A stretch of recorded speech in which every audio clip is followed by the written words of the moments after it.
Skinny, retired. Just get in there. A few moments later. You've seen better pushing skills, huh? I would have been done in the oven already, but it's alright. Alright, now we're gonna do the same thing with the cheese. Mozzarella, actually made in Buffalo, kind of. You know what I mean? Like you're throwing salt on the steak or whatever. Oh, see, he's got the two-hand action. Oh, We're making like 10 of these at once. Two-hand action, dude. No wonder. Alright, now we can go ahead and top it. It's good looking pie so far. Come on, man. Then with the pineapple, you don't want to go crazy heavy on this because then it's gonna, because of the ashes and everything and the sugar, it's not gonna let the other stuff brown as much. One right there, one right here.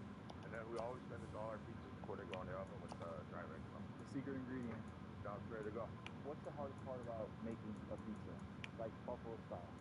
The process of making sure you have enough dough 2 days from now and pulling it out at the right time, letting it cool. So that way you cook it is perfect. This is gonna be a good matchup. This is something that I'm very familiar with, the Cuban sandwich. But you're doing a special thing, you're doing it on Picasso bread. Why Picasso? Like, what do you do? Something we started about 3 months ago. We worked on our own pasta recipe. So every day we're baking this bread off. Now we're offering it as like a secret menu. Tony? The 10-day Tony, baby. Oh. So we're gonna hit it with the pork. Yeah, so that's just a roasted pork loin, marinated. No, man, it's a motherfucking damn. With the ham there. Feels like I'm at home, like cooking, right? It's supposed to be like Naked City. So we like, now we're gonna go with the Swiss cheese over the ham. Right? Shred Swiss cheese. Yep. So now you got your pickles. Alright. Your mustard. Brown mustard. Brown mustard. Favorite of mine. Okay. So we throw that in the same. Yeah. Right in the oven, right in the brick oven. Did you live in Buffalo from here? Did you grow up in Vegas? Like, what's the reason why you lived in Buffalo until I was like 22? Got a job on the strip, a restaurant in the hotel. They moved me here. Wanted to do something on my own. Being a chef for so long, maybe we take what I did and turn it into this. And I felt the city needed some more good pizzerias, not just cookie cutter stuff and chain stuff, you know. All right, Chris, you got the stuff out the oven? Yep.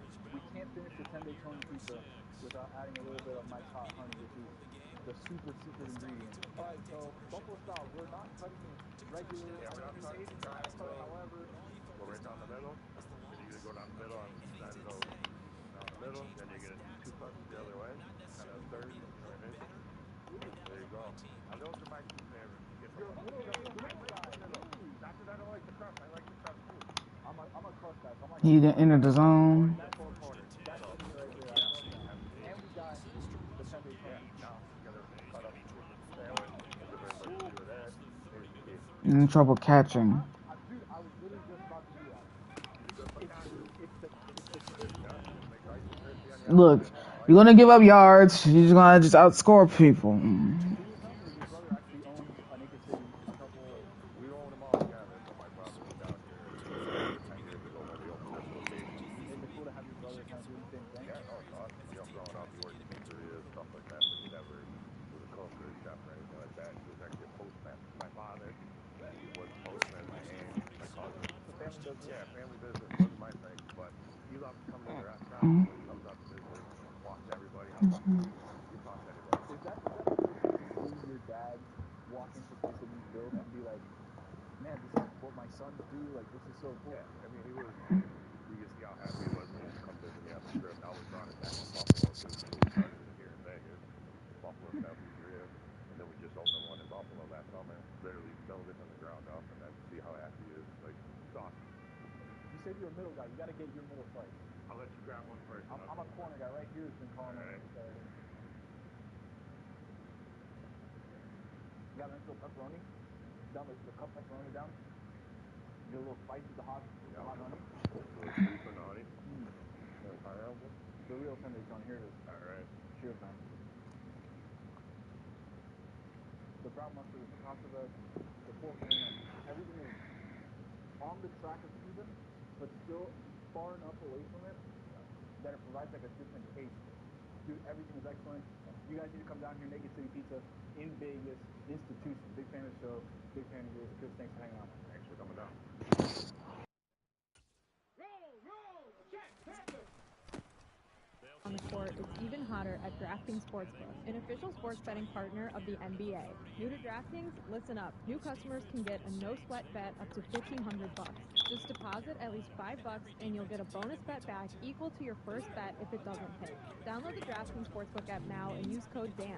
That's code DAN for new customers to get a no-sweat bet up to $1,500 if your first bet doesn't hit. Only on DraftKings. The crown is yours. Gambling problem? Call 1-800-GAMBLER or in West Virginia, visit www.1800gambler.net. In New York, call 877-8-HOPE-NY or text HOPE-NY to 467-369. In Connecticut, help is available for problem gambling. Call 888-789-7777 or visit ccpg.org. Please play responsibly. On behalf of Blue Hill Casino Resort in Kansas, 21+, age varies by jurisdiction. Void in Ontario. One no-sweat bet for new customer. Issued as one bonus bet based on amount of initial losing bet. Bonus bets expire 168 hours after issuance. See dkng.co/bball for eligibility, wagering, deposit restrictions, terms, and responsible gaming resources. Card. Or were they going to buy them and they just jumped the shark by being like, you know what? We're going to get all of you in the season. Could you imagine that the way that this media responds to the Heat fan base? I don't think Charlotte Hughes jumped the shark there correctly. Stugats. I think you just put jump the shark in there, and that's not the proper way to use jump the shark. Do you even know the reference you're making? You know the reference you're making when you say jump the shark? Is it from Jaws? This is the Don Lebatard Show with the Stugats. Alright guys, I'm trying to decide what was the most egregious thing. Like I said, it's gonna be hard. Wingstop. Hey, you know what? Wings. No flex. Don't. Why do they play that song? Like, it has nothing to do with the commercial. They're playing Jenga. And then I'm like, well, like, this song's from 7 years ago. Why are we playing it? Because this is how advertising works. People just discovered that song. It was used, no, like Ray Shrimp. Sway Lee? No, not just Sway Lee. Both of them. Ah, nearly intercepted. So I order Wingstop. I'm like, I'm in the mood for wings. I like the fries. I like the seasoning on the fries. It's reasonably priced. Cool. Get it. Hey, what's the delivery time? 35 minutes. First of all, let me stop here real quick. Is it ever the shortest amount of time? Never. It's never, right?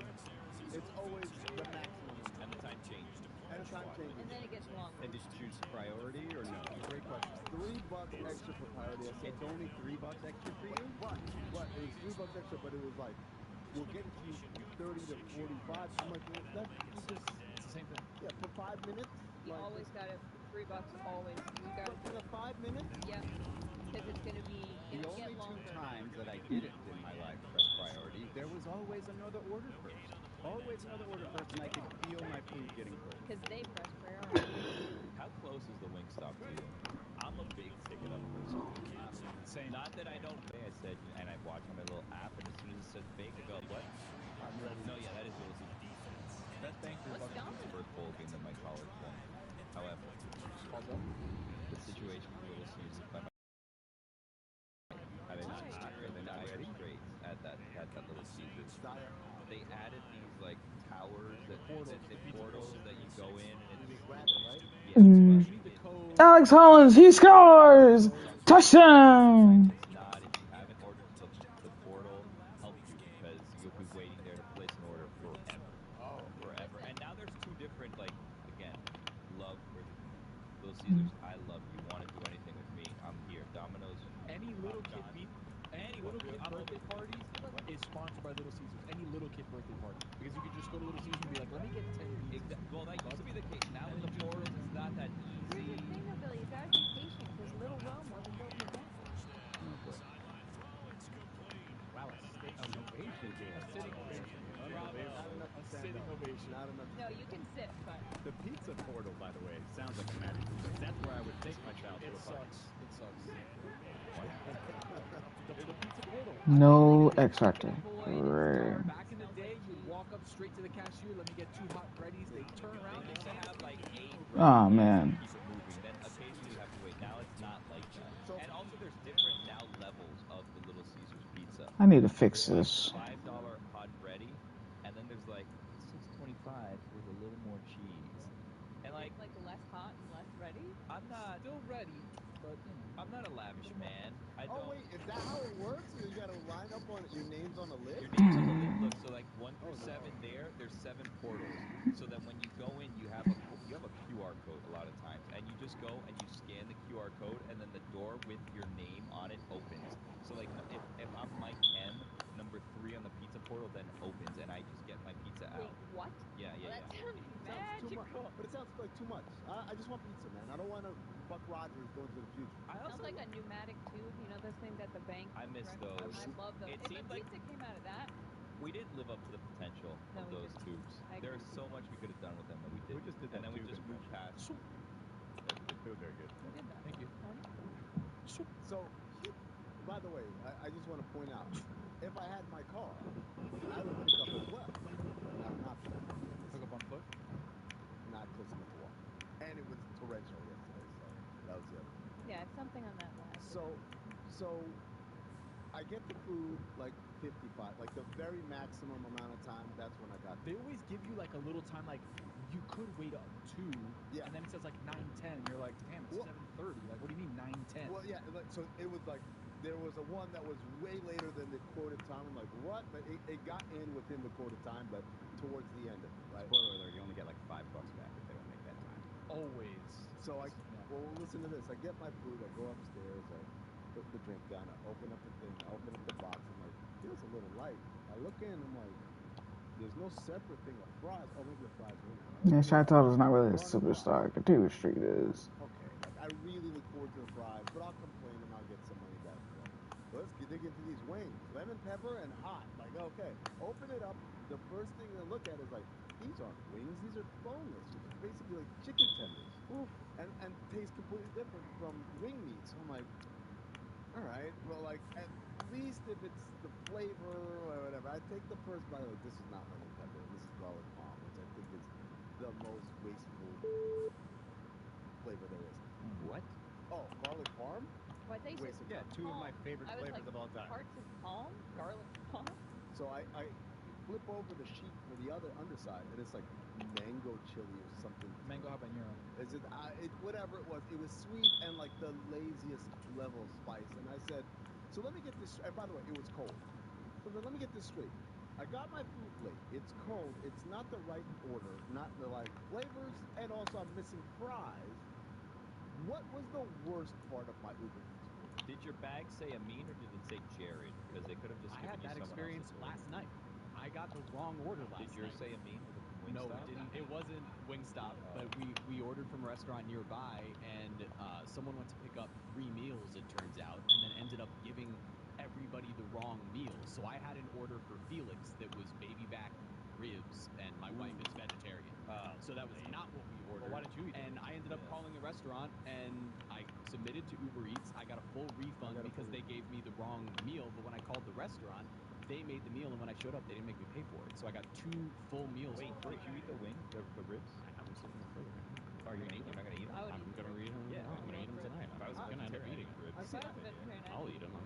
It frustrated me because the guy handed me the bag. I don't even know what name. I'll check because the bag's still in my room right now. I'll check what name's on it. But I came downstairs and the guy came out the car and said, Amin? And I said, yeah. And handed me the bag. So why would I ever believe that Well, this you is are a not my order? celebrity, so he probably recognized No, you. he said Amin, like he didn't say it like I mean, Yeah, that's how he said it. Yeah. I mean, as a man of culture and taste as you are, as me, yeah, You as I am. you said as I am. Yeah. Yeah, Tony has a mustache. Thank you. So, as an Uber One member, because obviously you are an Uber One member, as am I. 1, 2, 3, 4, 5, 6, 7, 8, 9, 10, 11, 12, 13, 14, 16, 17, We ordered 18. the exact same thing from some different phone from somebody who does not have an Uber One app. Tell me which one's more expensive. So, Wait. Are you getting scammed? I'm saying I hope Hold on. to be a sponsor here. Are you saying this? But when I publicly? first got on Uber One, Still the ring blast. left that on there for, I don't know, 8, 10, 12 months. Go back, and Anthony and I are comparing the same exact order. He does not have Uber One. I do. Mine is somehow more expensive. My priority was somehow more expensive. I have no idea if it was a glitch, but yeah. I have noticed that I don't know if it's necessarily just like an Uber and an Uber One thing. Like I have noticed like with my wife, we always get the same thing and it was a different price also. Like it's not always the same price. Even right next to each other, you have like the same order and it's different prices sometimes. Who here doesn't have Uber Eats? I do not. Okay, let's do Not this. anymore. Let's do this right now.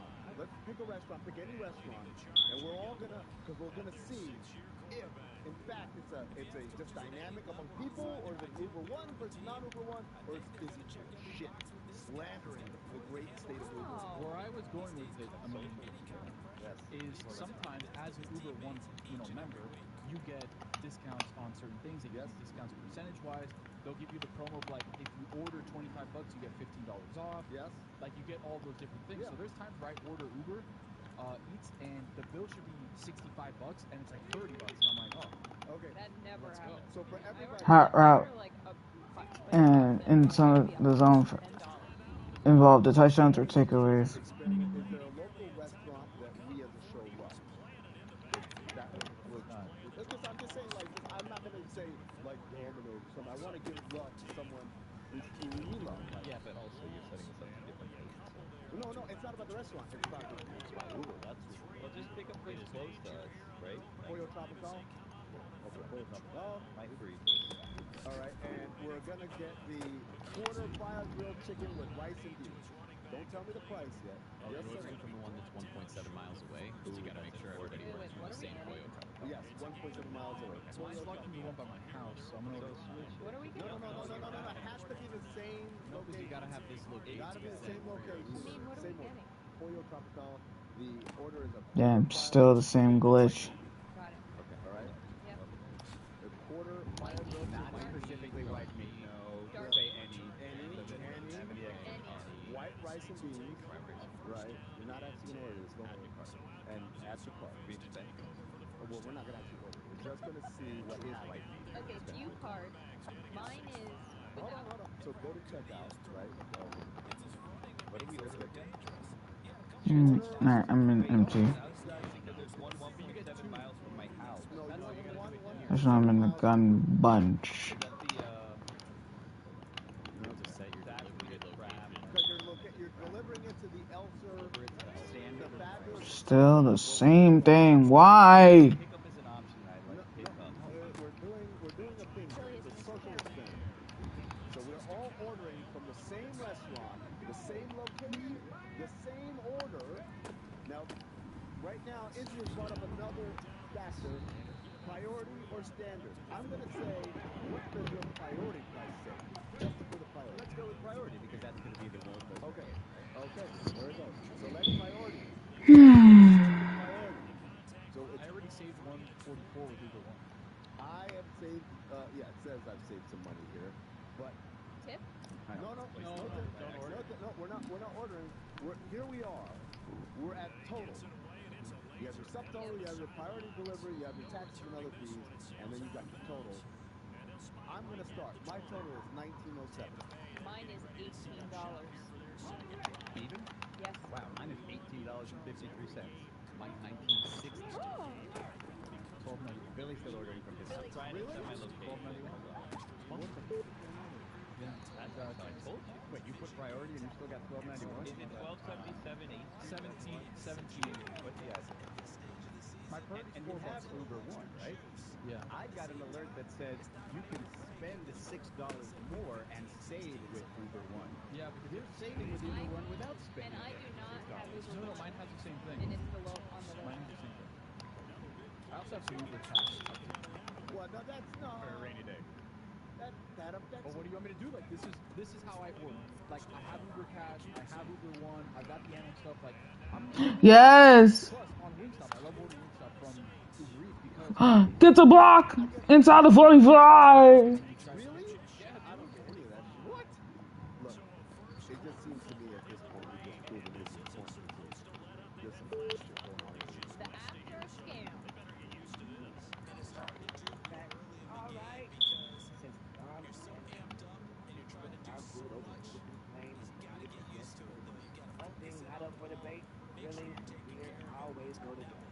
Not just any beer with food, whether you barbecue, Texas style, or just celebrate wins with burgers and Let's just start over. I love it. Every single time my team plays on television, I am sitting behind that television screen, Miller Lite or 3. Miller Lite keeps it simple. Undebatable quality, taste as great as your barbecue. It's the beer that strips away everything you don't need and holds on to what matters the most. With the Miller Lite in hand, you're grilling doesn't just taste great, it tastes like Miller to you. To get Miller Lite delivered right to your door, visit MillerLite.com/game. Or you can find it pretty much anywhere that sells beer. Celebrate responsibly. Miller Brewing Company, Milwaukee, Wisconsin. 96 calories per 12 ounces. Woo. You're listening to DraftKings Network.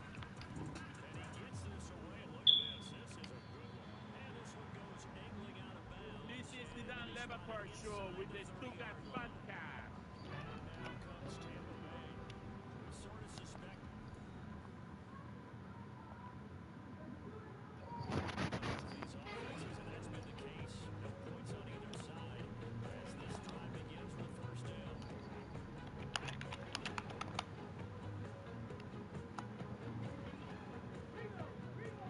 Hey.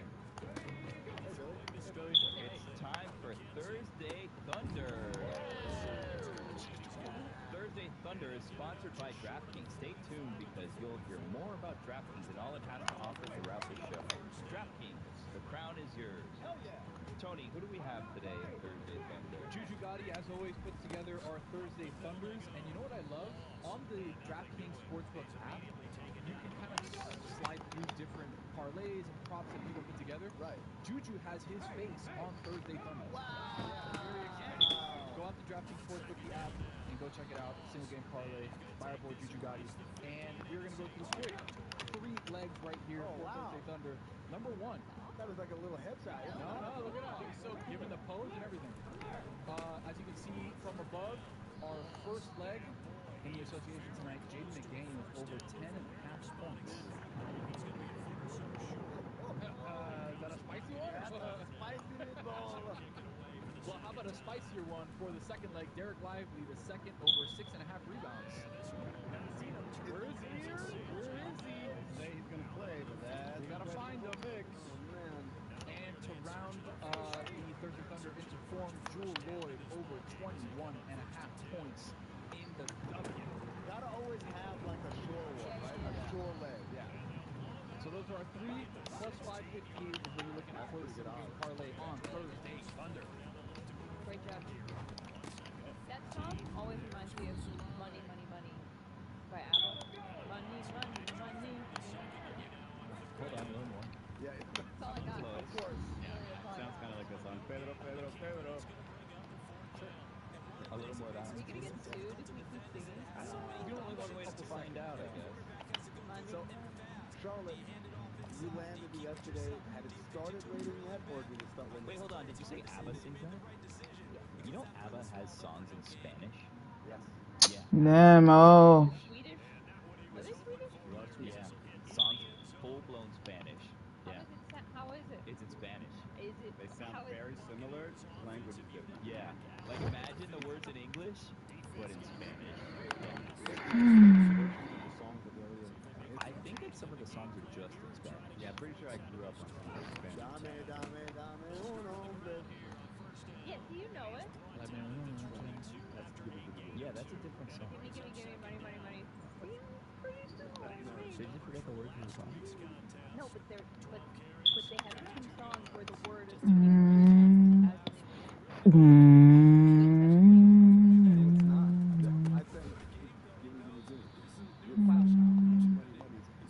Wait, is Mamma Mia in English or Spanish? Mamma mia. Italian. Oh, but Mamma Mamma Mia Mia. is in Spanish. Mamma Mia. They had a Spanish language album that was released in Spain. So that's where all these songs come from. But is it? Mick Hardy, X Factor. Let's find out. Change the X Factor of my quarterback I know it plays in my house. to Really? Yeah. It is. Are they? Blitz Radar. Say it. Dame, dame, dame un hombre after midnight. Let him have to It's Medianoche. Dame Dame Medianoche. Money, money, money song. Maybe you heard Dame, Dame, Dame, and you understood money, money, money. Whatever song I'm thinking of, it sounds like the background of Thursday. Are you sure it's ABBA? Does it go? Yes. That's a Madonna song, isn't it? HM, what happened? See, once upon a time, people made their own songs, but then people started saying, hey, you know what? I think I can make a pretty good song if I use this part of this music. And then people got lazy easier. And they're like, why would I interpolate? Why don't I just take the whole thing and just sing something else over it and call it a new song? And DJ Khaled was born. Back to you, Charlotte. Okay, yeah, so when I landed yesterday, it had not started raining yet. But in the past month, I had gotten caught in the rain 3 times. Like torrential downpours. I was outside, I live in Brooklyn. I was walking to the grocery store. I walked back 3 times, just completely soaked. And it made me think, the song, if you like pina colada, getting caught in the rain, you're not. And I was like, I'm sorry. First of all, who likes getting caught in the rain? This sucks. I do not like getting caught in Let's the rain. go. Second of all, how crazy do you have to be to make the second thing on your item where you're looking for a potential mate? What? You must like getting caught in the rain. How many times did that guy get swiped up? That's crazy. Right. That's a whole song. The hell's going on? His wife, even though they're both trying to cheat on each other, she also wants someone who likes getting caught in the rain. It's like, you were the only 2 people on planet Earth for each other. Why were you trying to leave in the first place? That's why. Story of love. Yeah. If you set it free and it comes back, then you know it's real. Do you guys like getting caught in the rain? Is there something romantic about it? In my short-lived football career, it wasn't romantic, but I liked practicing in the rain. Really? Yeah, it was so hot and it was fun because there was mud, you could slide. Yeah, it was great. It's a great thing in the big rain. Soccer. With the football in Europe, isn't it? Right? Yes, the Goatsen, yeah. And they play soccer in the rain and the mud, so I guess I would. It's an actual goat that they clean. How do you feel about getting caught in the rain? Try to avoid it. I do not enjoy it. I hate specifically small, painful, cold rain. The effing worst. But especially Are you thinking hail? the song, Pina Colada song, that we are like avoiding, right? Isn't it just a weird like breakup? But there's something else. Yeah, no, so it's a guy who puts out a classified ad looking for love or whatever. He's got a wife or a girlfriend or whatever, but it's like, this thing isn't working. And it's very specific. If you like pina coladas, go caught in rain. You love champagne, right? All that stuff, right? So then, like, he gets a response and says, meet me at this bar. And he goes to the bar and he's like, oh, okay, like, can we meet this other person who loves pina colada and get caught in rain, whatever. And the third verse is like, as I looked up, I'm like, this person's familiar. It's my lovely lady. And instead of them being like, you try to cheat on me? No, you try to cheat on me. They're like, you know what? We were meant for each other. And that's the story. And also, the third thing is you can't be into yoga. In a partner, they're not like, I want someone kind and funny and good looking. They're like, no, you gotta like pina coladas. You have to like getting caught in the rain, and you have to hate yoga. I thought of somebody who would like being caught in the rain because I was thinking about my childhood and there's a lot of weird things if I really think about my childhood with my dad. If he did, it was just like, not really proud of that. But I believe he took a shower outside in the rain a couple of times, like in our backyard. Your dad, Greg Cody? And that's what I'm thinking. Maybe Greg Cody would enjoy getting caught in the rain because he's just like, well, you know what? 2 birds, 1 stone. Let me get a little shower in here. Boom. Back to the I could see that being really fun as a little kid, though. It's like, ooh, it's a fun shower. Sometimes if it's like really hot, I'm like, I don't know for a lap. Around the block in rain. Okay, so Billy. No. I could come back in and like shower after, but if it's lightning, then you can't shower. Like that's a thing. Well, so I got into the shower last night as there was lightning outside, and I wondered if I was going to get electrocuted. How do you guys think the electricity works? I don't know how it works. Rate the faucets. There's an old Cuban unit that says you can't take a shower during the lightning storm because the lightning might hit your house, go through the pipes, and then shock you while you're in the shower. Correct. And you're standing in water, so it's even worse. Exactly. I love the idea of the lightning like making the left turn. According to the Cleveland Clinic Health Essentials, it says that you should refrain from showering for at least 30 minutes after the last thunderbolt. That's like the swimming. Like swimming for 30 minutes. Ridiculous. Yeah, the Cleveland Clinic. Exactly. Like, we're getting pure like this sort of people, not us. Hey, quick question. While we're Where are we going from here? No, I want to go back to the idea of delivery, right? And Like as in as a choice. general, like being safe. As a choice, no. As a delivery, not that kind. I'm delivered, not that kind of delivery. You get it. Like the idea of as a choice. I did not realize that there were people who like get their own delivery.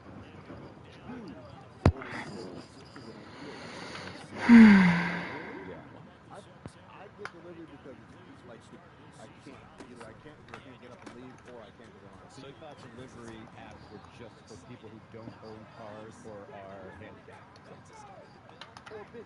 Can't leave the desk because I'm working. Right? So you never like Uber Eats at home? Never. You don't think anybody's lazy? Yes, I think so. You think everybody's lazy? I think everyone's stupid. That's a good one. Oh. And yet, Pretty good at Do you give a bigger tip or like a smaller tip for inconveniencing someone so little? I put a standard tip. It's not a percentage. I do not let Uber Eats fool me on the percentage. And then I relitigate after the delivery because you can adjust. You can customize your tip after. So if it was like if I didn't have to think about it, if I just opened my door and accidentally, oh wow, the food's here, didn't even know that, I'm going back in there. They're getting tips because my condo's a little confusing. It's a one-way street. you're giving them more. I give them more. Right. If it's a situation where like I have to make It's 4th and 5. I'm going back. And they're rude. I've made a phone call and they're super nice. Maybe they don't speak English. I'm like, all right. Wait, you could take away tip? Yeah. Oh, that's you can terrible. adjust your Wait, I don't like that. what's the standard service as far as what needs to happen? I'm okay if I get not like extra. because I have delivery instructions in my It's trying. so it's not like I usually don't go for it inside Moon 25, but I just want to see if there's plays out there that actually would work. Never look at it. But I'm saying, so okay, all right. Wow. It would have worked, but it just overthrown. so there's a door before my door, right? So you open the door to get into the building, and then there's the 4 doors, whatever. When they put the food outside, where like an iguana can go get that thing, I'm like, yo, it was clear as day. You got to look for the door with a 1 on it, not just some random door. You think I live in this castle? I live in an apartment in this castle. Well, you have a boat. That's true. And Messi's your neighbor. There were a lot of iguanas in Pot Valley. No? All right. Back. All right. Because all mankind. But I'm through with it. Everything is just over. One thing not up for debate, grilling beer always go together. Not just any beer will do. Whether you barbecue, Texas style, or just celebrate Wednesday with burgers and coffee. I love it. Every single time my team plays on television, I am sitting behind that television screen with the Miller Lite Royal shirt. Miller Lite keeps it simple. Undebatable quality, tastes as great as your barbecue. It's the beer that I guess it's because since there's X Factors on both teams, I guess it's not going to show up. the Miller Lite in hand, grilling doesn't just taste great. It tastes like Miller time. To get Miller Lite delivered right to your door, visit MillerLite.com/game. Or you can find it pretty much anywhere that sells beer. Celebrate responsibly. Miller Brewing Company, Milwaukee, Wisconsin. 96 calories per 12 ounces. Woo. Dan Levatar, Nino Hassan. Stugats. Nino Hassan. This is the Dan Levatar Show with the Stugats.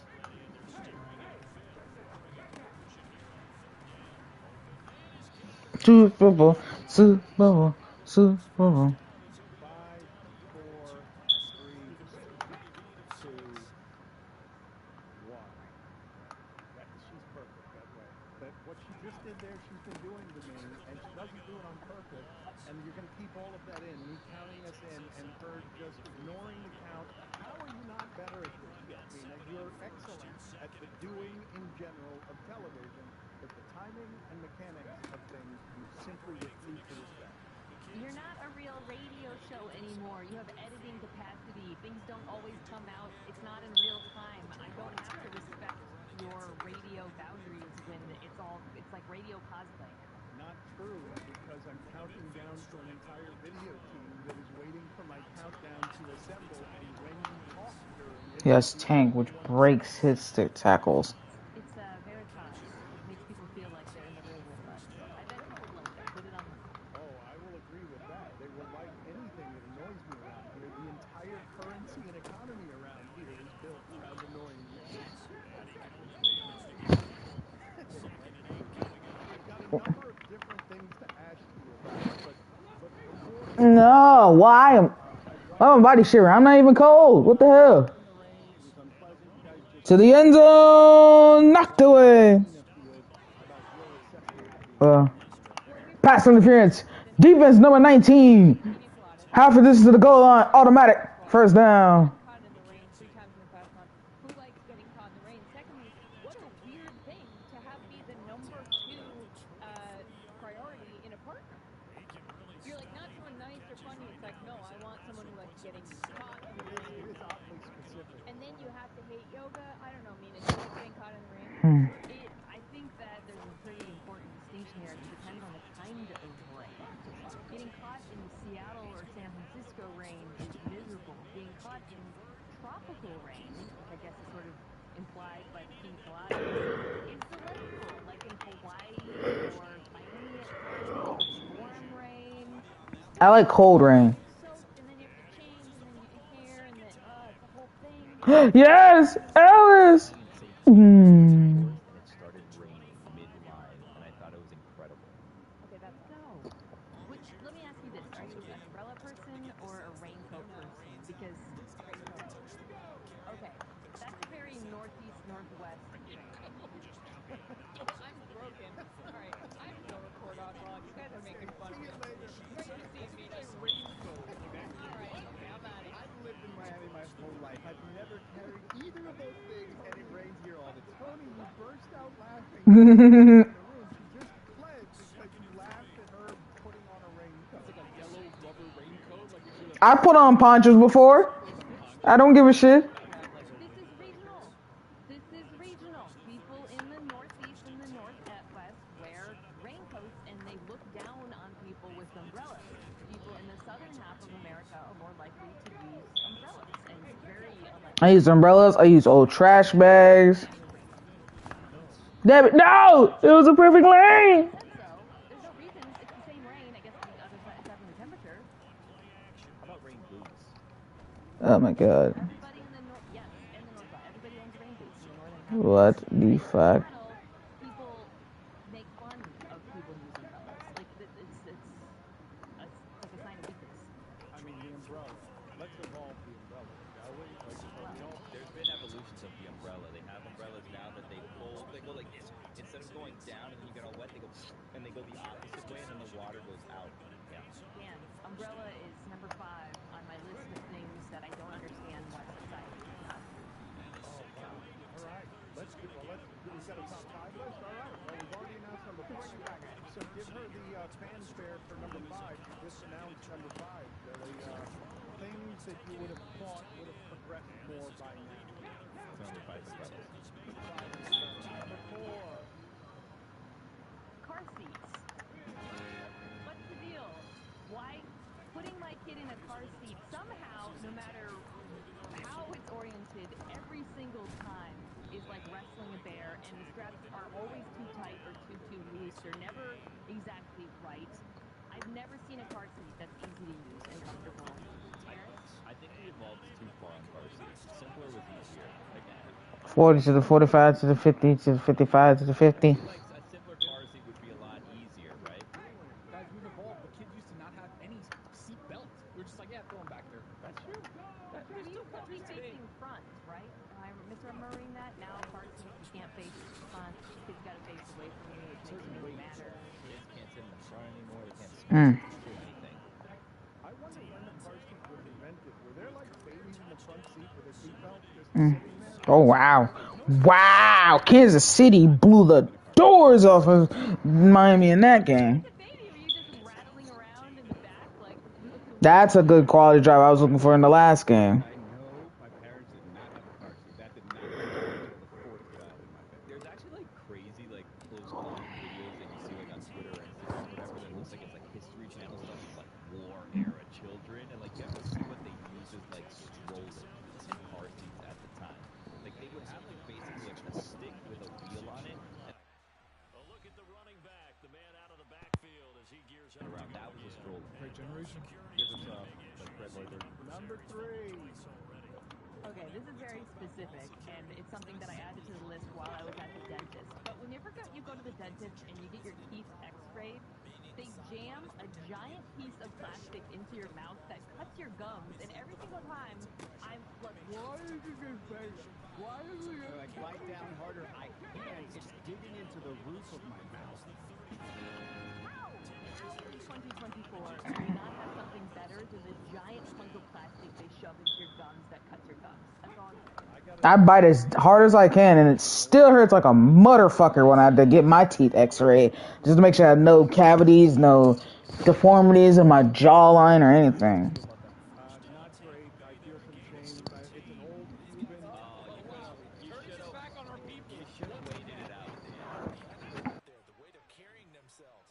They're starting to move the ball. And what you have to do, maintain your poise. Okay, number 2. How do we not know how old dogs are? Good. I don't know if anyone has adopted a dog, and you bring in the dog, and you ask the vet, do you know how old this dog is? And he said, I don't know. It's like, when you cut a tree and you can count the number of rings. How is there not something like that? Because I don't want you to cut a dog in half, but they should be able to look inside the dog and tell you this dog is 12 or 13. Once we took our dog, Lenny, to the vet, and the vet took one look at him and said, yeah, he's 4 years old. And I said, that might be true if I hadn't had him for 10 years. I can't believe that this is a worst top 5 list than David Sandstorm, which in a lawless society, he was just rooting for polygamy, more guns, and baseball's antitrust exemption to be taken away. And no, your list is great until when you just got with number 2, which was just a stunning development. How do we not know how old dogs are? Number 1. Does anyone disagree with me about the dog? No, I've actually had this conversation before, and I even made the "don't cut the dog in half" joke before. From the woman who said Seinfeld's not funny, don't cut the dog in half. Okay. By the way, that aged well, Dan. Okay, number 1. You started. I got clothes on. The deal. I thought you were doing Seinfeld. Am I right, Karen? Okay. Number 1. Again, this is the one I cannot believe, and this list is on my phone, and basically I add to it every time I encounter these problems in my life. The dentist, the vet. Number 1 is at the airport. How is airplane boarding protocol not better? How will we not solve this? How do we still have people getting on at the wrong time, standing in the way of lines? That was just a bad read. Flight attendants who permit people to board out of their designated groups, which encourages the bad behavior and slows up the entire process. The whole thing is an unbelievable mess, and I just can't help feel it does not have to be this way. The problem, I think, with that is like classism and ego, right? Because the best way to board a plane is last row first. So you board back to front, but the seats are in the front, and they want to get on first so that they have space. I want to go see a game of theirs. If you're doing it for efficiency, you do it back to front. But then everyone, like last row first, everybody kind of do that. At least I remember it was. Preaches back in those days when there were no cars. And kids get smoked. You had the Escalade, you just walk up the stairs. There's the stairs in the front, stairs in the back. Where do you still do that. Some airlines still do that. The problem is what I alluded to, which is they don't actually enforce boarding groups uniformly, so people still try. You have the Stars and the Rangers in the final, so I need the Rangers to win Game 6 to force a Game 7. I need the Stars to win to force a Game 7. Can tell me literally everything. Why not activate your boarding pass when you're allowed to board and deactivate it when you're not allowed to board? I was going to go shock collars, Nina, but that is way better. That's way better. No, because the thing is like, you want to hold up the line for everyone to cut the line, and they're like, no, that delays it. So that's why the people that skip the line actually win, because it's like, well, I'm not going to make everybody wait because you're one. You have to have a station on the side. You have to have a place that shames them. If you're not here, you have to stay in this little telephone. You can't shame them. Or, new protocol, if you board out of turn, knowingly, you have to board last. Then your thing goes beep, beep, beep, and you have to go. It's like at the Outback Steakhouse when they give you the thing that buzzes when it's your turn to dine. How do we not have that for boarding? Regular restaurant? Outback Steakhouse without making you that. Get your like a restaurant buzzer? Is that what you're saying? Yes, like a restaurant buzzer. You only have that Outback? Well, no, she was just using Outback as an example. They're not exclusive to Outback. Hey, stop hitting people after the buzzer, after the play. No. This is really a very discussion, and I feel like we're learning who's who. Just by the way. 500 catches for that guy. Nice. A lot about what happens around here, but I would say that I think something you're doing there, if it's going to be about iPhones, there's some classism involved, right? Because not everybody has phones. You need everybody to have phones, or you're handing out buzzers. Yeah, but what if you keep the buzzer? Then there's no buzzer for the next person. That was not a play call I wanted. How stupid it is. They'll steal those buzzers just to have it. Like, why do people steal 3D glasses at theme parks? You can't do anything. Life is already in 3D. I would estimate probably 90% of people who are boarding now use electronic tickets, and the remaining 10% can pay attention to the screen when it's their time. It's a good idea. We're this close to crowning an NBA champ, and with the action heating up on the court, it's even hotter at DraftKings. I just need to get 300 yards passing, and then I'm gonna sit myself for the rest of the game. Listen up. New customers can get a no-sweat bet up to $1,500. Just deposit Well, at least shit. $5 That's not the way I wanted to do that. equal to your first bet. Download the DraftKings Sportsbook app now and use code Dan. That's code Dan for new customers to get a no-sweat bet up to $1,500 if your first bet doesn't hit. Only on DraftKings. The crown is yours. Gambling problem? Call 1-800-GAMBLER, or in West Virginia, visit www.1800gambler.net. In New York, call 877-8-HOPE-NY or text HOPE-NY to 467-369. In Connecticut, help is available for problem gambling. Call 888-789-7777 or visit ccpg.org. Please play responsibly. On behalf of Beach Hill Casino Resort in Kansas, 21 plus, age varies by jurisdiction. Void in Ontario. One no-sweat bet for new customers. Issued as one bonus bet based on amount of initial losing bet. Bonus bets expire 168 hours after issuance. See dkng.co/bball for eligibility, wagering, deposit restrictions, It's okay. responsible gaming resources. Dan Lebercard. Sports. Stuttgart.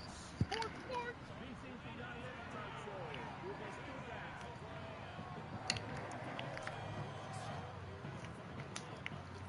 Couple of things here, football related. You are so high on Jordan Love, it's annoying how much you want to talk about Jordan Love. Love counts his own. In fact, this is the most romantic you've ever been. You are constantly wanting to talk about the greatness of Jordan Love.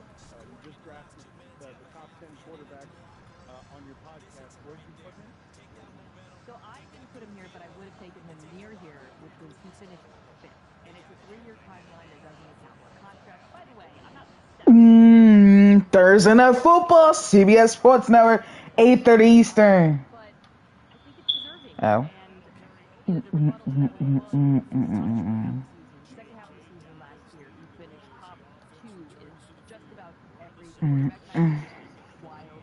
QBR touchdown, You know I'm waiting for my boys Ticats Stampeders. I can't wait. CFL on CBS Sports Network. Sponsored by The Brick.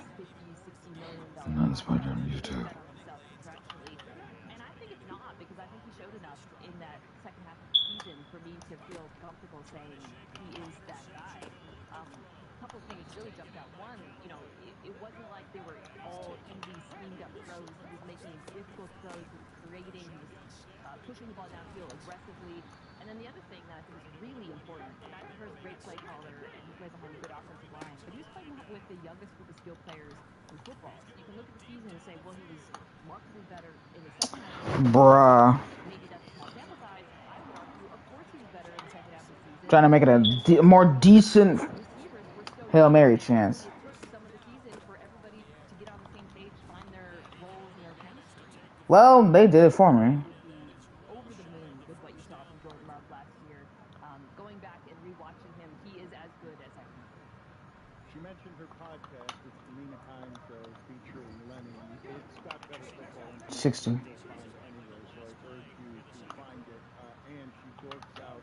She really does love this stuff in a way that's totally unreasonable. So when you draft him, or when he gets drafted 5th on your podcast, your assessment right now, if I say the best quarterback Great. next year, how high are you just personally putting him, because what you've seen suggests to you that the Packers have an all-time quarterback? I think just in a 1-year timeline as opposed to a 3-year timeline, I would say I feel like he's already a top 8 quarterback, which is Damn. And how fast are you expecting him to So get better true. because of all the factors that you just cited? Like, where is he going to be? Because if we'd all be talking about this right now, Mina, if he had won one more game. I know. And yeah. If one more game had been won by him, he would not. Your effusive praise would be something everybody would say. I think generally there's consensus that him and Stroud both arrived. Maybe it seems like people are a little bit higher on Stroud, even though they both, ended their playoff runs after a surprising win.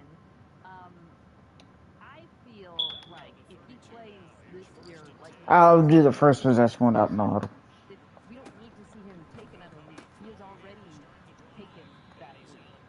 I am a little bit, when I think about regression on the part of the Packers, I'm actually a little bit more concerned about the players around him because they are so young. You don't have those top draft picks at receiver, but I really like what I saw out of him too. I think Jason Reed,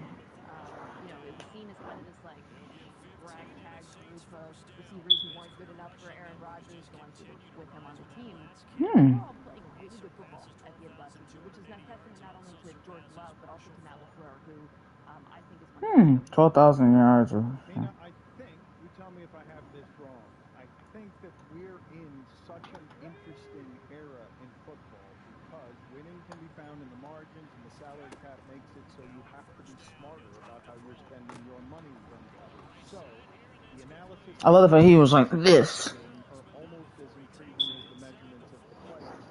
When the Dolphins give Jalen Waddle, You can tell that was vinegar in his palate because Enoch Mwamba, former Toronto Argonaut, when they've got to get before he retired due to back and arm issues. They might get quarterback great play, but they're not going to get Tua cheap.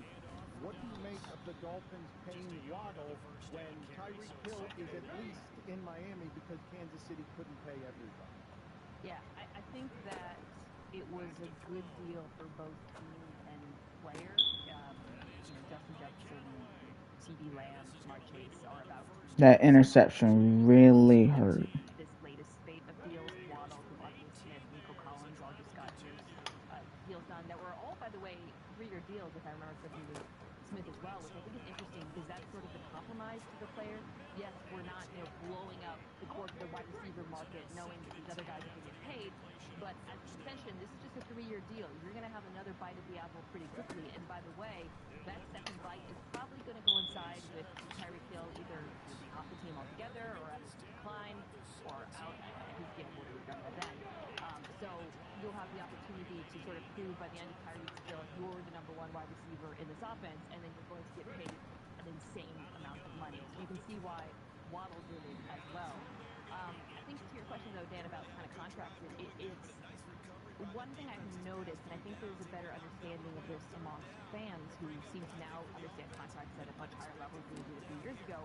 When you do these big deals, and I think this is something people gather when they're talking about, okay, if we pay Tua, et cetera, because the signing bonuses are so large, we can actually save money in the first 1, even 2, potentially years of the deal that allows us some cap flexibility to do other deals like this.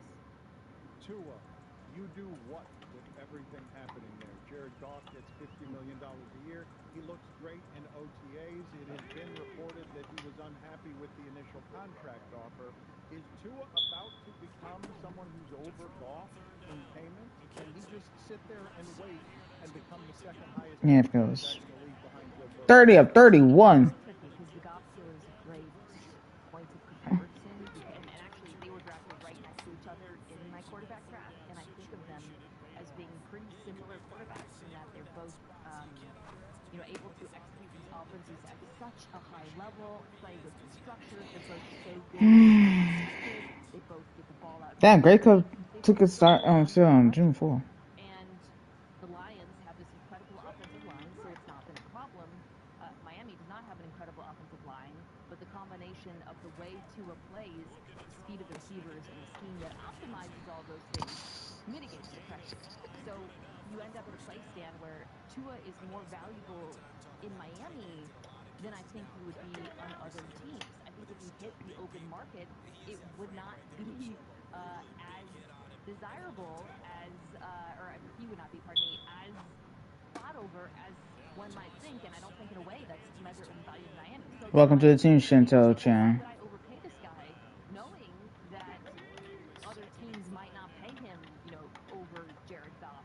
And that's, I think, the tricky situation they're in. I think ultimately Oh, wow. see a deal similar to Only his second in completion. That's crazy. anything over that, I personally would be a little uncomfortable with.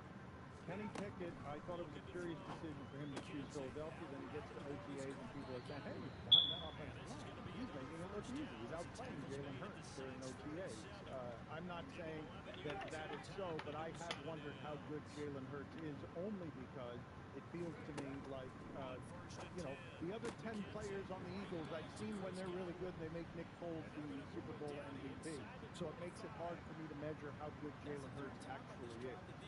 Yeah, and we're 2 years removed from Jalen Hurts being talked about as rival to Patrick Mahomes, but our last memory of him, of course, is him putting a really bad performance in the playoffs and sort of the Eagles' offense imploding in the second half of last season. I think the reality is the truth was always somewhere in the middle, which is because of his situation, not just the offensive line, but the skill players, everything in Philadelphia. When Shane Steichen was the offensive coordinator, he was bolstered a little bit by that. I also don't think he's as bad of a quarterback as we saw at the end of last season. I think there's a few things he really has to improve upon, however, this coming year for me to once again think of him significantly better against the blitz. Good job, Miller. Throwing over the middle of the field, and then you'd want to see him be as dynamic a runner as he was in 2022, because he was really not last year, and that was actually a major issue and a source of a lot of the Eagles' defenses or offensive problems, because defenses didn't respect him the same way. I was curious for your expertise yesterday when we were talking. I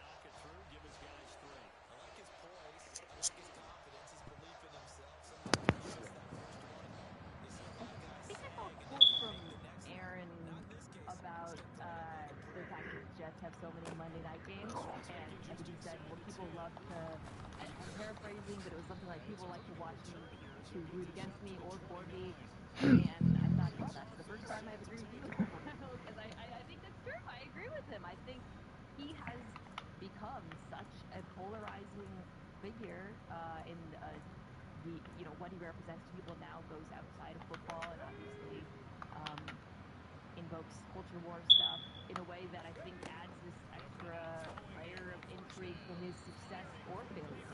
I don't think it matters, Dan. I think all that matters is that he plays and that it's interesting. And I'll say this, the Jets' schedule after the week one opener against San Francisco is really easy. You can go pull it up. I think that after that they're playing rookie quarterbacks maybe in 3 of the next 4 games, and Will Levis, depending on when Drake May plays, and that Jets defense is as fearsome as ever.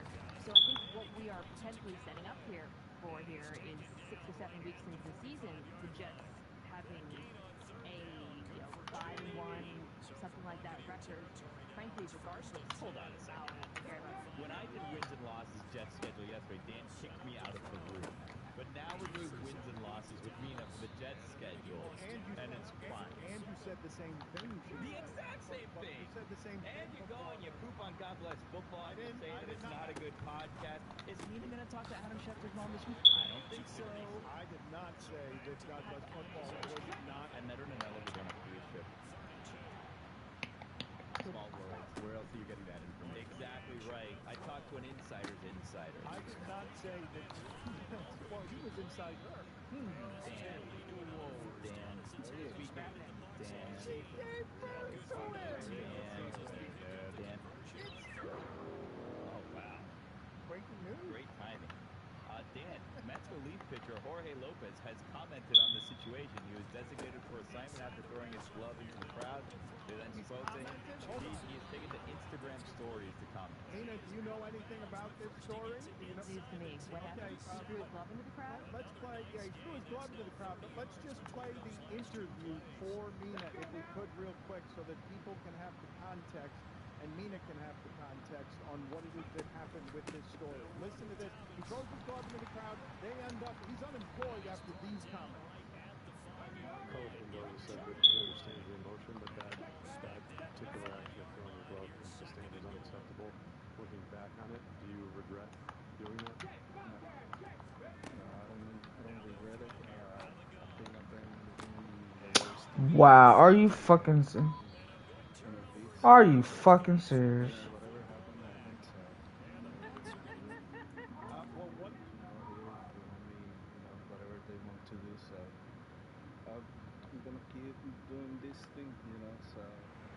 What did you hear there, though, Mina, Because as soon as I saw that interview, I felt bad for him because I'm like, oh, he's doing this in his second language, and I don't think he's using the right words. I don't think they understand what he's trying to say. Okay, yeah, that's a good point. My read on it was he was saying we were facing the worst team. No, he was saying that they're the worst team, but is this news a clarification of that clarification? Well, so what ended up happening, Mina, is people then started tweeting out that he said that he's on the worst team in Major League Baseball, and he was. We think that's what he meant.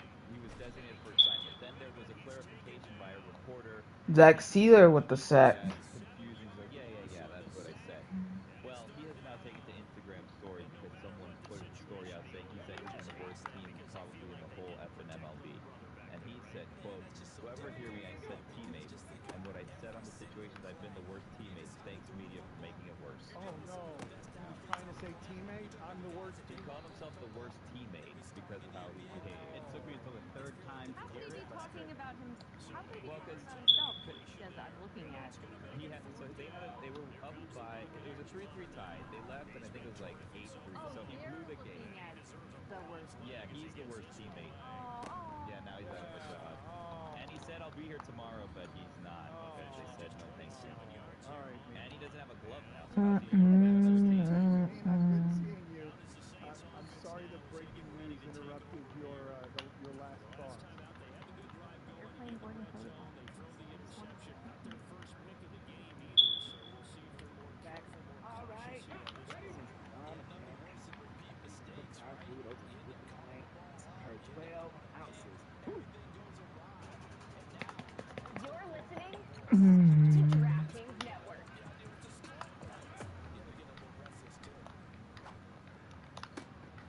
What a catch!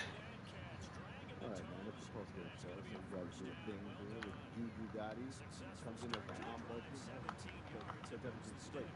Do I have that right, Juju? Yes, sir. I know what ombudsman means. I don't think my brother Israel Gutierrez knows what ombudsman means. So I think can you relay the message to him, please? Do I ever know what an ombudsman is? got a great one. He's with the Miami Herald ombudsman years ago, but let's not get into that. I was thinking about different kind of veteran. Ombudsman is like the guy that basically like reviews all the content that's being created by the media outlets and like gives like kind of his checks and balances or whatever. So that's what you do, Juju. As you're on a landline phone, for those that aren't Yeah, watching. this thing is incredible. Juju is on a Celtics. Oops, I just knocked something over. Sorry. Juju is on a Celtics basketball landline. It's orange, as the basketball is, and it has the Celtics logo and a silver hand holding it up. If you're in my age group, it's probably something that you saw in a commercial for Sports Illustrated that if you subscribe to Sports Illustrated, you'll get one of these phones with your team on it. They also have land. Yeah, this only comes out when Charlotte is in town. This is the backbone how we communicate. So good to see you in studio, my sister. You are my second favorite person in the entire galaxy, behind my baby. Third favorite, my mommy too. Salute to my mommy. I love you. Oh my But God. yeah, man. I'm blushing a lot. I'm still solidly in the top 5 though, right? Yeah, we had a snafu. I thought my brother Izzy told me he could get me into voice acting, and he had some connects, and I held on to that like a sponge. And then like a year later, I was like, "Hey Izzy." So, and that's even more of a heartbreak because I remember everything about it, even what you were wearing. I was like, Izzy, can you get me into cartoons? And I didn't ask him that. He said he volunteered that he knows someone who would get me into that. Voice acting. I don't know how that came out of my mouth. This is weird. This had to be a dream. If it's weird, no, it's not a dream. I promise to God, if I'm lying, I hope I die right now. No, we don't. No, I know I'm confident. But Juju, that means I'm not lying. That's how secure I am in Well, my what was he wearing? What was he wearing? Also, Juju, you gotta a gray shirt and a weak ass pants. A gray shirt and some khaki shorts. Oh, because the pants today. Nah, not today. It happened, but this Callaway. is neither nor there. Alan Jameson says that Izzy looks like the General Zod from Man of Steel. Oh, yeah, because he goes to my incredible playoff beard. It's a really. I think it's an awesome beard. I think the beard is like an extremely awesome feature that you have. Very low scoring game. Looking fantastic.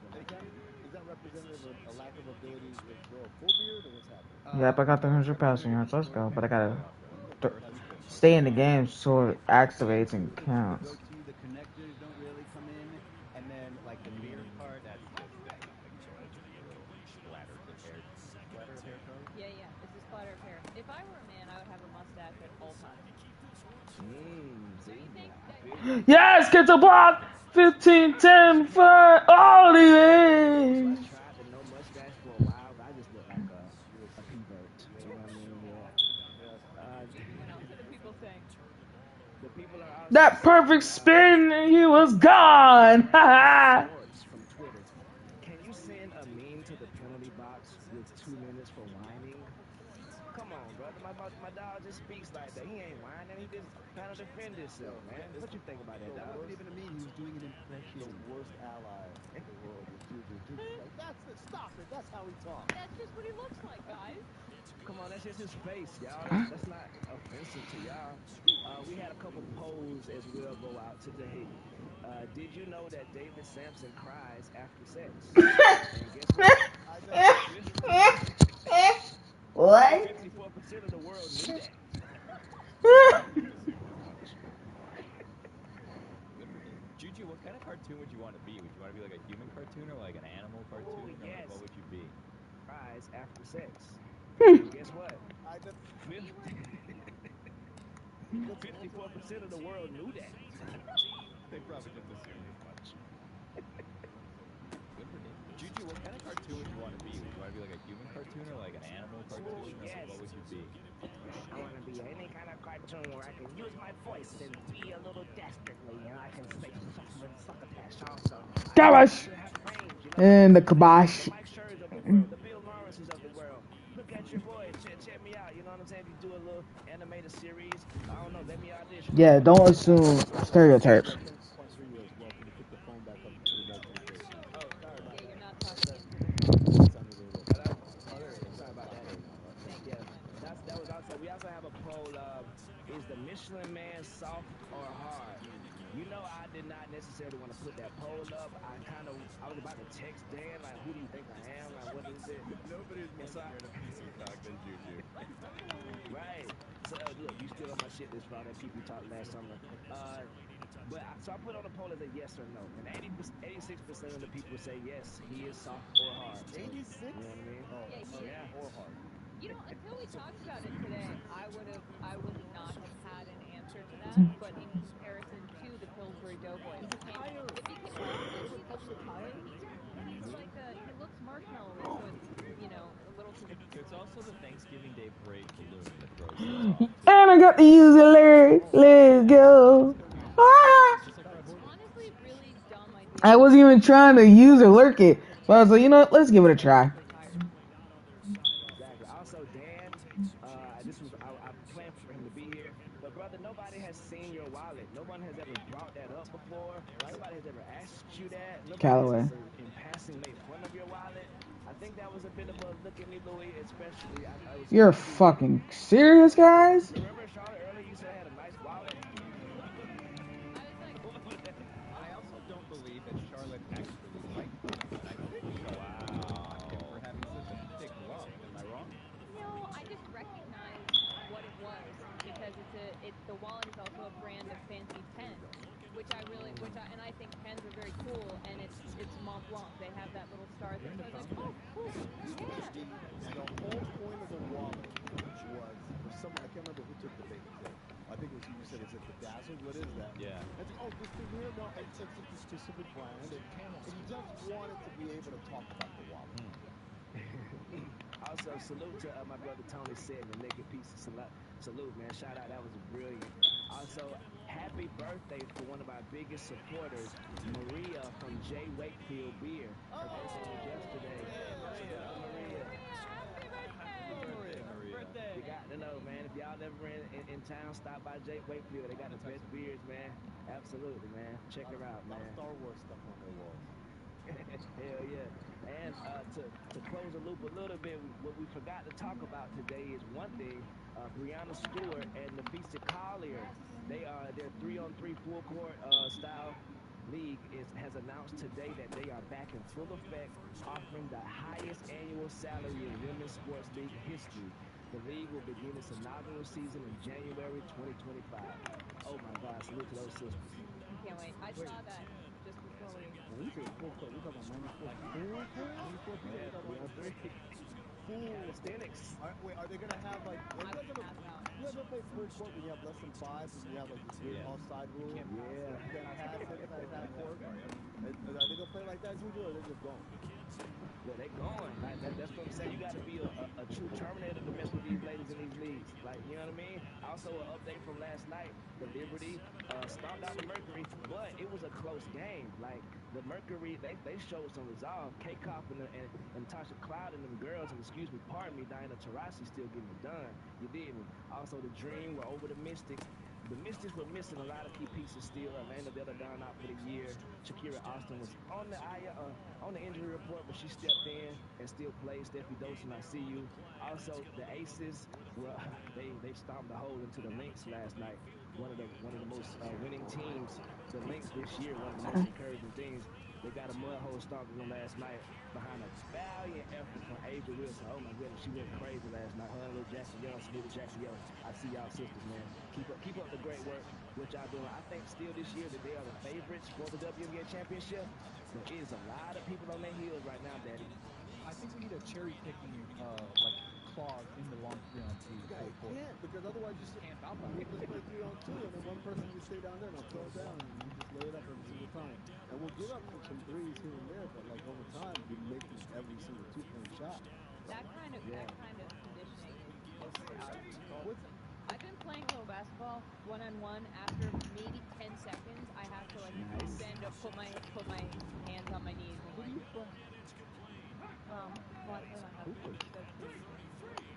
On a real court, he goes hard. Like a Nerf thing in your house. No, on a court. Okay. I got basketball shoes. What basketball? If New Balance wants to sponsor me, What basketball? I don't know. Has he ever just? Yeah, he actually played. So sometimes if I'm getting a little too cocky, he's like, "You remember?" We gotta get Charlotte some admins. Also, yesterday I put up a clip from a podcast I also frequent every Sunday, the Bomb Podcast on the Count the Dings Network with my brother Trayvon Edwards, my dog John Gervais, and my dog Jason Madison. You did me, and also the co-Academy. Me and Nell Hassan with the longest takes in the world. Oh my God, you can hear some of the worst takes ever. Check us out. Hey, you can whatever you want. I'm gonna call him late for dinner. Yours Shirley. Also, while we're on the topic of the thing, July 20th, we've got our live show in New York City. We're going to have Cinephobe, we're going to have Bomb, we're going to have our basketball podcast, we're going to have it all. So make sure you are locked in. Last thing, Gigi, just to be clear, I have no connections in the voice acting world. Which means you just lied. Yeah, that's right. That means you lied directly through your teeth. It was a poor example of good character. I'm ashamed to call you as big of a friend, I guess, as I have. I always got your back. I always had your back. You should see how your close friends treat you, y'all. Izzy is my friend now. This don't make us not friends, but this is how my friends treat me, America. Do better. I'll make some voice acting connections. Yeah, let's make our own show, Charlotte. Okay. Let's call it Boston in 5. I love it. I'm sorry, dude. Izzy, get to work. Sorry, Junior. I don't remember. I'm sorry. Home your phone with a fine. Welcome to Pablo Torre Finds Out. I am Pablo Torre, and today we're going to find out what this sound is. Yellow. Yes. Ah, come on, fucker.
would be weird if Ian Fitzsimmons was here and he was nervous about the Florida Panthers. That would be weird.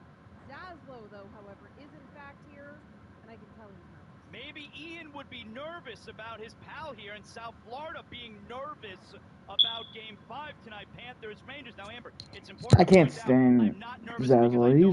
He's just a bona fide asshole, and I don't like those type of people. That's how it goes down here.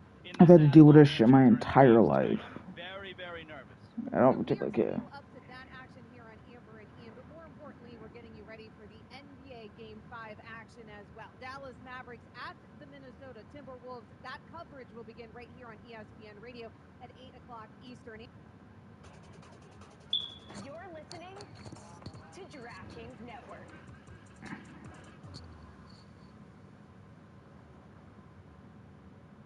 This is the Dan Levator Show with the Stuttgart podcast. Today's episode is sponsored by DraftKings. Stay tuned because you'll hear more about DraftKings and all it has to offer throughout the show. DraftKings, the crown is yours. That's right. It's like spending a weekend at your rich aunt and uncle's house. Mom and dad aren't here to tell you to eat your vegetables or anything like that. We're just going to have fun. Who wants a milkshake? You guys want milkshakes? Yeah, milkshakes all around. No? It's kind of early. 9:01 Eastern. I'm lactose intolerant. Oh, I'm sorry. Sorry, we're trying to have fun over here. Yeah. Oh, sorry, we're offering milkshake. Mike, do you want a green juice? We have that too. We have a fully stocked fridge and a fridge in the garage. Nah, man, we got so much to talk about. Obviously, the Ice Cats being a game away from the Stanley Cup return, and maybe this time getting some travel, right? We also got the Mavericks. They are going to the NBA Finals. Yep. Kyrie Irving, the reunion in Boston. Let's stage that up. Got But first, no, I mean, no, for real though. Like, I know everyone thinks Stan's not here, so we're gonna skip the topics, the serious topics, right? We're just gonna have fun here. But there is nutrition. Because something huge happened yesterday. Everyone's talking about it. And if I might be so bold, someone took a major L. Yeah. And we're going to This was yesterday. I would say it was historic. I think it was historic. I don't know that we've ever seen something like this happen. Was it historically or an historically? I always say I always have a problem with that. It was an historically circumstantial. This is, well, there you go. I always say ahistoric because the H is not silent unless you're some core blimey. What H? What H is there, an A or J? Historic. Oh, historic. Got it. The H is silent. For them over there across the pond, an historic day, ain't it?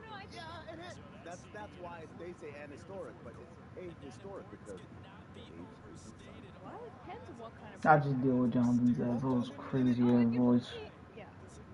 I like Chris Cody's rules of I'll come back to the Dan Levator show. Well, I don't understand. And history is an H. Like But it's silent. the way I've grown and lived is a vowel gets the N. Exactly. But over there, It's preseason.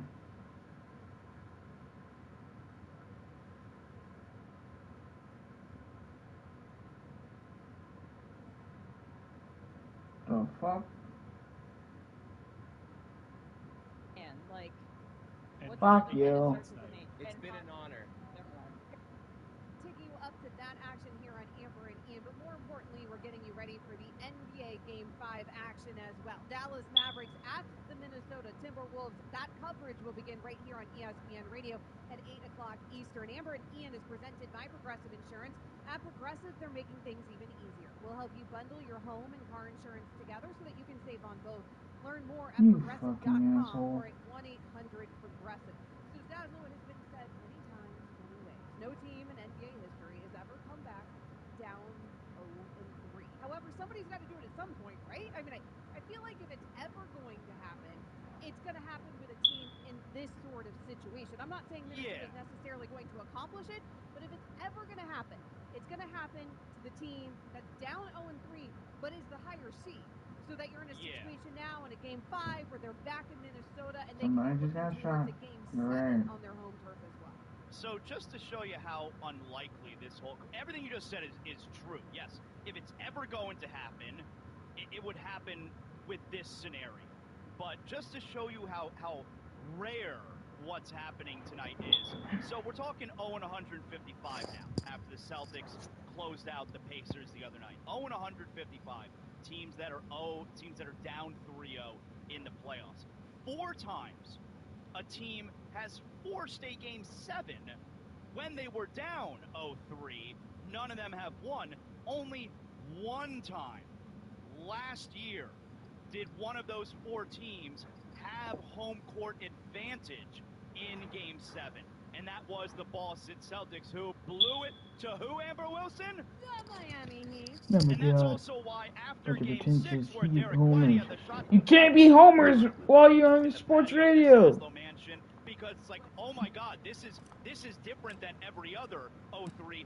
None of those teams have ever been at home for a game 7, and that's forever. If you're the first team, well, only team that ends up blowing that. I remember you and I were more scared about being on the wrong Started side watching forever 2015 season. than even the NBA Finals being on the line. I think it was like the NBA What the Finals fuck? became secondary to the fact that we've been, as Miami Heat fans, forever in the history. So much less important.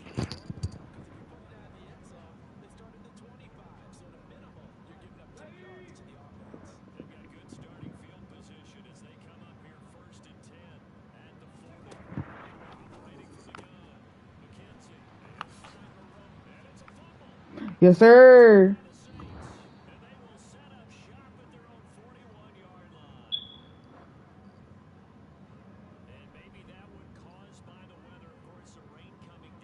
Yes, of course.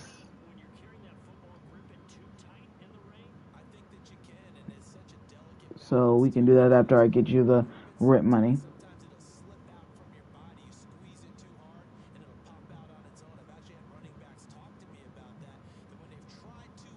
You the rent money.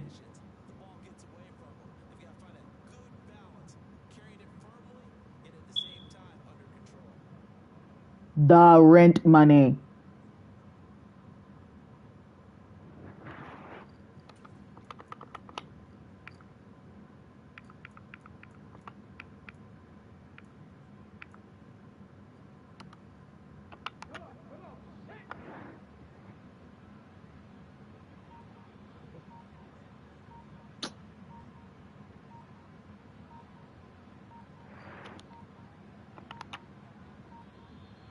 Bitch, what the fuck?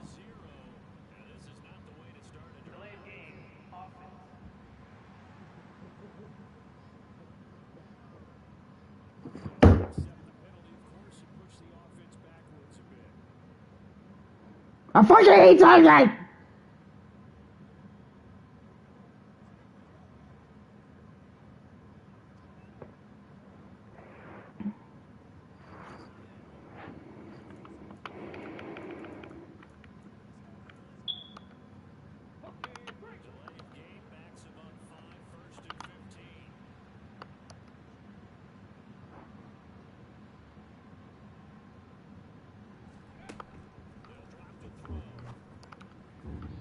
Fry, catch the damn ball!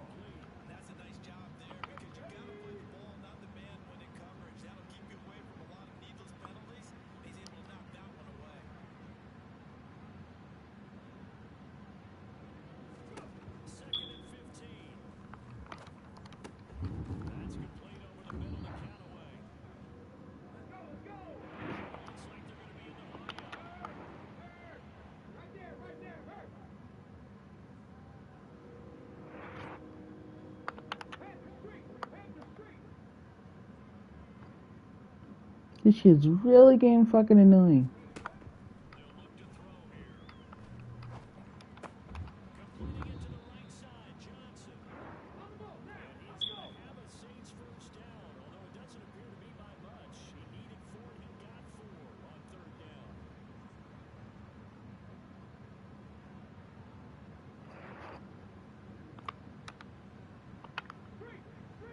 Basically same formation with the running backs on the left side.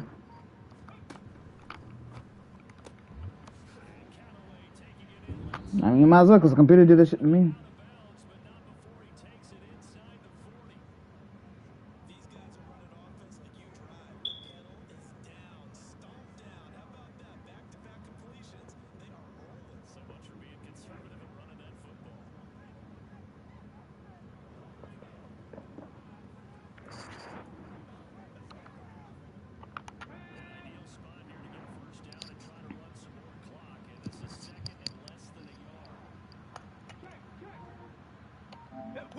Which is worse, not winning the finals or forever the Celtic fan getting to tell you we came back down 0-3? The latter is so much worse. So yes, I was catatonic after that game 6 because yeah, I thought we were going to lose. So it's only happened one time. And that's why it's so different where the Pacers, all right, if the Pacers stayed alive in game 4, they almost did. If the Pacers stayed alive, all right, you're just getting on the bird to go play in Boston. And then somehow you win that game. All right, if you do win another game 6, then you got to go back to Boston and win another. Well, the Timberwolves, the last I checked, they're a 5.5-point favorite. All right, like, they should win tonight. They would not. Then, all right, can you win one? If the forget about what it could look like getting to a game 7. Amber, if the Wolves win tonight, What the fuck? this series gets so juicy. I think it's pretty hot right now because it's the home team now down 3-1. But man, if the Wolves win tonight and we're going to a game 6, that is Fuck going 'em. to be a hot contestant. Please let that happen, just for all of us that also want to set a peak. No one wants to hear that trash music anyway. He's a fucking asshole. Right now are 4.5-point favorites on Fuck 'em. ESPN Bet. I think you're right though. I think it opens at 5 or 5.5-point favorites at one point as well. They are favorites, even though they are the team currently down 1-3 to the Dallas Mavericks. Now, in part, of course, because this game is in Minnesota, and also because we saw a very different game in Game 4 from Anthony Edwards and Karl Anthony Towns, particularly Karl Anthony Towns. Well, now I know he got into foul trouble early. Both of those guys did, and you can't be in foul trouble in the second quarter. And also the mistakes from Minnesota. I mean, they caught, I think in this last game, I believe Dallas scored 20 points off of Minnesota threes. I think it was 30. I think it was 30. It might have been 30. I don't have the stat in front of me. I mean, just a mess in a lot of ways. They make a lot of mistakes, which is what you would expect from a young team that's largely youthful, and particularly when we're talking about a named superstar. But the way that Karl Anthony Really? A fullback? struggled. Why am I losing momentum bar? Why they got a minimum bar? I'm winning the game. Foul trouble. He felt like the real difference maker in this equation, and I wonder what version of Cat we're going to see tonight. Yeah, that's the part that certainly worries me if I'm a Wolves fan moving forward, because I would hate the idea of, Dang. hey, you know what's our X factor? You know what we really need to win this game tonight? Karl Anthony Towns to be huge. Because I don't trust Karl Anthony Towns. Even in a game like on Tuesday night where he was great, you still had the foul trouble, and he still One first down, the ball game is over. where you probably can't go for that pump fake on a three-pointer. You know, I don't trust Karl Anthony Towns. But if we're talking about coming back from a 3-0 deficit, this Wolves team, it's a weird team. It's really hard to get a grip on them because, look, last series, they go and they win the first 2 games against Denver, both on the road. And then their response to that is to lose the next 2 at home and lose 3 in a row overall to the Nuggets. But then they wind up forcing the game 7, finding themselves down 20, with only 38 points scored in the third quarter on the road in game 7, and they still come back and win that game, really going away. Game was not in doubt. They blew them out in the fourth quarter. So this is a really weird team where it kind of feels like, right, like something really strange would have to happen for a team 0-3 to come back. And so that's why it gives this game tonight a whole lot of juice, because this Wolves team, you don't really know what to expect out of it. Some of that feels like it's the youth working in your favor, right? Like the youth works against you when it comes to some of the boneheaded mistakes that we've certainly seen from Anthony Edwards in this particular series. But also it feels like the youth works in your favor a bit when it comes to going into Damn. or in this scenario now, having to rip off where yes, it's impossible. It does not happen. You've been doing this for long enough. You are wholly and fully aware that this thing is not truly a possibility because no one's ever done it the 155 tries or whatever it was at the Knicks last year. But at the same time, Anthony Edwards ain't like he hasn't been in this game like that. Like, you know, well, do to him. So why? What the hell? Why can't I do it? You're not. I was trying to throw the square. Maybe he used his advantage in this game. Well, and Anthony Edwards, after Game 3's loss, and he's the post Well, let's get out the RD now on the crossing route. This happened. It's all right. We're gonna be okay. And I'm like, whoa, what? Man, You're it's best out fucking of 7, serious. right? It's not best out of 9. It's not best out of 13. It's best out of 7. You're down 3-0. I don't know that it's going to be okay. Maybe you do want to be a little bit nervous. You know, maybe you do want to be a little bit emotional in this spot. You're down 3-0. The game 4 is in Dallas. It's all right. We're going to be okay. What are you talking about? But that's also kind of where, yeah, this Minnesota team is a little bit weird. A little bit weird. They're definitely weird. They're hard to figure out. And it all comes down to those two guys. I mean, through the first 3 games, Luka and Kyrie outscored Ant and Pat by a combined 70 points. In game 4, Ant and Pat won that matchup by 10 points in their favor. We're going to have to at least do that tonight, you would think, or at least for the natural production of Luka and Kyrie. And we'll see if some of that youth helps them there when the stakes are so incredibly high and the odds are so stacked against them. But also, Anthony Edwards doesn't seem to give a bleep, and that is kind of a huge thing. And people want to be out here and telling him to stop talking, to take it down. No. Don't do any of that. It's great. Better The keep it up. personality's great. Yeah, keep it up. Keep being weird, man. Great. Like, yeah. And it all comes down to those. I can care less if somebody wants to act like a fucking asshole. You just really. By a combined 70 points in game 4, Ant and Pat won that matchup by 10 points in their favor. We're going to have to at least do that. Ah! Or at least for the natural production of Why you in the guns? Okay. if some of that you helps them there when the stakes are so incredibly high and the I'm on the running back. odds against them. But also Anthony Edwards doesn't seem to give What the fuck? kind of a huge thing. And people want to be out here and telling him stop take it down or not. No. Don't do any of that. It's great. Better The keep it up. personality's great. Yeah, keep it up. Perfect. Keep being weird, man. Great. Like keep being I don't know why he keeps sending me left. Ugh. say all the right things and respect your opponent and all that nonsense. You get all that out. I love the trash talk and the youth that he exhibits, and also just the fun that they exhibit in playing the game. This should be a fun game tonight. This is turning into a fun series. Verticals. Well, I'll tell you, like, this series is super interesting now, but for 2 series that both of which could have been a sweep. Wow. Actually, both been terrific series. But, you know, history won't look kindly on the Pacers being swept by Boston, but if you actually remember the series, and if you happen to watch series, it's like, wow, 3 of those 4 games were really, really good, actually. And in this series, yeah, it was almost a sweep after, you know, through 3 games, it's 3-0, but this has been a great series. Like, people are going to remember Denver and Minnesota, 7 games, Minnesota, crazy comeback in Game 7. Amber, that series was awful. It was a horrible series. It was a horrible, horrible series. And right now, this series, which might end tonight in 5 games, has actually been really This is embarrassing that I lost. What game we get tonight. Again, the coverage of that game starts at 8 p.m. Eastern on most of your ESPN radio stations. Coming up next here on Amber and Ian, with Dan Will filling in for Ian tonight. The Dolphins gave Jalen Waddle a big contract extension. So their final drive comes up empty, and with that, the ball game is over. So fire the cannons. It's a victory here for Tampa Bay, and it's going to be their defense that gets the ink in the headlines tomorrow, and for good reason. They forced 5 turnovers in this game.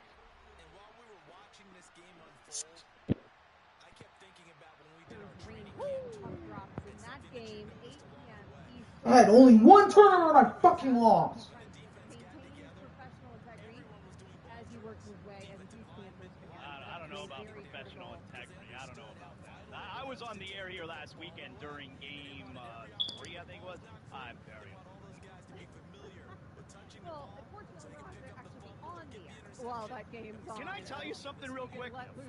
Can I tell you something? Let me tell you something. So a couple of, you know, we get our schedules, and I'm obviously, you know, I work where and I know that I'm on Thursday nights with Amber. I'm filling in for Ian Fitzsimmons. Okay, great. So, but it's going to be, all right, usual 7 to 10 p.m. unless there's NBA on ESPN Radio, which on Tuesday night, the other night, we don't know yet. What's going to happen is Game 4. Yeah, the Mavericks sweep the Wolves on Tuesday night. Now, mind you, this is going on opposite Panthers-Rangers game That 4. is not what I If wanted to the do. Mavericks sweep the Wolves, we're doing a full show. Great. I love working with Amber, okay? But it would have been opposite the Panther-Ranger game. I'm rooting so hard, Amber, on Tuesday night for the Timberwolves to extend the series to a game 5 so that we're done at 8 p.m. leading into NBA on ESPN Radio. Right in time for me to go I'm the starting downstairs here quarterback. I in can't my be playing serious like room. that. That's where we watch the hockey games and we get to business. I was a big-time Wolves fan on Tuesday nights. I'm not surprised that you're a big-time Wolves fan. I'm a big-time Wolves fan Great. just moving forward anyways, because I'd love to see this thing go all the way. It'll be very, very sad if we don't have NBA to watch here for a while, considering there is a wait because of the television scheduling until the NBA finals. They used to have a window where they would move up the finals like 2 days if need be. I guess they don't do that. They don't do that anymore. June 6th, 8:30 p.m. Eastern. No matter what happens in this series, that will be the tip-off of the NBA Finals against the Boston Celtics. But let's talk about the NFL for a moment. Amber and Ian is presented by Progressive Insurance. Protect your home and auto save when you bundle. Get a quote at progressive.com. You can find Jonathan Daslow at The Daslow Show. You can find me, Amber Wilson, at Amber W Sports. And if you know me and Daz, you know that we are a big-time Miami Dolphins fans. Fuck We you. are Miami fans of all sports. That includes the Miami Dolphins. And the Dolphins today agreed to a contract extension with Jalen Waddle.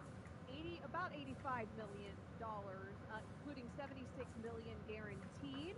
The roughly $28 million average annual value of the extension makes him the 4th highest paid wide receiver in the National Football League. The guaranteed money makes him 3rd. That would be behind A.J. Brown, Amon-Ra St. Brown. And of course, there's another guy in his wide receiver room that in terms of per annual is actually the highest paid wide receiver in the NFL in Tyreek Hill. So the Dolphins now have 2 of the top 5 most expensive wide receivers in the NFL in the same wide receiver room. This, though, we talked about this yesterday on this show when Ian was on with me, Zaz. This is just to me the beginning of Shit the fucking wide receiver sucks, market. bro. Although currently I was in a Tyreek Hill groove. at $30 million a year is the highest paid, right? It ain't gonna stay like that for very long. When you look at who has to get paid before this upcoming season, and I think that has everything to do with the Dolphins did this. The Dolphins don't want to wait until Justin Jefferson gets paid, even though Jalen Waddle's not as good as Justin Jefferson. I get it. He's not going to make as much as JJ, but you don't need JJ resetting the entire market for all wide receivers, and then everybody has to go up there. You don't want to wait till CeeDee Lamb gets paid. You don't. Jamar Chase too, right? Isn't he on this list? Jamar Chase is another one. Very smart. Yeah. You get this out of the way now, and you do it to the tune of $28 million on average, and then you figure out Tua's contract after. Yeah, it's a very smart point you bring up. I almost wonder, the Dolphins, and clearly the Tua contract is coming. I mean, they may give an extension to Javon Holland before that, but clearly this is a sign. Okay, this is our window. We're spending $58 million annually on our top 2 wide receivers. And by the way, the third guy is called Odell Beckham. But we're spending $58 million on our top 2 wide receivers. The window's now. So they're not going to putz around with the quarterback situation. The quarterback contract's coming up next. But based on what you're saying, where let's get this done with Waddle, as a Dolphin fan, I loved it because there was no airing of grievances. There was no negotiating in the media. There was no holding out OTAs, all that. Like they just got it done. It was clean. It was sensible for both sides. And I almost wonder, they couldn't do this last year with Tua because he was coming off of a major injury, and Tua needed to show them a prove-it year. But you almost wonder in that regard, if Tua didn't get hurt at the end of the previous season, the concussions and the whole deal, I mean, you'd probably have wanted them to take that same attitude that they just did with Jalen Waddle, where get this done before, the Jared Goff contract comes in, and then you wind up getting a bargain. So that's essentially, I think, what they did. Not that it's a bargain with Waddle, it's top 5. He's really good, but it's top 5 money. but it's probably going to be significantly less than what it could have been if you waited until these other guys signed. Oh, I think Tua would have gotten paid before that. I don't think the Dolphins would have picked up his fifth-year option. Like, I think we would have been talking an extension with Tua, right? They probably wish that that's the way it went down, but you couldn't do that because he got hurt. Pretty quick, right? And because then there was the durability concern. So frankly, it bought me some time. Now, I get what you're saying. Then it ends up the time ends up the quarterback market continues to get more expensive each and every year, and we continue to see it. The Jared Goff contract is not helpful to Miami Dolphins front office because Jared Goff, it's one thing when you're now that you're negotiating against kind of thing. Yeah, if they did this a year ago, you would definitely be giving Tua whatever they're going to give him. And look, Dolphin fans, it's going to be over. The first number is going to have a 5, all right? Yeah, the first number is going to be a 5, so get ready for it. But it would have been at least $10 million a year less if they did this a year ago. But you couldn't do that. You couldn't do it. They could have. They could have, but they wanted to see what they had. So now you're in a situation. I'm surprised that this is the way that the chips fell, though, that you got Jalen Waddle, that we weren't even talking about the Waddle extension, frankly, which, by the way, whenever these extensions happen like this, like, it makes me feel like we're living in some warp time speed. Like, how already are we at a point with Jalen Waddle looking for an extension? It's crazy. It was drafted in 2021, so it makes sense. I feel like he was drafted yesterday. Dazzler was my point. The part that always gets me, though, like, Jalen Waddle is really good at what he does. And I get it that there's a 53-man roster. I don't need anyone explaining it to me. But considering how the NFL and how much money the NFL makes, $76 million guaranteed for Jalen Waddle, who is one of the best players in the world at his position. You take that equivalent to the NBA player, that guy in the NBA is making $300 million. Guaranteed. Like, that always, that always makes, I can't wrap my head around it. I see what you're saying. That comparison, that's a tough one to make. But with the cap, you are a bit concerned when you're talking about Tyreek Hill at $30 million now, Jalen Waddle at over $28 million per. You have Bradley Chubb at $22 million per. And by the way, like you just said, you're gonna have Tua like $50 million something per. And so you have got a lot of money locked up in some of these bigger names on the Miami Dolphins. Oh, now it activates. Fucking lovely. Because obviously they're locking in Jalen longer than this Tyreek deal, and so they're in a win-now mode, but also maybe they're putting themselves in a position where, whatever, we'll still have weapons even if we don't have Tyreek. They do need to get that Tua deal done, though. It ain't getting any cheaper by the minute. Coming up next, we're going to get big deal, not a big deal done here on ESPN Radio. Okay, let's test my speed again. And our producer, This me. I'm good at this. No, I'm good at this segment. The Bears are going to be the team on Hard Knocks this year. They've never been featured. It's not sponsored by New York Fries.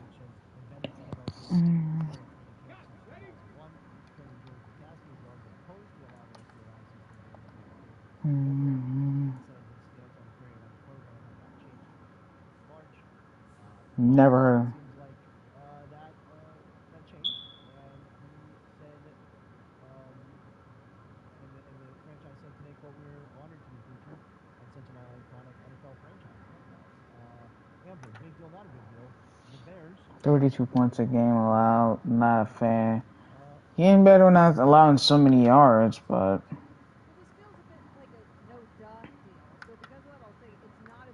Okay, so far I'm getting better with not turning the damn ball over.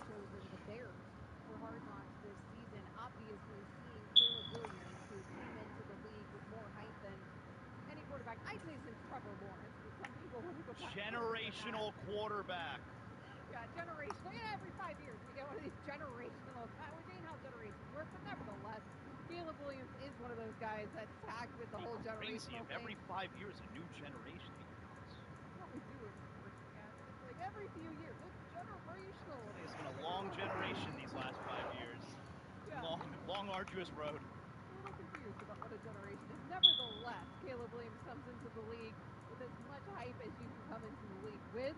So him being on Hard Knocks, I think is going to be a beautiful thing here as a rook and seeing how he handles it all. And then, of course, the Bears also a team that should be dramatically improved with the other moves that they made in the offseason. Yeah, I'm going to go big deal. I think the Bears are obviously an interesting team. I think this is a good team to do it with. You got the #1 overall pick, who, by the way, seems to be a different kind of cat. All right, so I think we're going to learn some things about him. I think we're going to see some things with him that are maybe out of the ordinary, not common when it comes to, you know, what you usually expect out of a professional football player in the National Football League. So I like the choice there. I am tired, though, of hearing about, you know, this team, their stances. They don't normally, you know, they don't want to do it. They don't want to let the cameras, and that's every team. No team wants to do it except for the Dallas Cowboys. Jerry Jones, the only guy who likes Hard Knocks and wants Hard Knocks every year. Otherwise, no team wants to do it. It is what it is. We don't hear about this owner, this coach management. They don't want Hard Knocks. It's not even up to them, all right? It's up to the NFL. So I'm going big deal. I think the Bears are a good choice. Those are a stupid deal. Nobody wants to do it. The NFL protects Hard Knocks so much.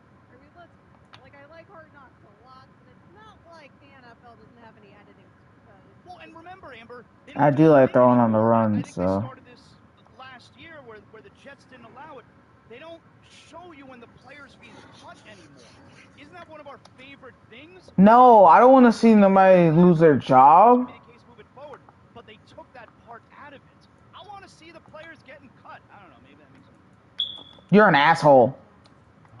Yeah, you can't tell me that Aaron Rodgers was disciplined more severely last year. That's true. Well, then that's really the only one.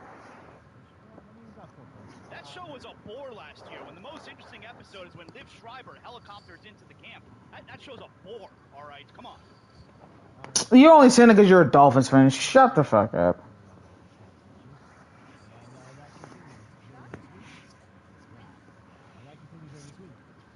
Chiefs defensive lineman Isaiah Buggs turned himself into Tuscaloosa County Jail on Thursday after he allegedly mistreated Buggs. A Tuscaloosa Police Department spokesman confirmed to WIAT in Birmingham, Alabama. Buggs threatened to be back in jail Thursday, a day after he received a warrant for his Colorado. Buggs and agent Clay Robinson, following them, said behind the charges in a righteous fight as a victim of an ongoing subversive campaign to force the closure of the paper mill, which is in Tuscaloosa. Says maybe I'm not a big deal. Obviously, this is, but the Chiefs' offseason is big. Yeah, I mean, it's not a big deal. They're treating animals like that a deal. I mean, it's like a parade of losers in this Kansas City Chiefs locker room. I'm going to go big deal. It's a terrible offseason they're having. It is. There's a lot of issues going on there. I get it. You got 53 guys in a locker room. Not all of them are going to be Saints. But my goodness, I mean, can we stay out of trouble for a few weeks? Can we stay out of the headlines for a few weeks here, James? I'm going big deal. I wish they could. I mean, can we get to? James, it's sad. It's sad. As a Chiefs fan, it's got to be sad. You know what it's reminding me of for you a little bit? Because I text James every time one of these stories comes down the pipe, because now I'm the news. And frankly, how apparently abhorrent it feels like everybody is on the Chiefs. Like, it's a very tolerant locker room. It feels like a team of bad people, allegedly. But you know what it feels like? No, it's not alleged. It's confirmed. My Florida Gators back in the Urban Meyer, right? Like my championship Florida Gators team. Like where you start finding out about your team and then you're very conflicted. Feel kind of icky rooting for them. A little bit, but then also like the like that a little bit. Like okay. If you're gonna feel icky, it better come with the rules. Zoned in. All right, I don't want to feel icky for nothing. Yeah, big deal. I mean, Andrew Arnett, former Saint. I talked to Bear Wilson, who's out here curled up next to me right now. My dog, he's fighting with him.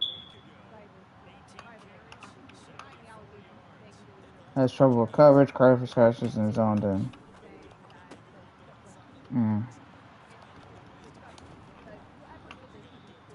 Big deal or disgusting deal?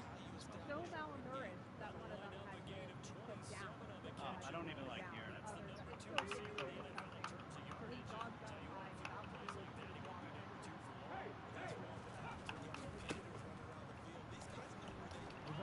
Oh, wow. What a play. Shai Tuttle on the opening run of the game. Say it into the microphone. I dare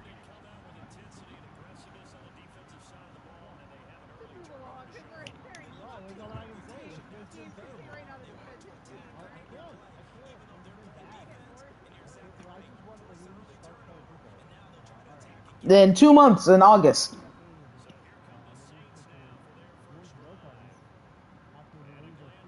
Jorge.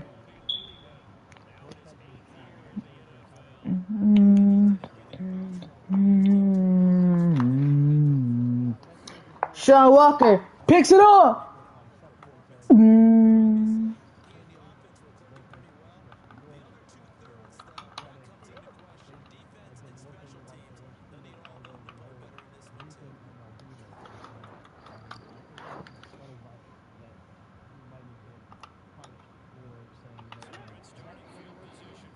They are one of the worst teams, but it's the Marlins and the fucking Athletics who are the worst teams. And it's embarrassing as a Marlins fan even having to admit that shit, because it's sad. Ever since Jose Fernandez died, we've been cursed. Ever since Jose Fernandez decided to be a fucking idiot and go on a boat when he was high on cocaine and Oxycontin and alcohol, when he should have sat his ass at home, like his agent said, we would have actually been a relevant team right now. But nah, he wanted to be a dumbass and go onto a boat and then get himself and 3 other people killed, including the captain of the damn ship. It pisses me off that type of thing happens every time I want to root for this damn team. That's why I didn't even watch baseball this year, because I'm just that disgusted.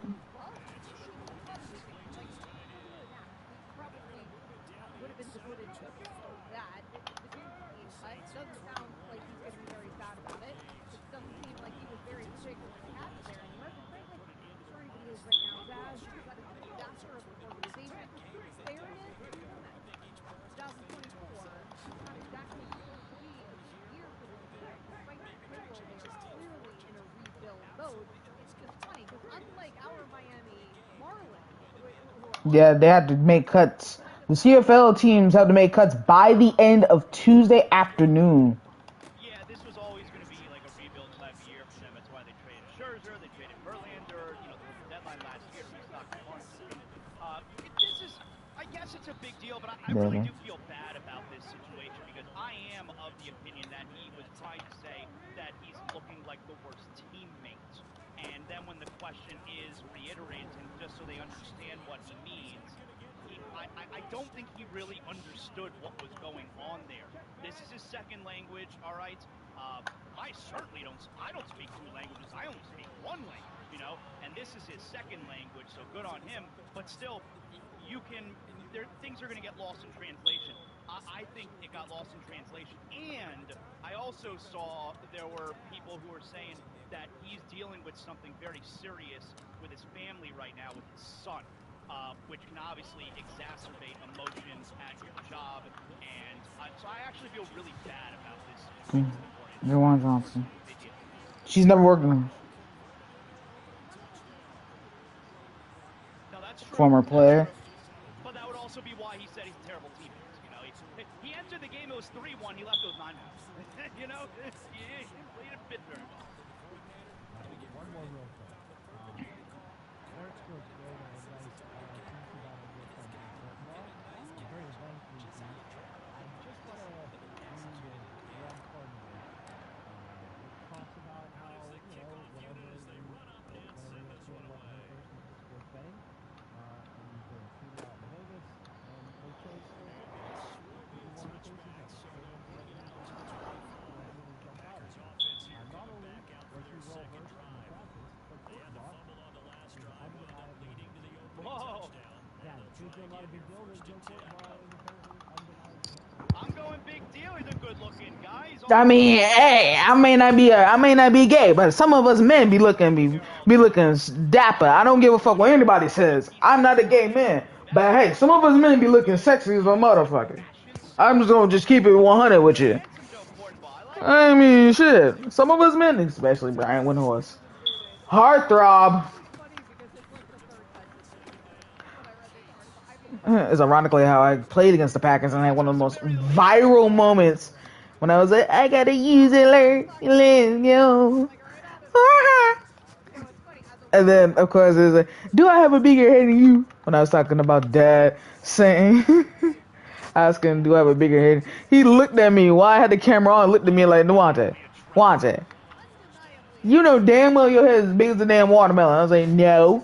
My hand's only about 10 inches, like 10 inches my ass. It's, eh. Getting the job at ESPN and all very different from my vantage point than it is from Joe, who was incredibly flattered to the extent that then he also tweeted. The whole reason I first saw this was because Joe Fortbaugh himself tweeted out, and also with that particular sentence.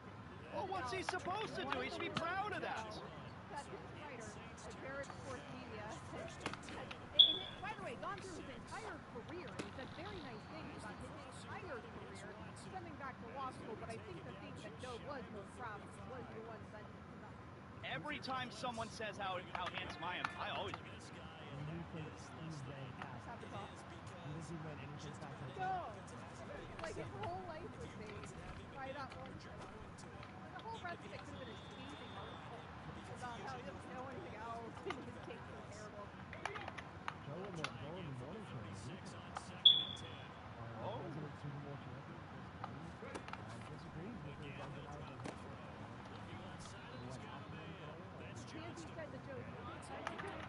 What? I'm team Joe Fortenbaugh, bro. I've listened to Joe Fortenbaugh longer than Chris Cannon. Plus, Chris Cannon, to me, he's like the biggest asshole on the team, other than Bart Scott. Those two, I can't, like, those two are two of the biggest jerks up there because they always think that their takes are the best takes ever when they may be former players, but they always. Thank you. But I'm like, no. Because they always have some. The reason why I don't like those two mainly is because they always have something to complain about today's players, about the way they do their drills, the way they run their offenses, the way they run their teams. Like, we wouldn't do this back in my day. I'm like, y'all haven't been retired for less than 13 to 15 years to talk shit yet.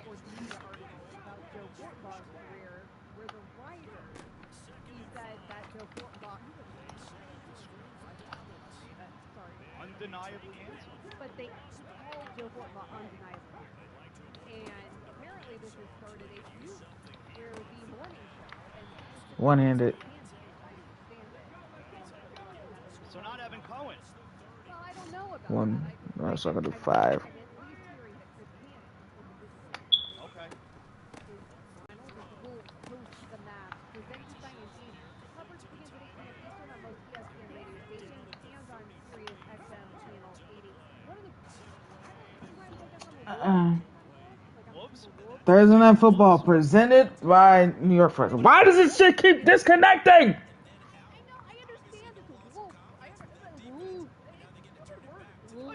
Don't mock me for saying it properly. It's an annoying word. It would flow much better if it was whoop, right? Okay, so it would flow much better if it was a completely different word. Just with one less letter. It would flow. I don't mind punting anymore. Usually I didn't care for. I didn't want the sky kick. I wanted the backspin. Fuck. But hey, I keep it in. No. I was supposed to down it inside the 20. Fuck. Oh, so because they've never been a team worth paying attention to. Now that they have to actually. Okay. Now is the problem? Let's get it then. Timber wolves, or like what if you just said wolves? Would you then sometimes say wolves? I think so. I mean, maybe I do. I don't know. Yeah, you need to get a grip on the language here, Amber.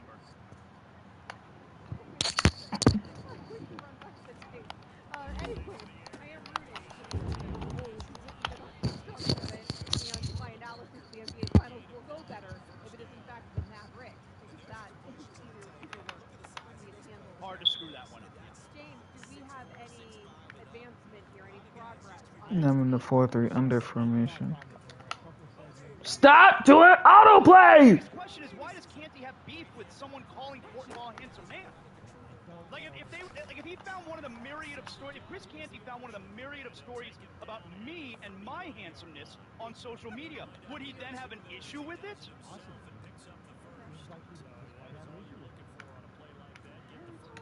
Joe went after him. I do want to know what Joe's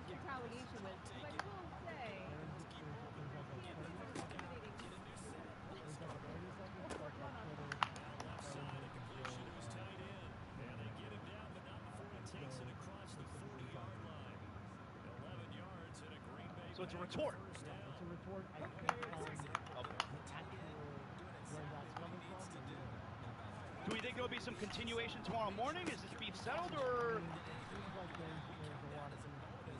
I'd like for this to continue. Yeah, I mean, should be talk. Where's Carlin? I wonder. Carlin is firmly on Team Joe. Also, he did like 2 weeks ago. Well, but Canty's his guy too. That's his former partner. Yeah, that's his former. Well, Pete Werner picks it up inside the 45.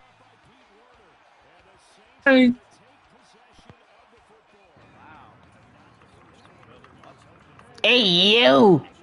Hey yo!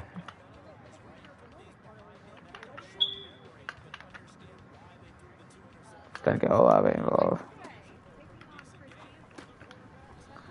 Oh,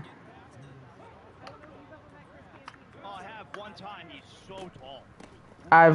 The tallest person I've ever been around was one of my friends, Octavian.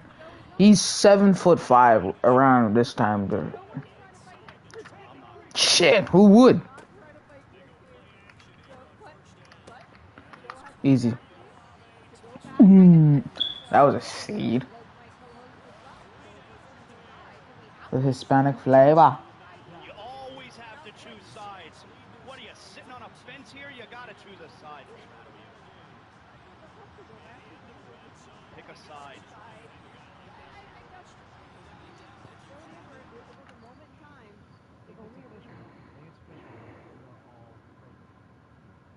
Coming up next here on Amber and Ian, Minnesota Timberwolves, Dallas Mavericks, Game 5 on ESPN Radio. Celtics finally know who they're going to play in the NBA Finals. They're still going to have to wait basically another week here in order to actually do it, though. Amber and Ian presented to you by Progressive Insurance. Courtney Cronin is filling in for Ian tonight. And Court, that game last night with the Dallas Mavericks blowing out the Minnesota Timberwolves. What a barn burner that thing ended up being. 124. I'll be back.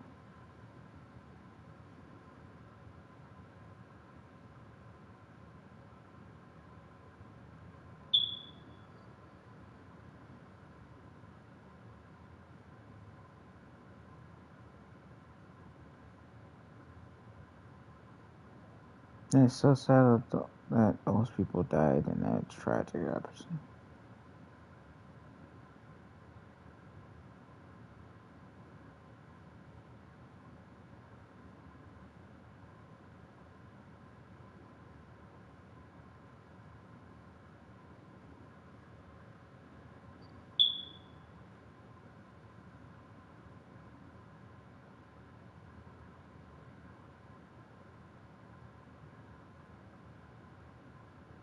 Russell Westbrook's not a bad shooter.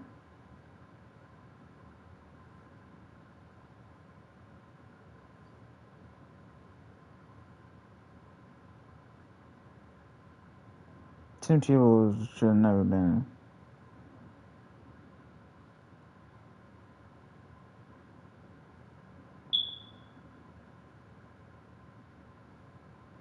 That's what it is, a giant Cheez-It. What the fuck?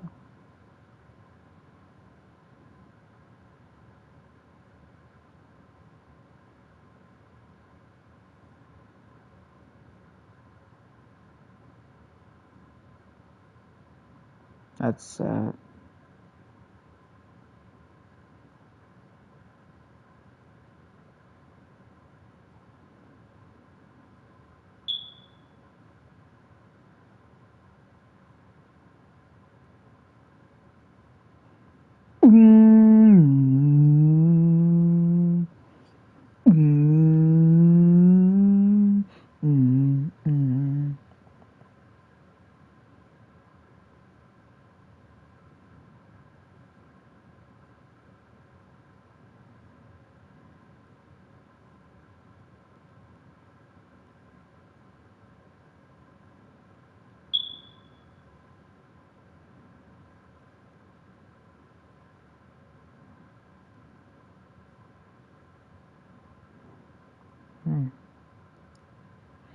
So far, so good. So far, the gameplay looks amazing, and the graphics look just like the NFL on Fox graphics.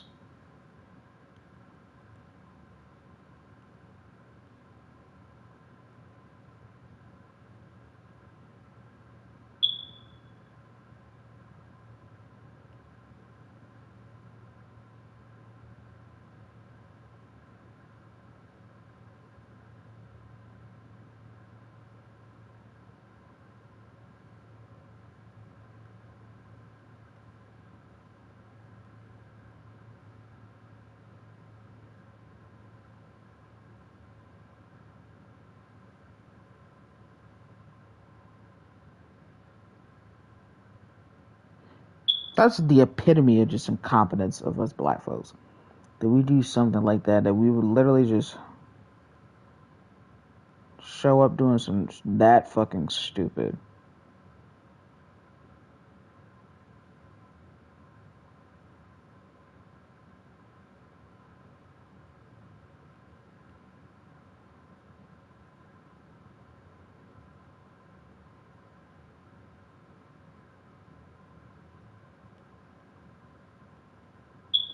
I'm surprised Joe Biden even gave a shit. Because honestly, I would have been like, you can go kick rocks.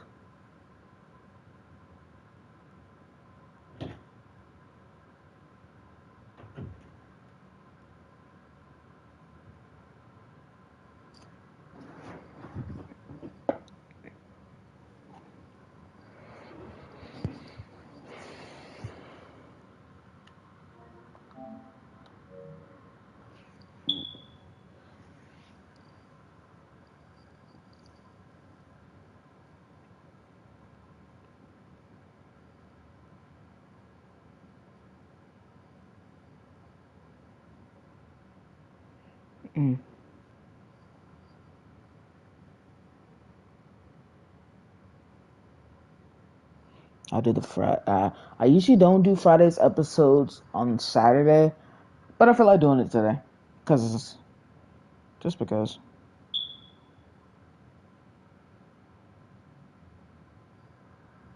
I don't know why it doesn't. 4-103. It was one of those games. I just want to check before okay, so Big Suey, local hours, sporting class. I actually am going to listen to the sporting class because last time I didn't do it, but I need to listen to it because I want to make sure are they actually going to get their TV rights again? Because I feel like it's unfair that they're going to just. All the way with until or actually, I think I turned the TV off when it was ending, but I started getting ready for bed at that point. But I watched all 4 quarters of that thing, thinking something had to happen. And sure, there was a moment where they started to try to chip away at like a 20-point lead there, and the crowd tried to get into it at times and encourage their team. But man, was that thing lopsided. Imagine being one of the Timberwolves fans that paid good money for a Game 5. Like, spent your summer savings to watch this team try to resurrect the series, even though you knew the odds were way stacked against your team. And actually, I didn't watch the first half last night. I was helping my brother pack up his apartment. He's moving to Florida. So I get home. I kid you not. I turn on the TV. The first thing before my screen even came on, I could hear the audio. It was Charles Barkley saying, "That was the worst half of playoff basketball I've ever seen." And then I was like, oh my God, what is the score of this? And you find out 69-40. Good Lord. At halftime. So I sat down.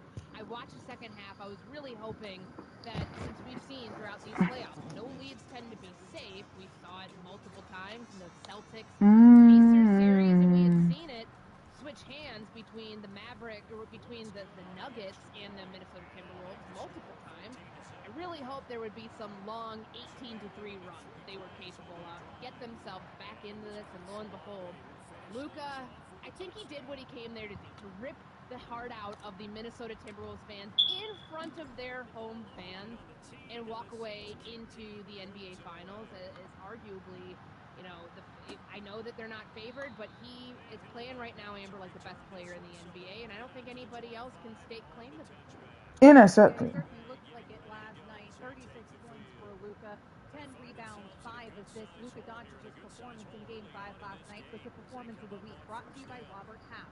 9 out of 10 hiring managers are having difficulty hiring today. Robert Half is here to help. At Robert Half, they know talent. Visit roberthalf.com. Amber and Ian, We need to make sure we need to double cover Christian Watson. What?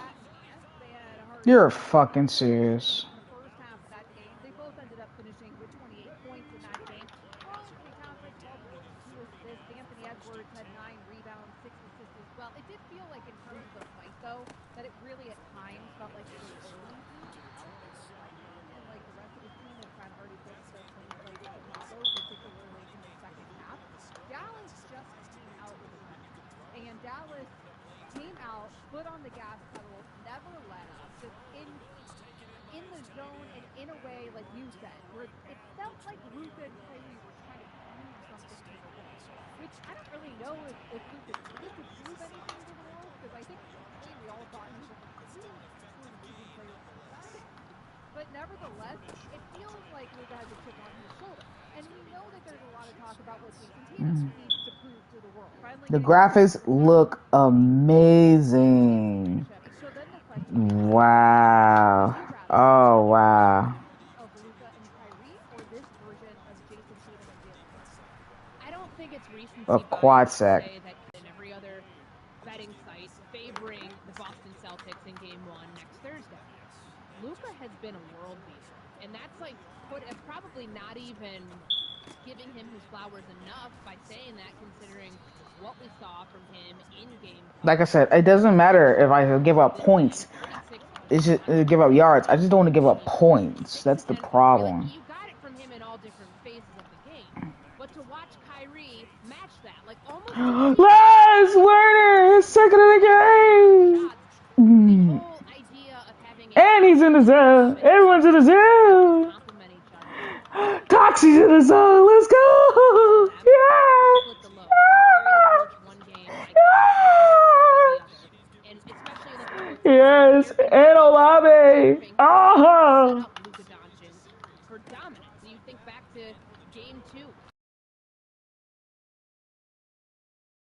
in the second half in the fourth quarter, and then You're fucking serious. The complementary way, the way they've complemented each other, I think sometimes has been missing from Jason Tatum and from Jalen Brown, where there have been questions, fair or not. I mean, I think that Joe Mazzulla put this out there perfectly, that sometimes he doesn't understand where the criticism is coming from. But The offensive, the blocking in this game sucks ass. fire and not fire and ice at the same time, where you get the best of both that fit seamlessly Okay, together. so Chris Barnes is going in the zone. Why is one player having to carry the other? Like, you don't think that about the Dallas Mavericks. You don't think that about Kyrie Irving or Luka Doncic. And to watch what Kyrie is becoming to Luka, the way that he played that role to LeBron in Cleveland, this is ultimately defining what his legacy is with this team. Good job, Chris Barnes. It's insane to think of this with Kyrie Irving. Like, this is the example that you're using, and rightfully so. You know, the one and the two, the clearly defined roles. The Kyrie Irving to Luka Doncic, right? Where is sort of the expectation for the Brown to the Tatum, but it doesn't always feel like that. In fact, we've seen it can be Brown that might be the MVP of the series, right? Not necessarily Jason Tatum, and because of that, Olave still in the zone. 1A and 1B, they're in Boston, which should be a compliment to Brown, but kind of as a duo, it almost ends up being a negative somehow, because it feels like they kind of both want to be there, right? And that maybe they haven't fully, even though they've been doing it for years, and they've been doing it at an incredibly high clip, and this is a team that was on an NBA Finals a couple years ago, and certainly that we've seen in the East numerous times. Get off me. Inside the 24. Inside the 10. Struggle for that role definition between those two. Where with Kyrie Irving, which again, it's amazing that I'm at this point in Kyrie Irving's career, where I'm saying with Kyrie Irving, he's got his role figured out perfectly here, how to complement Luka. That's not something that I think that we would have predicted even last year when we were seeing those guys play together. And somehow he figured it out. Certainly not something we would have thought was possible when he was on this Boston Celtics team. Because that was obvious that Kyrie was going there thinking that he's going to be the man. It felt like when he wanted to leave LeBron, which it always felt like there was the weird tension between them, like he was unsatisfied. Yes, he was the two to LeBron's one, but he didn't want to be the two to LeBron's one. It felt like Kyrie wanted to be the one. And now we've come full circle here with Kyrie in his 30s.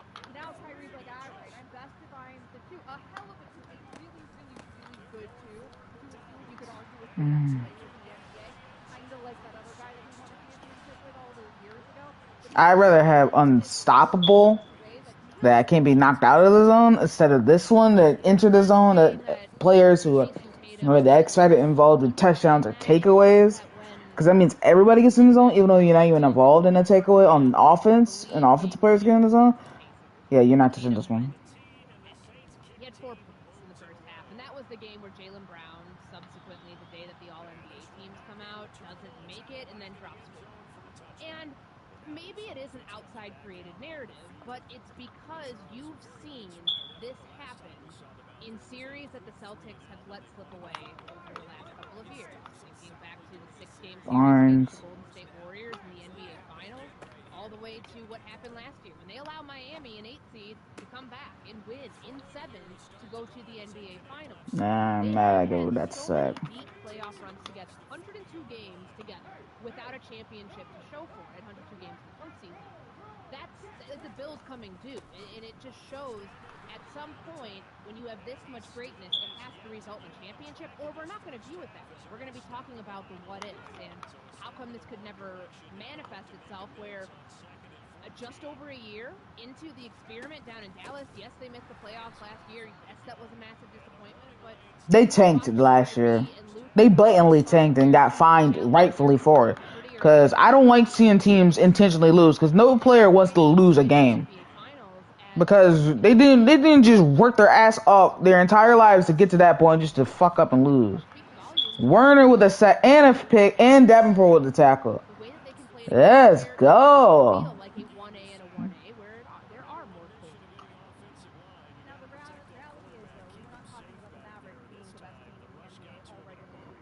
Shit, 95 possibly? Yeah. I gotta make this man an X Factor. Losing, and it can't get over that hump. This version of the Celtics, though, we haven't seen. Porzingis is supposed to be back. This has obviously dramatically improved these teams from even that last year's team that got bounced by the Miami Heat, who you mentioned. And so, if there is a ceiling for those two guys, that duo in Boston, to be able to get it done, it feels like it's this version of the Celtics. This Holiday Porzingis version that was completely dominant in the regular season, but now also feels like that has not been lived out. And also, it felt like they got tested a little bit by the Indiana Pacers in ways that we didn't expect. Yeah, and that doesn't leave you feeling pretty good about your Celtics team if you are a fan of this group. These were uninspiring performances, and it's not like the rest. Sorry, I just really want to get Olave back in the zone. The Dallas Mavericks, like both teams effectively had 6-7 days. I know Luke is playing on one leg right now. He's going to very much benefit from having the 6 days between games, but like I don't know. I would really hope that this is not the best of the Celtics that we've seen. I think that they hope that too, because they had a 64 game advantage in the NBA regular season and were like 15 games better. No! That raises the bar and that raises the expectation level to where it's championship or bust, and I don't think anybody can look at that and say that that's not a fair stamp to put on them. And then their entire way through this, they were get off me. That all the superstars were injured on. That the best player on all of these teams at some point in the series there was missing. So now they will be tested. Like you said, both teams. I really wanted to get Dobbins a carry. 8:30 p.m. the next time that they get plugged from People's House. Coming up next here on Amber and Ian, Courtney Cronin filling in for Ian. What is next for the Minnesota Timberwolves? We'll talk about that on ESPN Radio. The Dallas Mavericks are going to the NBA Finals. 124-103 the final. The West is going to be a monster next year, as it continues to be every year, but there was a lot of things we did well this year. Super proud of our guys and just building another layer of foundation to get where we're trying to go. I wish we could still play. I wish we was going back to Dallas for Game 6, but those guys came out and they competed at a high level. And like I said, man, big shout out to them. But it's super fun, and I'm looking forward to being back right in this situation next year. The Minnesota Timberwolves after getting their butts whooped. Now he's out of the zone too. They got worked. And that in and of itself really shouldn't be that big of a story. The Minnesota Timberwolves weren't even really supposed to be here quite yet. They're a young team for the most part. Great. Now my quarterback's out of the zone. Great. He's not.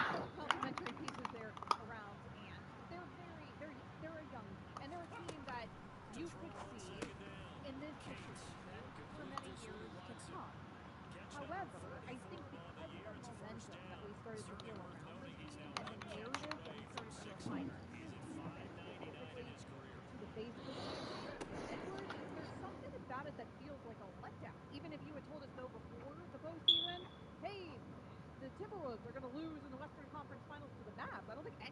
thought that was a letdown going into the. I think it stems from the fact that they knocked off the world champs in Okay, so the bang 8 triple option. seen because of the comeback. Deep dig, deep cross corner, slant, drag, pulls, fade, speed out.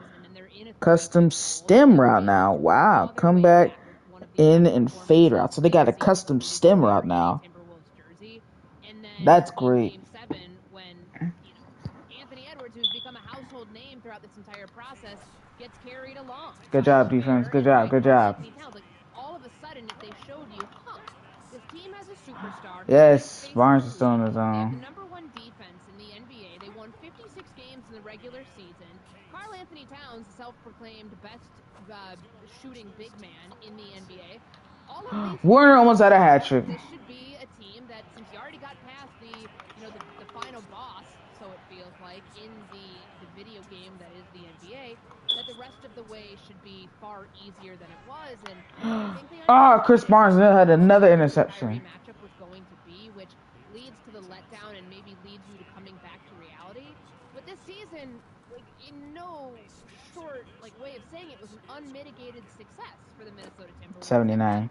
A lot to build upon going forward. They're a young team, as you mentioned. Got a lane. 50, 45, 40. Spins. Breaks the tackle in the 25. Oh, to the 37-yard line.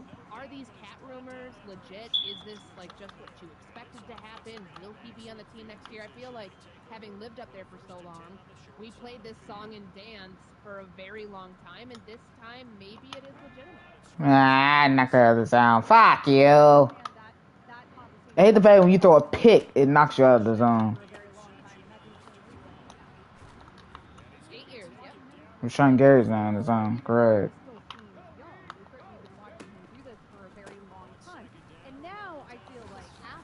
Why did it slip me through that block like that? And I guess I find that interesting in this moment. Like every other season, when they were having that conversation in Minnesota, I thought, all right, there's some legitimacy to this. But this is the season coming off of Cat, and I get it. Last night was rough all the way around. But coming off of what Cat did contribute, of course, and specifically in that Denver series, what he did contribute in the postseason, what he did contribute here in the regular season. I heard analysis today that Rudy Gobert needs to improve, that maybe Rudy Gobert isn't the best. It's like, this is the number 1 game. What the fuck? In the NBA. It feels very prisoner of the moment to the court. And coming off of, yes, a very, very disappointing game 5 against the team that may go on to win the NBA Finals, against a team that was Great. pretty unstoppable at this point. It was a letdown, but also, if I'm the Minnesota Timberwolves, I'm not overreacting from a singular game. I think you need to take the whole body of work, and if I'm taking the entire body of work, I feel pretty decent about the direction of this team when, oh, by the way, Anthony Edwards is 22 years old, not even 23. Well, the problem that they run into here is that, they are a championship caliber team knocking off the defending champs. You know who else Good has a job. championship caliber roster? The Dallas Mavericks, a team that just beat them in 5 games, that nearly swept them, had it not been for Karl Anthony Towns waking up and figuring how to shoot the basketball in Game 4. The problem here is that they've got a really expensive roster. It's young by and large. It's anchored around its superstar who's 22 years old, but it gets pricey. And this is not the year, based on how the CBA is structured, to have a very expensive roster because of the second apron and all of the tax penalties, liabilities that you take on, having to pay really big, heavy salaries in this era of the CBA. So it leads to the question of, what's the first shoe to drop? Are you a better team if you don't have Karl Anthony Towns out there? Yes! It's been debated around the Timberwolves since before Anthony Edwards got there. Back when it was Jimmy Butler in the Minnesota Timberwolves, it was the question of Cat. You get so little from him. Continue street with another half a second. Enough to anchor him as the face of the team, as this is my team. They quickly realized that the answer was no. They had to go and use the number 1 overall pick to go get Anthony Edwards, to bring him. Yes, sir. Shy Tuttle with the second sack of the second quarter. And that's fine if they can afford to continue. Were there too many liabilities in Cap's game? Him going cold for games 1 through 3. Is that enough to feel, and it wasn't just this series, there were other moments But does that put you in a spot if you are the Minnesota? And that means my boy's back in the zone. You know, the way that these two teams have Yes or felt, no? mirroring that Denver model. Do you want to try to have I've never heard of the monster formation. My God! Like, I got so many to go over. going forward, which is why the trade conversation is Sheesh. Kendrick Perkins, ESPN's NBA analyst, was on Dab. He thinks that the Wolves need to just run this team back. But the right thing to say is that Anthony Edwards still has the potential to be the future face of the NBA. Let's make that very clear. Two, they should run it back. They should run it back, right? They had a successful season, right? No one thought that the Minnesota Timberwolves were like gonna make it this far. Right? No, I didn't even think they was gonna make the playoffs, and I got absolutely and rightfully roasted for it in YouTube comment sections. I have to admit my faults. I was one of those fools who thought they weren't gonna do anything. Coaches are gonna get better. I damn sure believe that Anthony Edwards is gonna get better. Anthony Edwards is going to get better. I mean, that's the scary thing. He's only 22 years old. Now, I think we could say, fine, Cat is maybe who Cat is at this point, even though he is still on the right side of 30 as well at his 28. But Anthony Edwards, presumably, is going to This is the right time to do it. So I also think it matters here how those guys complement each other. Jimmy Butler, you mentioned that era in Minnesota. Jimmy Butler did not like Carl Anthony Towns. It seems very different for Ian and Carl Anthony Towns with that pairing. Coming up next here, on Amber and Courtney filling in for Ian. The Mavs are in the finals, just like one of our friends predicted. We'll talk to him next. Mavericks are headed to the NBA Finals. They will face the Boston Celtics. We have to wait about a week to see it. The thing doesn't tip off until next Thursday, 8:30 p.m. Eastern. A sad wait that we have here, Courtney, until more basketball is headed our way. Courtney Brennan filling for Ian tonight here on Amber and Ian. Alan Hahn, he predicted, we have him on. Oh my.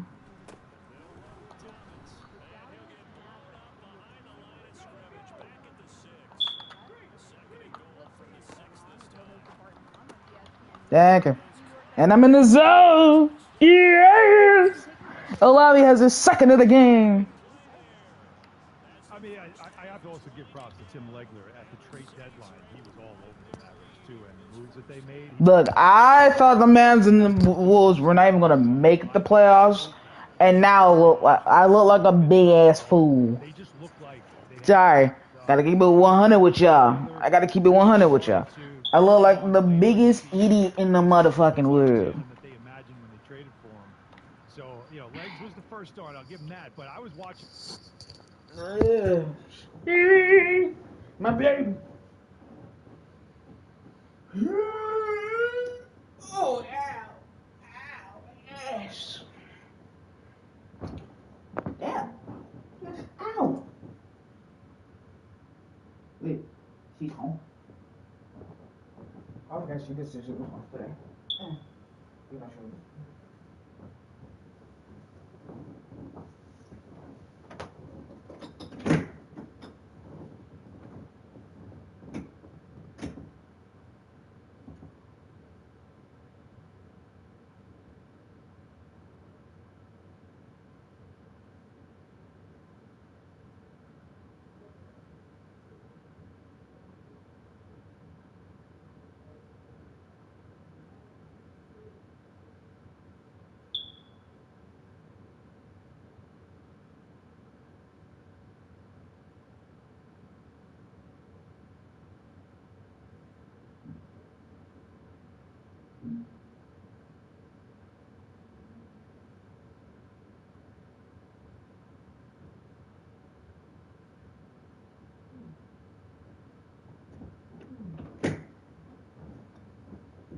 I'm gonna lay down because my back is starting to seize up again.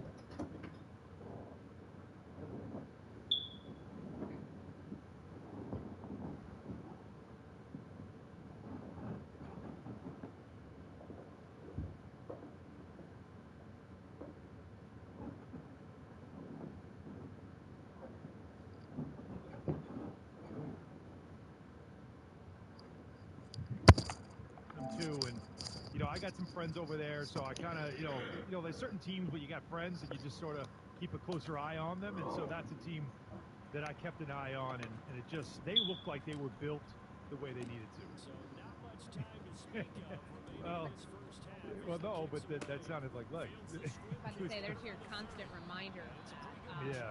Maybe I'm wrong on this. I feel like as much as we need content, we need basketball at this time of year. Maybe a palate cleanser from the last two series and not being as competitive as we had hoped for will be good for all of us. But I'm wondering about just not even styles of play, but what we've seen from both the Mavs and the Celtics, and how this is going to play out.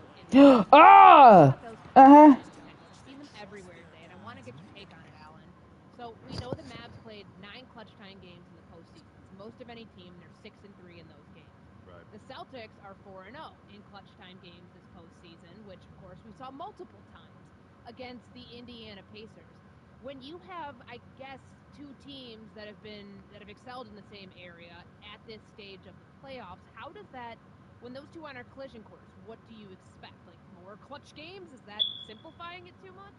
I would hope so, because that'll make it a fun series, right? But one is, like, when you look at them, one, if you know, that in context, it's a lot different than when you lay it out the way you did. First of all, I would imagine that getting to a championship round, both teams probably did really well in clutch regardless, right? Because you don't get this far if you're failing when it matters most. But I think when you look at it from a macro view, what Dallas did in clutch time is really impressive because of who they went up against. Boston's clutch time, a little fugazi, if I may. Because think about it, like the Pacers, 45 minutes out of 48 looked like they could win the game. And then in the Yes, the playmaker. I love that. They just gave it away. I like that. Was that series a lot of times for Indiana when late in the game they just found ways to lose. I'm mad that I gave up a first down on that play. I thought I was lurking. I thought I had the right lurk animation, but I pressed the wrong button. So, you know, that's what I mean Oh my God. when I watch Dallas, I Really? see it differently than when I've watched Boston. I don't Really? think Boston has been tested yet. They're going Really? to be sure in this series, and we can only root that there's going to be 7 games that are in clutch time, because that means it could be an epic series. Alan Hahn joining us here on Ember E. Courtney calling in for Ian tonight. I mentioned the long side wager.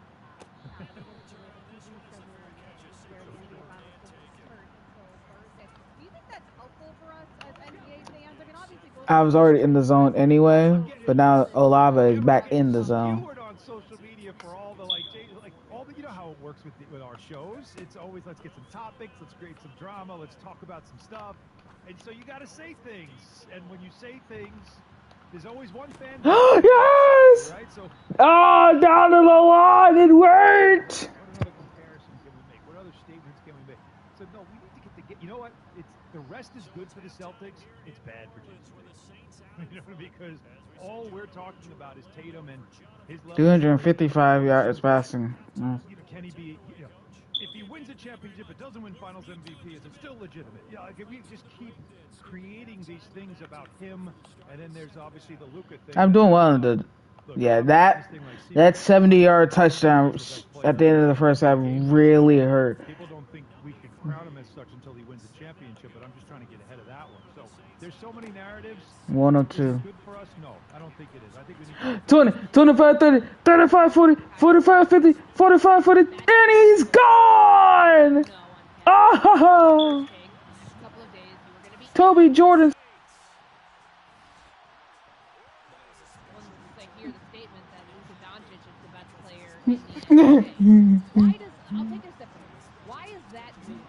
I like it. Complementing each other than what we've seen on a consistent basis in 102 playoff games over the course of Tatum and Brown. I think it's because what we've seen, and it's more of a 350 yards passing pretty much in the first half, which is crazy. You saw it last night, first quarter.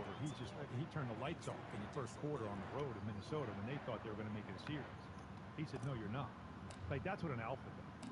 Then he goes to the bench. They've got a lead, and then Kyrie just tags in like it's wrestling. Now it's my turn, and he comes in and then he goes to work. They're not. I don't think Tatum and Brown fight over the ball, so I'm not trying to suggest that. but it just seems like there's a little more synergy in roles and understanding who does what, and an appreciation of, like for Luka, there's an appreciation of what Kyrie brings and what he does, and an understanding of it. There was a game earlier in the playoffs where Luka really just early on didn't have it. His knee was bothering. Even my boy Brian. Oh my God, Brian Williams, she's so sexy. Luka was the one who closed the deal at the end. There's just Yeah, Jaden, you sound like a dumbass, so that's why I got that ass whoop. And again, I'm not suggesting they don't get along, because I feel like actually this year more than ever they've Yes. actually been better when it comes to acknowledging each other. But it never really feels like it's a duo. It's more of I do what I do and he does what he does. Yeah. And Don't usually leads to disrespect. us winning, but it never really feels like it's a collaborative. I don't know if that makes sense, but that's the best way I can describe it. That's a good way to put it, the whole collaborative process, because it does feel in moments where Jason Tatum, and I think a lot of this is just the byproduct of being on a team that has really high expectations, that, you know, there are moments where it feels like your superstars should not have to be carried by other players, and I just don't know. I don't know if that's a fair way to truly evaluate it, considering it's a team that has world beaters from 1 through 5. Like, they constructed this team to go win a championship, and anything shy of that, is going to be considered a failure. Yeah, absolutely. And that's, I think, the biggest difference too here is that Luka and Kyrie really are, like, they have great role players around them, but there's no mistaking, like, the most important players. Yeah, that's why mom and dad, every person always told me, never disrespect the elders, because you get humbled in a heartbeat. But he does it as with the understanding that Tatum's getting attention, which allows him to do Oh yes, and I got the hit stick. like a wide open corner three. I'm doing so well. I'm so happy right now. Well, because everybody's looking at Tatum, that's why he's so wide open. That's why he can get that shot. But the credit is to him making that shot, knowing where to go, because he reads the play and understands it. I think that's big here. Kristaps Porzingis, when he does return to the lineup, another guy that benefits and plays really well because he fits what they need, which is a stretch big so the paint's not clogged up. But he can't be who he is. You know, it's Isaiah Hartenstein. Thank you. And Jaylen Brown probably takes advantage of a lot of one-on-ones because I can have no speed. And I got to use alert. Let's go. We don't celebrate the Celtics enough as a team. We keep talking about their two main pieces as if it's like what Luka and Kyrie are. But I think this Celtics 5 plays more basketball and feeds off each other a lot better than trying to individualize what they have star-wise. Pretty much. I agree with everything you said, Alan, when it came to the role definition there between Luka and Kyrie versus Tatum and Brown. What's funny to me, though, and I wonder if you're as surprised about this as I am, is that we are at a point in Kyrie's career where it is Kyrie Irving that we are holding up as the beacon of role definition, right? Of knowing how to be the Robin to the Batman. A guy who we all thought wanted to leave LeBron because, frankly, he wasn't happy that he wasn't the number one. A guy who, when he was on this Boston Celtics team, seemed like he wanted that to be his team, right? Like, he wanted to be the number one. And now here we are with Kyrie in his 30s, and all of a sudden, like, we're holding him up. This is the guy. It really is a transformation, right? Like, and that's the problem here, because this is also part of the days in between games, and so we have all different things to talk about. And so we sit there and we start waxing poetic about That's old man. Who gets it and understands and lets Luka have his shine and knows I'll fill in the blanks here. A good bet around some of these younger guys on this Mavs team. He's coming off very humble and all the ways. Pretty much. He got that ass whooped. He got that ass whooped. Admiration of Kyrie as this sage veteran who looks at him when Luka says to him late in game 3, and he's like, I don't know why. Kyrie said, well, that's what this is. That's how this is. You're supposed to feel like that. And when you have that, you completely forget the previous Kyrie, or at least the previous chapter of Kyrie that we knew, was one that, and it's fair to say this, he was a toxic entity. The hell happened? What the hell? How the hell the wall at a dent?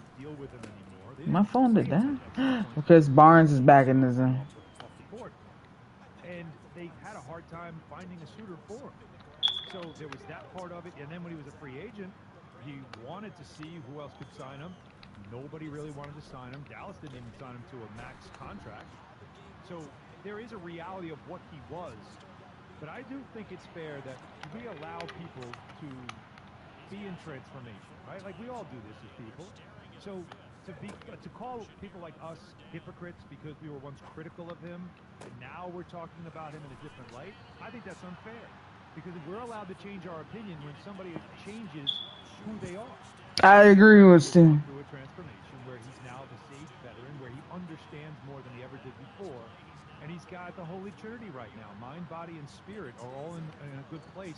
And Dallas Mavericks, who I believe for creating an environment that allowed him to kind of, just calm down, just settle in, feel comfortable in his environment, trust a coach that he's known a long time and has a high respect for in Jason Kidd. God Shamgod, an assistant coach who's known his father well before even Kyrie was born.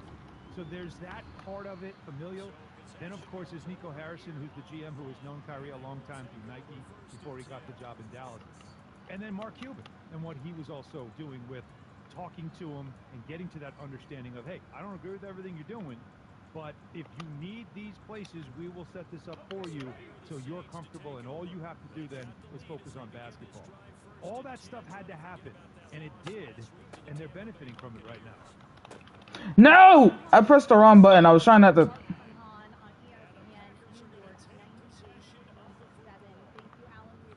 I was trying not to do that. I was trying to... Would you rather have Dak Prescott or Tua Tagovailoa? We will get into the NFL. That is next year on ESPN Radio. Okay.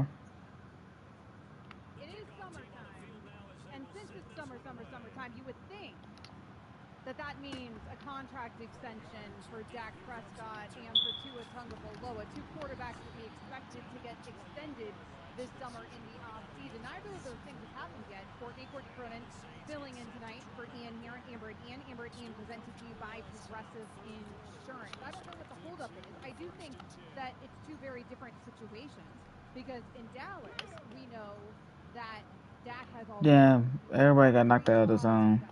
franchise clause. I mean, this negotiating for the Dallas Cowboys has to be incredibly tough sledding. On the flip side, Tua doesn't have that same degree of power with the Dolphins. Now, what Tua does have is he has these other contracts coming down the pipe, like Jared Goff, that he can continue to point to. The longer they wait to extend him, which now they've waited here multiple years, because obviously they could have done this, frankly, a couple years ago. I mean, heck, they could have done this and not picked up his fifth-year option. Instead, now he's about to play on a fifth-year option. It's dry, and he is gone. Both of these teams, too, are within their respective windows, in the NFC and in the AFC, to win now in different ways. I mean, with the Cowboys, we've seen them come up short in the playoffs the last 3 years. I love spicing my bones. 12-win regular season, 2023, 22, and 21. And Ow. just an absolute meltdown in the wild card round twice and then once in the divisional round. So Queen of Spice. that this thing will continue out and that they will finally get it. They'll finally get it done. Well, Mike McCarthy's in the last year of his contract. Dak Prescott, as we know, is kind of hamstringing this team. Those right are now quill because of eggs. his contract. Nothing he's doing, but because of what the contract is and how many more mouths We're blowing out the Packers like the Browns are blowing out the Titans. 30-3. Theirs is a little bit earlier in the third than ours. Speed eventually on the other side of 30 is going to go away. So what do you do? Bottom line, quarterback play, really good quarterback play, Amber, is not getting any cheaper. We know that. That's why guys like Jared Goff are able to capitalize on the market value and what it stands for right now and what we're going to continue. All right, I'm Evans. Let's drive. When we see an extension for Jordan Love, where guys have not won at the highest level yet, but they're paid like they have. And that's, I know people think the bubble is eventually going to burst. I promise you it's not. As much as these TV deals continue to increase in the billions and billions of dollars, that end up funding effectively a team's salary cap and the resources that these owners have to pay players, Right. it's only going to continue to go up to where mediocre quarterback play is going to get you paid. And what we know about these two, they're not mediocre.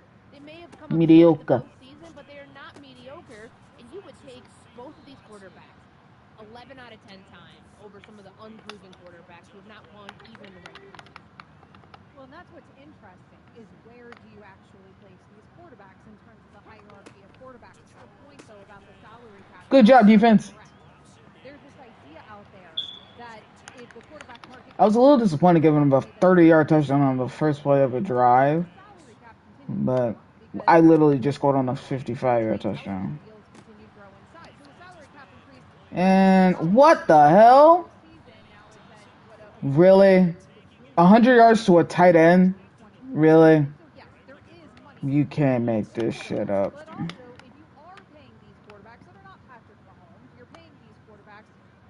And he's in the zone. Great.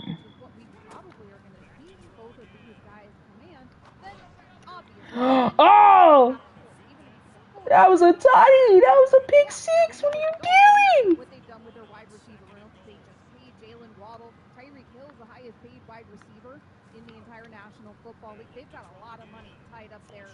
Just those three guys potentially. Davenport and Sealer. On offense alone, not to mention some of their other players that they've got. And on the flip side, the Cowboys also have some of those decisions to make because they've got. And I'm on. Oh wow, he got knocked out of the zone. So was he getting targeted the ball or something? Like, that makes no sense.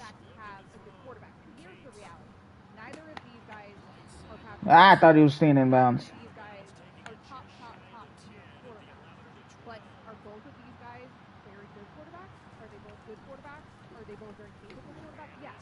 And can you say that about most of the quarterbacks in the NFL? No. Like, there's a whole lot of guys below them in the hierarchy of the NFL, and there is no telling that if you ever went back to the draft for two teams that will not be drafting near the top. Me too. I've had other noodles. I've had carbonara noodles. I've had Goju John's noodles. I've had stuff like that, but I've never had black bean. It's mainly because of a lot of the onions. Top 10 quarterbacks in terms of average annual value right Stay now. watching Gong Three of them that have actually played in a Super Bowl. Joe Burrow has the highest average annual value per year, $55 million. There's, who am I looking at here? Jalen Hurts, of course. You know, Jared Goff, technically, yes, because of what he did with the Los Angeles Rams, $53 million. Jalen Hurts got paid. Oh my God, really? Million, and then Patrick Mahomes. The other names in there, Justin Herbert, Lamar Jackson, Kyler Murray, Deshaun Watson, Kirk Cousins, Josh Allen, they've never sniffed a Super Bowl. They've never gotten close. They've never gotten past, like, at least, you know, for Josh Allen, the AFC Championship game. Same thing with Lamar Jackson. Yet they're still getting paid.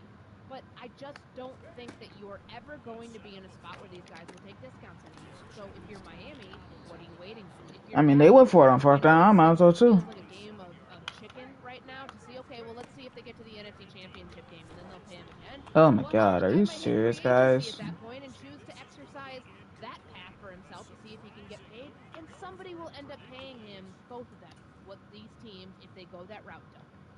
Yes, if both of these guys were to pull a Kirk Cousins and try to hit an open market, both of these guys would get the money that they want to get. And when you mentioned all of those other quarterbacks, there's another four that went to actual Super Bowls that are there towards the top of the salary list. And only one of those, I'm convinced, is that much better. Like Patrick Mahomes, obviously, is in a tier onto himself. I think Jalen Hurts had one excellent season, and you can argument down the list here. Coming up next year on Amber and Ian, big Game 5 in the NHL tonight. We will look ahead to it on ESPN Radio. Critical Game 5 tonight in the Tide Series. The Oilers are at the Stars. The puck drops in that game, 8:30 p.m. Eastern. We'll keep you up to date on all the live action right here on Amber and Ian. Courtney Cronin filling in for Ian tonight. Let's bring in some help with the NHL conversation. John Buccigross, NHL on ESPN host and analyst, kind enough to give us some of his time. And John, Dallas went up 2-0 in Game 4 in the first 5 minutes and 29 seconds, I believe it was, of that game. Then they give up 5 unanswered goals. What broke down for them after jumping out to that huge lead? Yeah, Yes, this team sir. of Edmonton, getting through the neutral zone with with relatively ease, which they can do, especially McDavid and Draisaitl, especially when they're on the ice. And so they're just kind of they're getting through, and obviously then they're getting chances, and then they're spending a lot of time in the Dallas end. And we kind of see it with the Rangers series. My The God. Panthers kind of spending more time in the Rangers end. Then you get tired. Then you dump the puck out, and then you don't have enough energy to provide offense, and you change your lines. And it's just you get a lot of ice tilt where one team continues to get the puck in the zone, hang around there for a while, get their chances. And of course, some days the goalies can steal a win, like Shesterkin can, We're and winning this game some days anyway, that's so. possible. But sometimes And that was my last goalies pass of the struggle. game. I'm just gonna bench myself That's what for the rest of Edmonton this game. did, and now It's you have a unfortunate, series. but I don't hey, think many people it expected happens. this series to be this competitive. I think many thought Dallas was the How is favorite that not a fumble? and would win this thing, and they still might. It's a big one tonight coming up, and I'm total. but that is something they have to work on. Dallas is try to figure out dealing with the They're speed already and audible and they haven't even getting started to more play time yet. in Edmonton's end. There's something about a championship window that once it feels like it's closing, might maybe up the desperation just a little bit. We were talking with Hartford Whalers legend Kevin Dineen on the show earlier this week, and he said that a team like the Stars, who's had their core together for so long without winning a championship, has that edge about them. They've Really? got to win it this year, and they need to get it done. Like, do you sense that feeling from Dallas this postseason? I don't quite get that from them, just because they've done so well in the draft the last 3-4 years. Their core is pretty young. People like Heiskanen and Robertson, and and then this year What? Eindhoven and Johnson really young. So now, of What? course, Come on, guys. Really? Pavelski and Ben and Sagan, those guys are probably tested. What? The other guys probably feel like, hey, we got all kinds of time. We have a lot of good young players. We're going to be good every year. But certainly the older Really, players are guys? there. So yeah, that core definitely He is didn't even strong. fucking And jump. this is our chance, because we're all going to get a year older, and we're kind of bringing those young players along pretty well. He didn't Especially we'll even talk about jump for the Eindhoven and fucking Johnson, but ball. Roope Hintz, You another guy can't in his make this prime, shit still up. have many years to go. So Ah! I thought you were actually going I to could talk have about an opportunity for a Edmonton, return. and that's more because obviously the salary cap, Man, and you Draisaitl can't has make this 1 shit year left up, on his bro. contract. McDavid has 2 years on Let's his try. contract, and whether either of them want to go live somewhere else and play Ah! somewhere Had a else, lane. Why did it run me into that guy? I was going that's using the the left window side and I I'm was kind of moving to the curious. left. Does Edmonton go to Draisaitl this summer, offer him a big, huge extension, whatever that number is, $13 million a year, $12 million? And if he says no, do you then trade him with only 1 year in his contract? So to me, Edmonton's a fascinating situation because of those two guys and their contract situation. John Butchergrass joining us here on Amber and Ian. So McDavid, Connor McDavid, whenever I hear John as on a national level, not you guys who are the true hockey experts, but on a national level, a lot of the talking heads, when we talk about the Damn, Whalers, 40 yards on they the talk first about play. pace. Nice. Do we simplify this team too much to just an analysis of how Connor McDavid is playing in these series? No, I don't think so, because he still is the most important player. He's the best player in the game. Looks like he has a decent, significant injury, whatever that might be, cracked ribs, something to me in his core seems like it's going on, maybe a shoulder, something that's just keeping him from either being Bro, explosive I'm not even or rush. I'm not even shooting a puck taking that long to rush to throw the ball. Like, why am I holding your blocks? What the hell? season last year, won the Rocket Richard Trophy. His teammate Leon Draisaitl kind of dared him, hey, you can lead the league in goals, and he did. This year, back down again. Now in the playoffs, really down. It's like a 20-goal season pace right now. Oh, what a catch by Goals Dobbins! are the most important stat in hockey. You can't win a game without one, and the more you get, the better chance you have to win. So they need Oh him my lord. to start pumping him in. But again, if he has My a guy year Cooper where BB he's struggling struggling. in terms of shooting and shooting volume, then that obviously makes it harder for them, but not impossible, because he is also the game's best setup guy. So he's so valuable. So no, I don't think it's simplifying it that much. Certainly Leon Draisaitl is a hard-hitting Dobbins 10 catches for prospect, definitely, 70 and they yards. have two guys. But again, you dress 20 hockey players every night, and you need a good significant portion of Ah! them to produce and not make a mistake. And it's a low-scoring sport, much like soccer. So one little mistake can really tilt the entire game. Not one holding penalty in the second quarter by a tackle, but an own goal in soccer, or even an own Ramcheck, goal let's in go. hockey. We see it there. That can just tilt the entire result. And so therefore, Somehow I lost momentum bar, even though I'm winning the game by damn near third. I don't get it. I don't get it. every point means so much. All right, let's look ahead to Game 6 tomorrow. That takes place in Florida. The Rangers they're in a 3-2 hole at the moment, and I wonder, does this have something to do with Igor Shesterkin and the amount of shots that he has allowed on goal throughout this series? I mean, both goalies have been, bar none, like terrific, but for Shesterkin, do you think he's starting to wear down a little bit? He could be. I mean, it's a tough position to play mentally. You got to be in it every single second. You know, obviously when the puck's at the other end, you have a time to kind of relax a little bit, but you're still kind of scanning who's on the ice, who might be coming out of the penalty box, what's the next lineup for the other team, who could be coming at me. And just night after night, game after game, they can't afford to let a soft one in. It could just be totally, again, like we talked about before, it can just totally be destructive to a team. I did it on purpose. And what they're trying to do out there when a goalie lets a soft goal in, he's still been outstanding, been very good. But Florida is a team that's just coming and coming. They're a high-risk team. They don't mind giving up chances. They're going to keep coming, and that aggression is going to continue. So he's going to have to find a way to play two really good games in a row because they're going to need him, especially in Florida. I really did feel like last night's game was almost the same. I felt like if Florida won last night, they're going to win the Stanley Cup. Like that's all because I thought they'll win this series now, win one of these last two, and then go on to be the favorite in the finals against Dallas or Edmonton. So that was I think Florida maybe in the back of their mind thought about that too, and that's what kind of pushed them last night. That man, we're in great position now to win the Stanley Cup. We're 5 wins away. And we're much better prepared than we were last year, and we really believe that we're the team. So that's a powerful feeling for a team to have. So, John, I'm down here in Florida, and so I've been hearing that analysis coming off of last night's game, where everybody is basically acting like this series is already over. I thought some of that was a Florida slant that I was experiencing, because I spent many, many years in the Miami market, but you're telling me it feels a bit legitimate at this point, that it feels like with the Panthers is squarely in control, that the Rangers still don't have a chance. Yeah, I mean, they've been the better team. You know, they have more chances again, but this sport is weird. It has a goalie, and they can't stop all the shots. And the better team doesn't always win. But the better team usually wins the best 4 out of 7. You know, certainly we see it in college sports and the Olympics, one and done, like the old 10 times Russia, but not tonight, Herb Brooks said. And so now with the Panthers, it is more about the wear-down effect, wearing down an opponent, wearing down a goalie like you talked about with Shesterkin, wearing down the defense, just hitting Fox time and time. And Zibanejad, they keep coming. Sam Bennett, Matthew Tkachuk. I mean, they're dominating shifts. When Matthew Tkachuk's on the ice, the Panthers are dominating. So they're clearly the better team. They're the best team in the playoffs right now remaining. Again, the best team doesn't always win, but they certainly have the best chance. And, yeah, we've seen home ice mean nothing. So, hey, they could come out tomorrow, lose, and have to go to New York and, for Game 7 and try to win it there. So that could happen. It's hockey. You just never know. John Buccigross, NHL on ESPN, host and analyst. Thanks so much for your time, John. Thanks for remembering.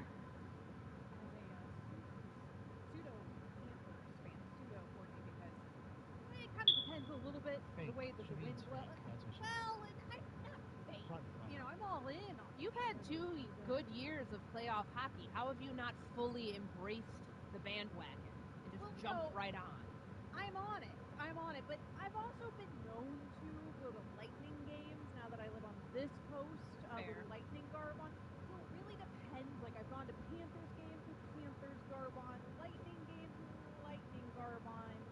Some people would say that that's a bit, and when it comes to just going whichever way the wind blows here, huh, Amber? That's the thing. Whichever way the wind blows. That's how we do hockey down here in One foot on the Lightning bandwagon, 1 foot on the Phantom bandwagon. Hey, at least one of her teams is still in it. By the way, it's a great place to be in. 1 foot in both of those bands. Great place to live. So, as a pseudo Panthers fan, I will. In Florida, I really did feel. Analyst, thanks so much for your time, John. Thanks for remembering.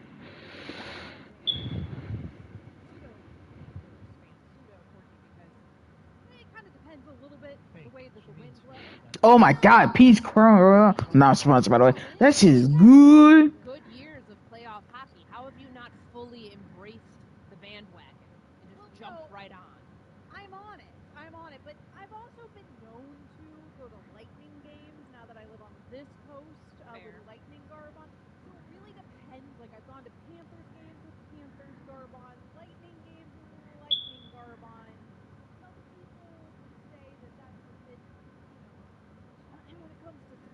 going whichever way the wind blows here, huh, Amber? That's the thing. That's about it, our barking. That's how we do hockey down here in One foot on Florida. the Lightning bandwagon, 1 foot on the Phantom bandwagon. And Hey, at least one of her teams is still in it. Yeah, Hey, she leans to whatever team. By the way, it's a great place to be in. 1 foot in both of those bandwagon. Great place to live. So, as a pseudo Panthers fan, I will say the thought of having to go back to MSG is a nauseating one. So the Panthers need to take care of tomorrow night game. Coming up next here on Amber and Ian, Courtney filling in for Ian. Is it anything happening with the Chicago Bears lately? We're going to find out on HBO Hard Knocks. But first, we're going to find out here on Amber and Ian because Courtney is in. That's all next here on ESPN Radio. Hard Knocks debuted on HBO in 2001. What were you doing in 2001? You were probably in middle school, right, Courtney? 2001. No, I was still in 6th grade. Oh, okay. Yikes! Is that elementary school in Chicago? Yeah, that is secondary Sixth grade. Okay, 6th grade here is different. All right, so you were still technically in elementary school I was. in 2001. I was graduating high school, James. I can already see the pain on your face. Don't worry. I was graduating high school in 2001, which is probably a bit more akin to what you were doing. Yeah. I mean, I graduated in 02, so. Oh, so there you go. I even got you beat. So I was class of 2001. I will say, that feels when I graduated high school and when Courtney was in elementary school, we're like a lifetime. And that's when Hard Knocks debuted. The Chicago Bears had never, ever been a part of it. I was surprised to learn that there are still 10 teams, no, now 9 teams, once the Chicago Bears do make their debut here. There will still be 9 teams in the NFL that have never been on Hard Knocks. I'm like, how? And the league has the league has the right to kind of force the hand of teams that have not been on it, do not want to be on it. There is sort of this, charter franchise thing that teams like the New York Giants, the Pittsburgh Steelers, and previously the Chicago Bears were able to kind of turn their nose up at Hard Knocks, saying, oh, we're a charter franchise. We don't do I can't have tomatoes. You have as compelling of a team and have had as compelling of an offseason as the Chicago Bears. At one point, the league's going to look at you being like, sorry, like, you're doing it this year. And we know that they have the off-season Hard Knocks, or rather there's one that happens like the Giants are doing one that basically has covered their entire, it's in July, and it's one that's going to cover the draft and all of those things. And there's the normal Hard Knocks, which is the one that everybody's used to seeing in August, which is training camp. And now there's an in-season Hard Knocks. The Arizona Cardinals were on it. Last year, the Indianapolis Colts have been on it. Like, there's multiple ones of these, which it's great, but I also think that, like, the real one is the training camp one, because those storylines and watching how a team comes together from 90 to 53 players, that's a constant, and that's the part that I think makes the Bears so compelling. Bacon is overrated. I don't give a shit what anybody says. 5 months only magnifies when Hard Knocks and HBO's cameras are there. Yeah, so we are getting the training camp Hard Knocks from the Chicago Bears, maybe much to their chagrin, because like you said, one of those organizations that had turned their nose up to Hard Knocks for many, many years. But when you draft Caleb Williams, and when you have the hype around not just that prospect, but also some of these other moves that the Bears have made, then you are going to be right, of course, for television. And that's what they're going to try to capitalize on at HBO and at NFL Films. What is the reaction around the Chicago Bears? Because obviously you cover the Bears for us here at ESPN for NFL Nation. What is the reaction generally for having to go through the Hard Knocks process? So some of the coaches that we talked to today at OTAs have been through this before. Today was round 1 of the regionals. Did it a couple of years ago, and there have been like DeAndre Swift, who was with the Detroit Lions the year that they were on in 2022, was part of it as well. And both have very differing experiences. When you talk to a player who didn't really like the way that he was portrayed, he looks at it and says, yeah, that's, I'm trying not to have a negative thought on it. You just try to be as your authentic self. That's kind of how they've positioned it. And I think the thing for coaches that they don't have to be worried about here is that this is the only reason they're choosing you is because you have something that people want to consume. And that's good for business if you can obviously find the return on investment and win a lot of games this year the way that they're expected to. But the team end of the day, Yeah, okay. the general manager of the Okay. on what airs and what does not. So there's really no mystery for anybody, on the team side of it, from like a coaching I remember that player part. personnel perspective. I think that there's too many angles here, whether it's Caleb Williams, the number 1 overall pick, the first NIL era quarterback to be on the Bears, to Bam! take this Called him a fucking moron. on a team that's never had a franchise quarterback in its lifetime. Like, there are a lot of storylines that make them compelling. And then there's like upping the ante to where you have star power on top of I'm on Davenport on this. top of a team that many expect to win the playoffs this year. It's a recipe for eyeballs. And that's what they did with the Jets last year when they put them on Hard Knocks, the year that they got 5 primetime games, the year that there was so much hype around a team that Thank you. failed to meet those expectations for Mhm. years. But the Bears are in that same category, Stamper, and I Man, I'm blowing these guys out. from here and saying this is your time to be on top. Damn. To roast him. Not that that doesn't affect things here regardless, because the reality is, for training camp, people are going to be doing who they're going to, let's be honest, Caleb Williams, who's come into the league with as much hype as anybody in recent memory. How it's his transition going to go, how it's going to be seeing him settle in to a role as an NFL quarterback. And so that's going to be as compelling on a multitude of levels. Amber and Ian is presented by Progressive Insurance. Progressive Commercial Insurance flexes to fit your business's needs, from quick repairs to adjustable coverages and even payment options. Progressive Commercial makes it easy to get what you need. Quote today in as little as 6 minutes at progressivecommercial.com. So you've gotten some familiarity. Oh, it was a shovel pass. I've never seen that before. And you're out there with your media availability. You were running to the show tonight to make this show here because you were there at Bears training camp. So what are you witnessing? So, I mean, obviously it's very early and it's just okay, but what are you seeing so far with a team that does have some semblance of expectation? All eyes are on the quarterback, and they're going to be, because this offense is learning. Everybody's learning a new scheme, Caleb Williams included, and they're going up against a defense that has been in the same system for 3 years, with the majority of the players having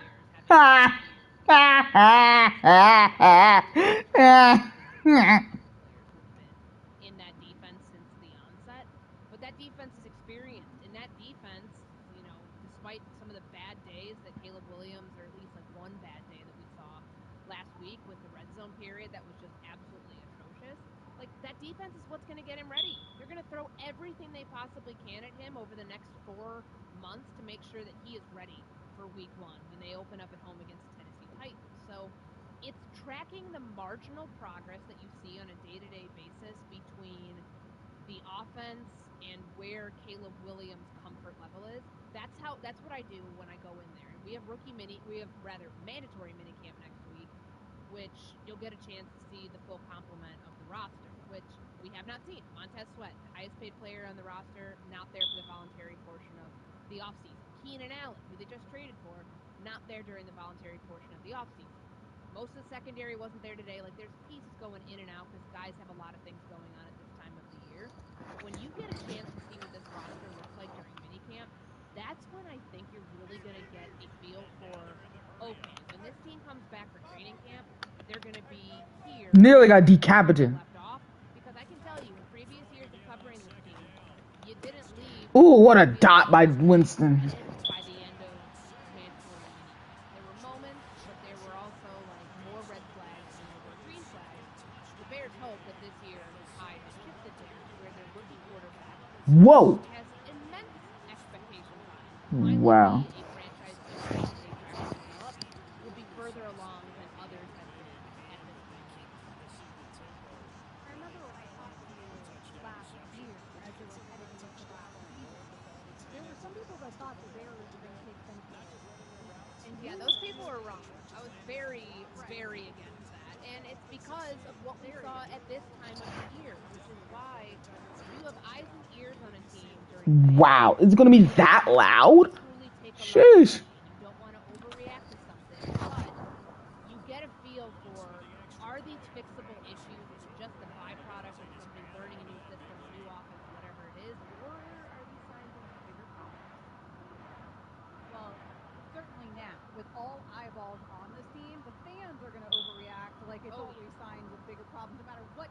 Williams does, frankly. So he also has to buckle up and settle in for that. But I'm sure he's ready for all of that pressure moving forward. Coming up next here on Amber and Ian, with Courtney filling in for Ian tonight, we will go around the world of sports and listen to the sound from the last 24 hours. That is next here on ESPN Radio.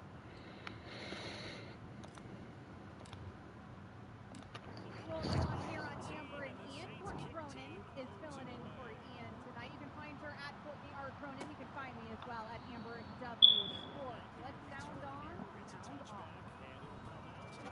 They said it, but what do they really mean? I'm trying to say us. Sound on, sound off with Amber and Ian. And our producer James Steele. How are you? Hi.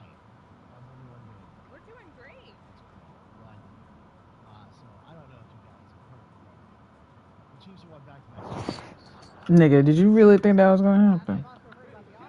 The bad off season, but today was okay. Today was okay. It seems like they've I'm continuing street this drive. Today was okay. So today there was no Adiba. As far as I know, they're not having there's still a couple hours left. But as far as I know, no bad headlines. Anyway, seems like they're starting to get pretty comfortable in the White House and with the president of the United States. I'd have Travis come up here, but God only knows what he said. Travis, come here. It's all yours, pal. My fellow Americans, it's nice to see you all yet again. I'm not gonna lie, President Biden, they told me if I came up here I'd get tased, so I'm gonna go back to my spot, all right? Pretty fun exchange there, huh, Courtney? Yeah. I have a hard time. Like, of course, every team does this. Wins the championship, gets invited to the White House, gets to meet with the president, and that's cool. I just can't help but think about all of the stuff that's going on around this team at the very moment. Travis Kelce, there's kind of like them throwing him Williams! Give us some headlines that are not Harrison Butker related or Rasheed Rice waiting to see when he's going to get suspended inevitably by the NFL, or if it's Isaiah Buggs turning himself in. I believe it was because of animal cruelty charges. Like, what? Like, this is weird, Amber. Like, for a team that has had so much success on the field, to be dealing with all of these distractions off the I'm field. sorry. They try to paint the picture that everything is fine within the walls of the Chiefs facility, but how can you tell me that these are not distractions around a team that's celebrating back-to-back Super Bowls? I thought that was really well done. I thought that was hilarious. Harrison Butker was there, by the way. I saw that. No mention of him from Joe Biden. Yes, Miller! And he is gone! Is that a rule for us, or is that for... No, I just think maybe the president. And everybody's in the zone again. That means my boy. I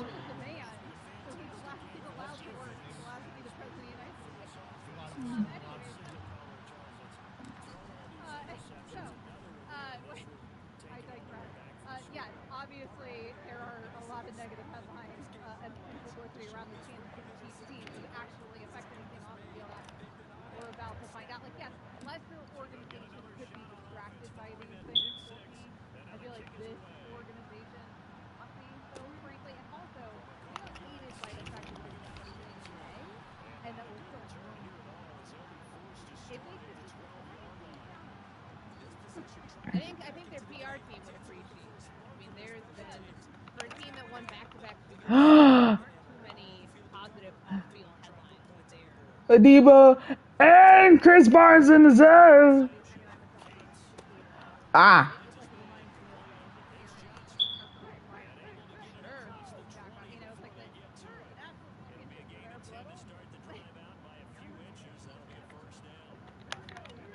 That's kind of what this is starting to feel like a little bit with these championship-winning Chiefs.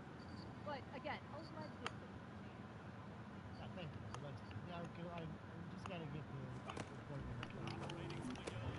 Miller again! Back to back interceptions. Let's go!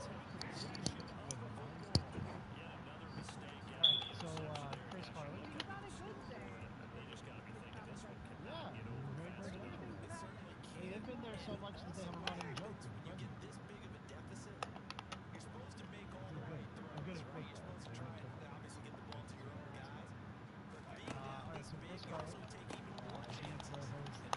trucks a man. Huh.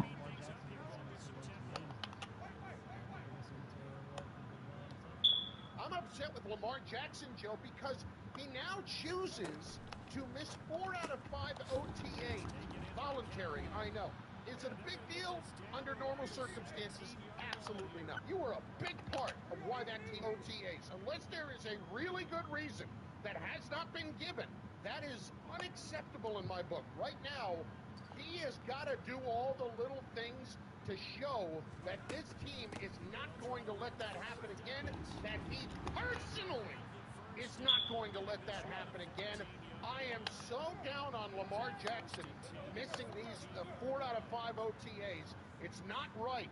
It's not right with the way last season ended and with the fact that you won your second MVP.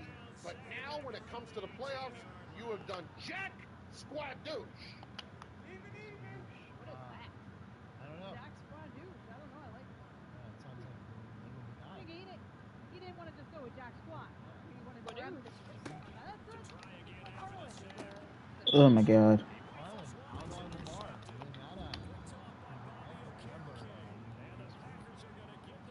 That's not good. Great way to do sports radio and get yourself played on the other shows consistently. Because I don't think Lamar Jackson's nickname is always there. Chris Barnes. 2022 when he was his contract issue. Otherwise, he's always showing up. And by the way, other ways they also haven't done squadouche. Squadouche. Get squat. There's a reason he might not be showing up. Like, so I'm looking at his contract right now. Every year except for this year and the final year of his deal, And a Debo. he has a $750,000 workout bonus. So technically, there is no financial incentive for him. Oh, Werner! You're supposed to lurk that. Shut up. You're not turning off on me, bitch. But apparently, since you're on the verge of dying, because I don't want you to cut off on me. Not as voluntary. Keenan Allen, who is going to play a role as It's voluntary. the NFL. We have not seen him at the last 2 practices that we have been out there for OTAs, and it sounds like he has been absent for majority of the offseason program. Yes, it's voluntary, but it feels voluntary in name only when we end up talking about who wasn't there more times than who was there. And I think it's a situation by situation basis where Oh my is god. Lamar Jackson going to get anything out of these Who is his tight end? when mandatory minicamp rolls around? Probably not. Is it a good opportunity for backup quarterbacks? Earl Johnston. This mofo got an X Factor. It feels kind of weird when the face of your team, the guy that everybody rallies around, is not there. You know what I hope? If the NFL and NFLPA are going to agree to alter the off-season schedule to where OTAs effectively are done away with and we move the 6-week ramp-up period to start a training camp, because training camp effectively, they go into training camp mode end of June, then it won't be voluntary. It'll just be, this is when things are, we need everybody here. I'm tired of the whole voluntary versus involuntary nonsense. Like, if we're talking about you not being there, like, I have FOMO. I have FOMO over everything. Like, I would feel really weird if I see the rest of my team working out and I'm not there. That's just me, but I think it's weird. I think only to a certain level.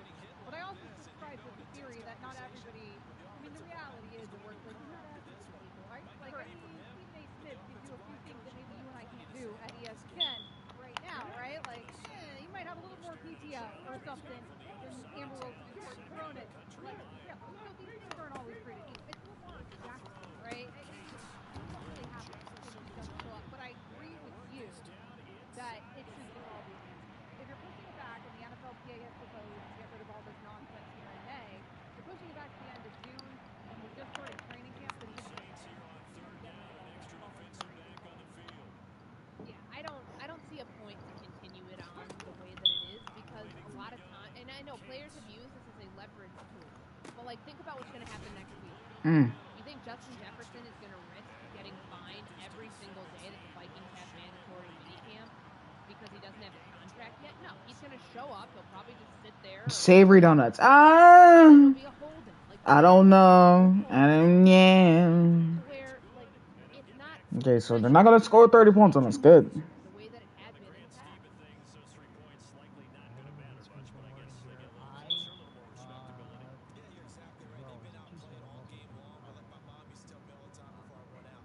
outside of those 3 years, was like when he made 20, yeah, and then outside of those like 3 years in the mid 2010s, I really don't think there's any more as far as the Pirates go. But now there's Paul Skeens. It seems like he's pretty good. Yes, 30, 35, 40, 45, 50, down the left sideline. He's done it on one sideline. He's not done it on the other line. Oh, all the way. Anyone to throw. Now everybody's back in the zone. Toby Jordan. Who would it be? And you can make an argument for Zach Wheeler. Q Country Roads. Is that I mean, he's in the conversation for sure. And I think he's already one of the best pitchers in Major League Baseball. I like maple, but I don't use the bacon on it because I'm like, I don't care for bacon that much. Don't particularly care because I feel like bacon is over. And I get crushed for saying that, but it's my opinion.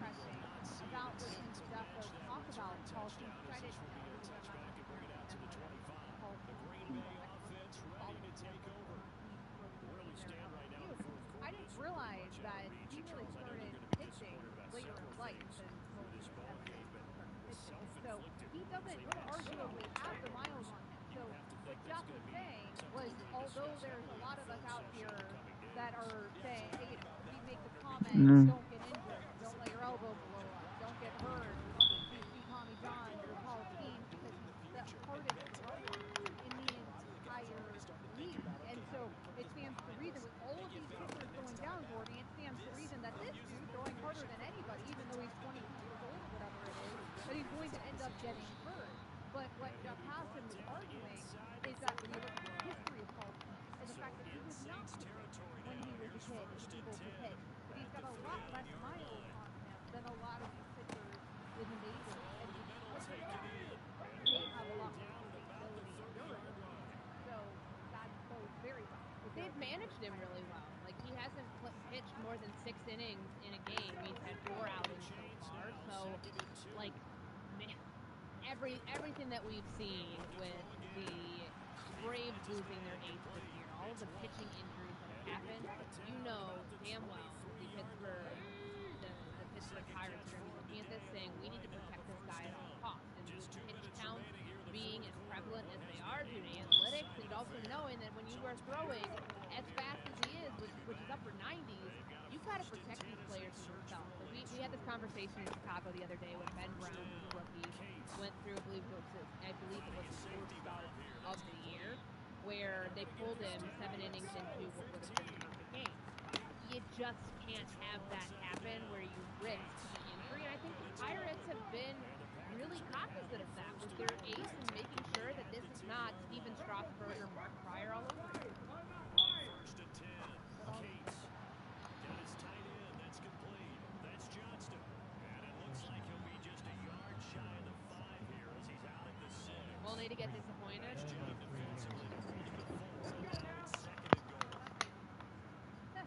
That's the other thing that could happen here. Back to throw. Is there a right way to build He's taken down right at the line.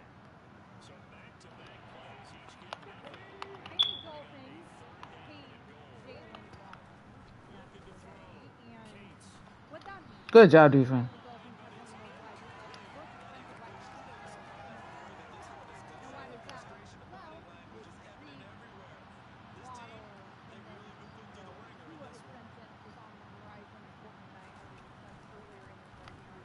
Presumably 31 points, great. they're going to end up paying something north of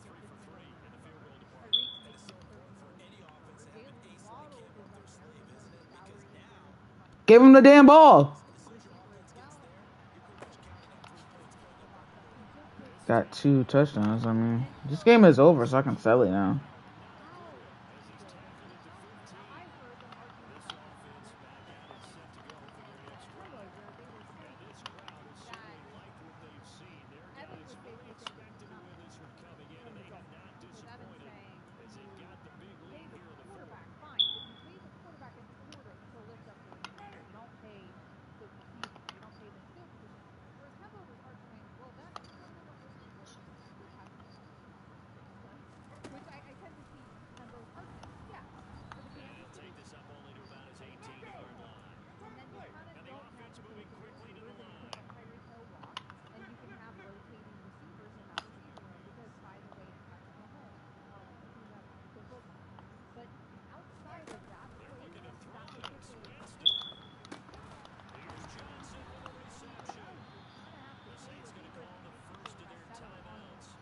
may have done this because paying Jalen Waddle and the structure of this deal, making him the fourth highest paid wideout and the 29 million a year, like it's an easier deal to work out than the guarantee. Because I want Winston at the very last play of the game. I want him to be on the read option. When we're seeing guys reset the market or at least get close to it, just like Jared Goff is now the number 2 highest paid quarterback on an average annual value. Like, I think that the holdup there for Tyreek is wanting to see what is Dak doing. Because, playing a game of chicken with the organization, you want to pay me right now, but like I'm only going to get more expensive the better the That season sucked. goes and the better things play. Which in theory, you have 2 of the top receivers in the NFL. You're giving him everything he needs to succeed. But like on the other side of this, you're looking probably from the outside looking in, being like, they already paid Tyreek Hill top 3 wide receiver money. Now they've got this other guy paying top 4 receiver money. Is that the best place to wrap up all of your assets when we know that their window to win is right now? And there's still an offensive line that they need to pay. They are a team that is strapped with salary cap this year. There's defensive needs that they need. How do you handle all of those things? First and foremost, like being able to get your quarterback under contract, because like we talked about earlier, Amber, if they don't, someone else will. And that's the problem that I think that they face, knowing that their price for Tua Tagovailoa, what it is right now versus what it's going to be tomorrow versus what it's going to be a month from now versus what it's going to be at the start of the season if it's not done already, it only goes up exponentially. How's it a normal dev? What? And in terms of the Dolphins, it's not even Tua's contract. I think that's going to be the next one. I think you're going to see Javon Hollins get extended before Brandon Tua, and then there's Jalen Phillips as well for the Dolphins. But the Dolphins did put themselves It's not even at Highmark Stadium anymore. Now they had hit on that draft pick with Wilkins. And I'm playing against Josh Allen. They decided not to pay Robert Hunt. Like, there were other moves that the Dolphins front office made where they said, I'm not paying guy, ABC, and instead I'm going to pay Waddle, and I'm going to pay, presumably, Hollins. 3 picks for Miller and a touchdown. That might end up being a good move. Those guys are also Josh Allen. and they play premier positions. So, does this end up working? Well, it's still not going to work like model, like the Kansas City model. I'm saying that it's like the Dolphins thing. To Evan's point, probably not going to work quite that well. Also, how do you duplicate that model? Because that model is find the second greatest quarterback to ever play. Right? Yeah, it's unrealistic to think that you can do that on a regular basis. Exactly. I mean, it's so, since 2018, James Steele and I were discussing this before the show. He had pointed this out to me. Like, since 2018, the only way to win a Super Bowl has been have the best quarterback in the world on your roster or trade out, which is what the Rams did with Madden and Stafford. Like, that's it. Those are the formulas. So nobody's building an NFL team a different way since 2018 and winning a Super Bowl.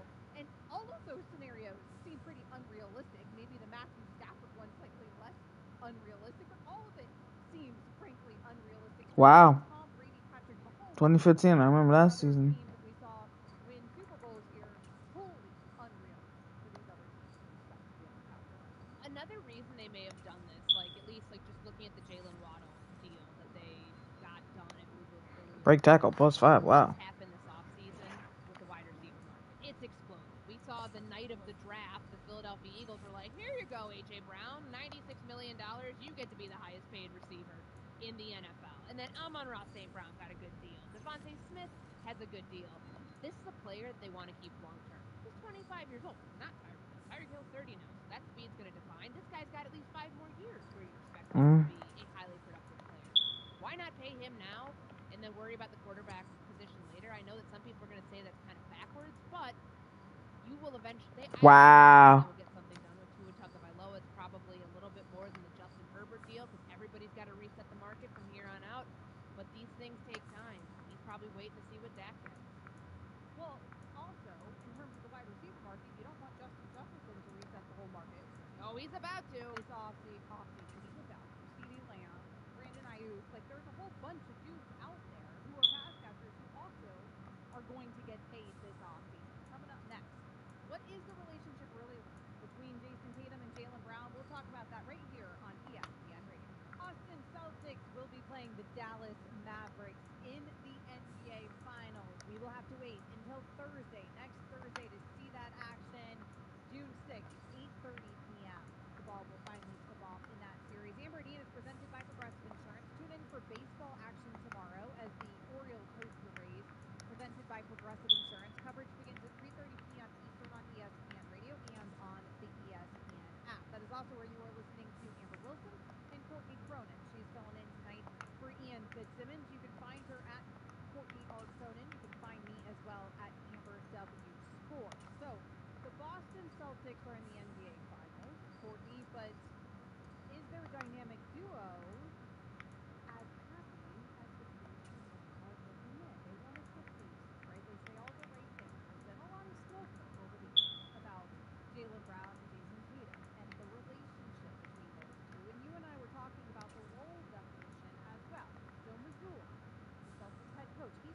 about that really pisses me off, and I think it's unfair to both of them.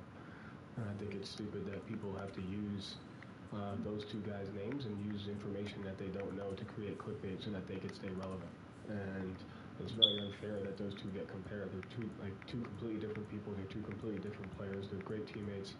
They love each other, and they go about winning, and they go about their process in a different way. So why they have to always be lumped together, I think, is unfair, and people just use it for their own relativity. And at the end of the day, those two guys, their relationship is their relationship. They love each other. They push each other every single day in practice. They communicate with each other, but they go about winning differently. And you see other duos around the league don't have to go through that, and it's because of the platform that they have. It's because they've been so successful their entire careers. They've been able to long-stand success at a high level, and so people need them in order to stay relevant. And they should not talk on speculation. They should get to know them as people before they talk about that stuff. They're two of the greatest teammates and players that you could have, and it's been an honor to coach both of them. Doesn't mean they have to be the same. So it's both. So that was a hell of a rant there by Joe Mazzulla. I would love to know what other duos around the league, though, that we don't lump together. I don't understand this concept that it's so unfair to Jaylen Brown and Jason Tatum to lump them together for me, and frankly, even to compare them. Because the reality is you're both playing basketball at a really, really high clip. You're the two most important players on your team. You've been with the organization for a very long time. You are the heartbeat of that team. You're the faces of that team. And also, you're the team in the NBA Finals. Talk about it. They've also been together both of them together since 2017. That's 8 years. You know what they have to show for it? Not a title. And I think looking at that, you see 102 playoff games that they have been together for without a ring at the end of that. Eventually, the conversation becomes, when are you going to win together? Because if that doesn't happen, then the conversation shifts to, well, how about finding somebody that you can win with? This Celtics team has gotten close. Hell, Miami took them. I was about to say they took Miami. Miami took them to a 7-game series last year in the Eastern Conference Finals. They were in the NBA Finals 2 years ago when they had played incredible basketball up until the point of the Golden State Warriors series, and even then there were a couple good games, but then it's 6, and you're wondering, all right, well, where was Jason Tatum in that game? Where was Jaylen Brown, like in other instances? It's felt, fair or not, that when you have two guys who on other teams, and this is to be debated, but most people you talk to will say Jason Tatum can be a 1 on any team, and Jaylen Brown can be a 1 on any team. What? The guy. When you see them together, it just feels like, why can't they have that same sort of chemistry and play off of each other? Like what we were talking about with Alan Hahn when he joined us earlier tonight. Defined roles just seem to be something that eludes this team, to where on a given night, you know what Kyrie Irving is going to be to Luka Doncic. In the new stadium. Okay, knowing that this is Luka's team. Luka's playing the best basketball of anybody in the NBA right now. That he 4 picks? Not happening. But I was. Not that his roles diminish, but it just morphs into something where you're not the alpha, and you can still have. 2015 Super Bowls in that season. I just don't know that we've seen that on a consistent basis from Jaylen Brown. It's crazy how they've never had back-to-back winning seasons. We don't give them a pass because this team has super high expectations. They've won 64 games in the regular season. They reworked their roster after getting bounced in the Eastern Conference Finals last year to bring in Kristaps Porzingis to upgrade their starting 5.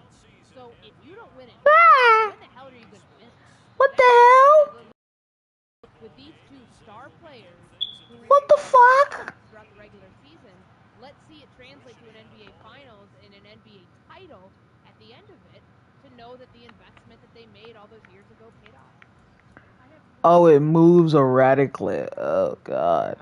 Like you said, we've been watching them play basketball together for many, many years. They are the best regular season in the NBA.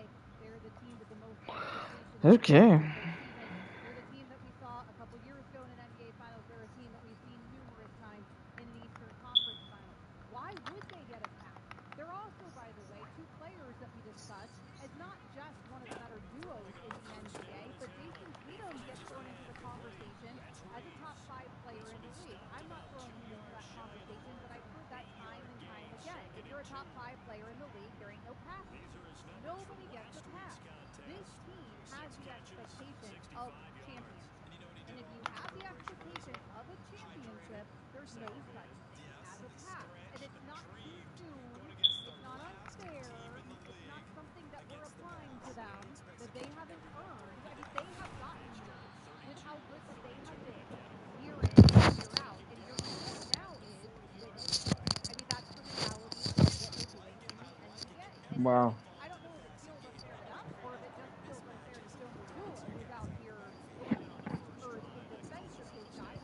Rhythm, right? I think so. It gets everyone involved. They feel like they're part of it. When it comes to Jason Tatum and Jalen Brown, we are at a point in those guys' careers with the caliber of players that they both Wow. are, but particularly Jason Tatum, where this is right on damn schedule. That team is improved every season. That team has built around those guys in terms of players. We see coaching changes. Bobby Portis has done Ooh. everything over the years to try to put those two guys in the best situation to actually win an NBA title. I don't know where I saw this, so if you remember the tweet and who tweeted this, just let me know. Because somebody brought up the argument. I thought it was probably the most spot-on thing I had seen in the conversation about Jason Tatum and Jaylen Brown. And is it fair criticism? Is it not fair criticism? It took Michael Jordan 7 years to win his first title once he got into the NBA. Because he realized at that point, when the roster was reworked, when the Bulls in the early 90s, the first time they won 3 in a row, he was in a position to have a team game, to play a team game, to use the skill sets of the players around him to complement his own, and then vice versa. Wow. I think the Boston Celtics know that game. I don't know if they've ever been able to demonstrate that. Certainly not in resulting in a title. Maybe we've seen more of that in this playoffs, though. In these playoffs that give you hope to believe that what we'll see in the What finals the is actual fuck?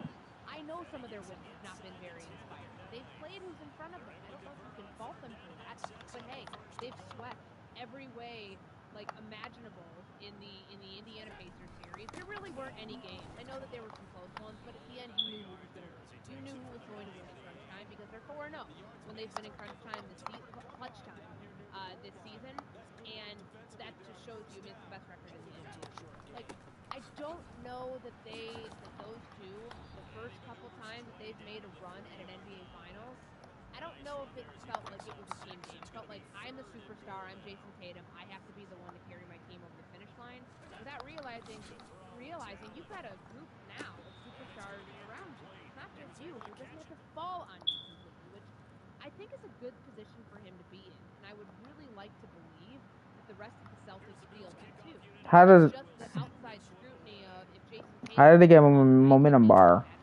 no one's saying that. They're just saying they expect your superstar, your top 5 player, your all NBA player for a third straight year to consistently be what sparks this team's offense, defense, and everything in between to get to the Nah. 14 touchdowns, 14 picks. Fuck.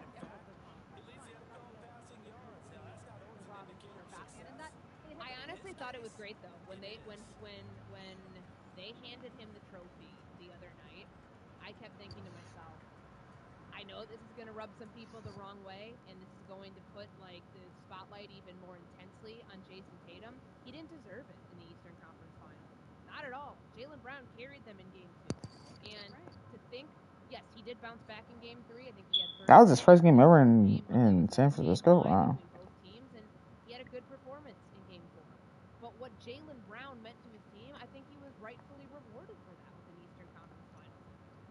And typically it should be a good thing to have both guys capable of stepping up, right? And we saw Kyrie step up last night when Luka would take a rest, right? I mean, normally your number 2 steps up in the absence of your number 1. So it's not that, but we've also seen more clearly defined roles where there is still something about this Boston Celtics team where it feels like maybe Jaylen Brown wants to be the number 1. Like maybe they both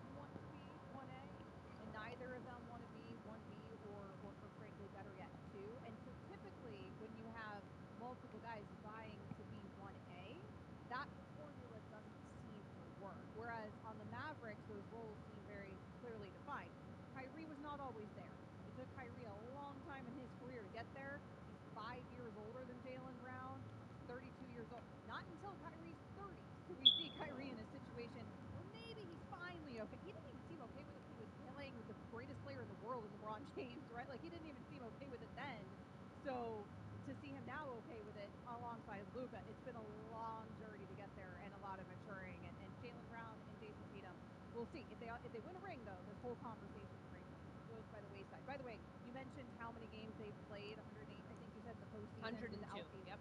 102 Together without winning ring. a championship. So, Yep.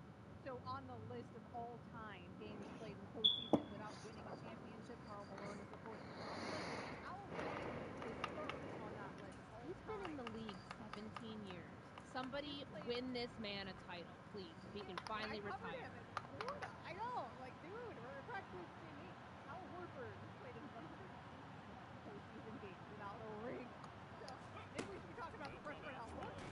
Coming up next year on Amber. You can't make this shit up. Timberwolves. We'll get into that right here on ESPN. Ed Oliver, former lineman, Andrew Dow. Minnesota Timberwolves are probably now like Chicago, CJ is my guy on the beach somewhere actually. They are no longer in the NBA postseason thanks to Are you fucking serious? to face the Boston Celtics next Thursday when the NBA finals kicks off. However, this Minnesota team, for many certainly took the world by storm. I think in a way, frankly, that I hadn't seen in recent years. I feel like this Minnesota team, at least from the start, obviously one of the best defensive teams in the league. And like, and already starting to gain traction.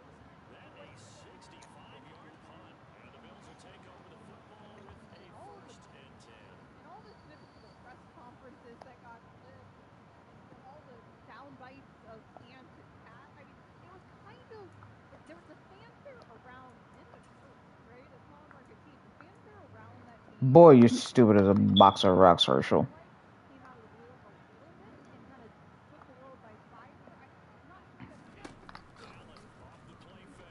I was talking with Myron Metcalf when we were hosting Unsportsmanlike Memorial Day, and he brought up a great point.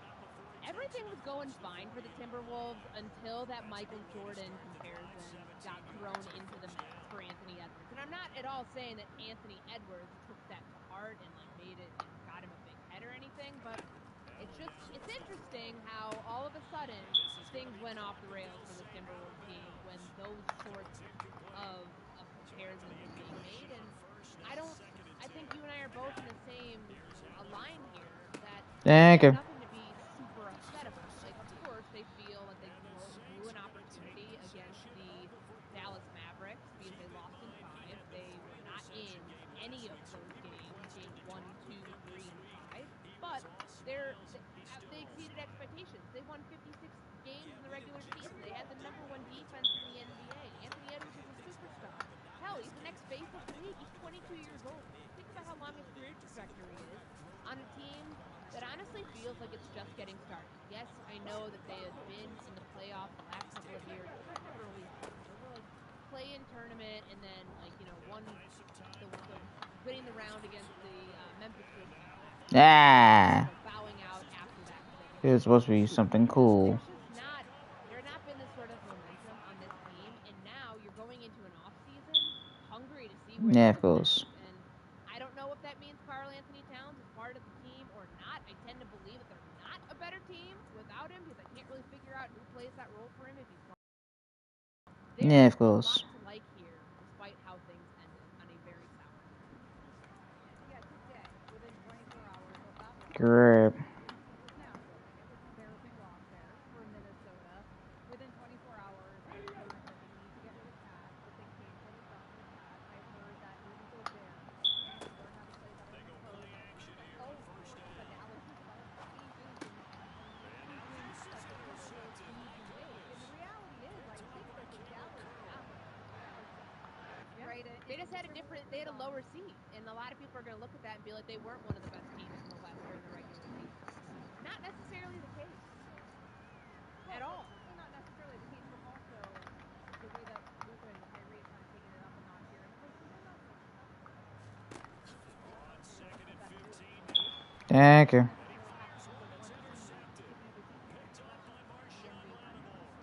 but also Jimmy Butler who's going to do to get there. Like that's that vet move. Is like, oh, we're going to take it up a notch because you're composing your basketball. Minnesota's did a really good job of surviving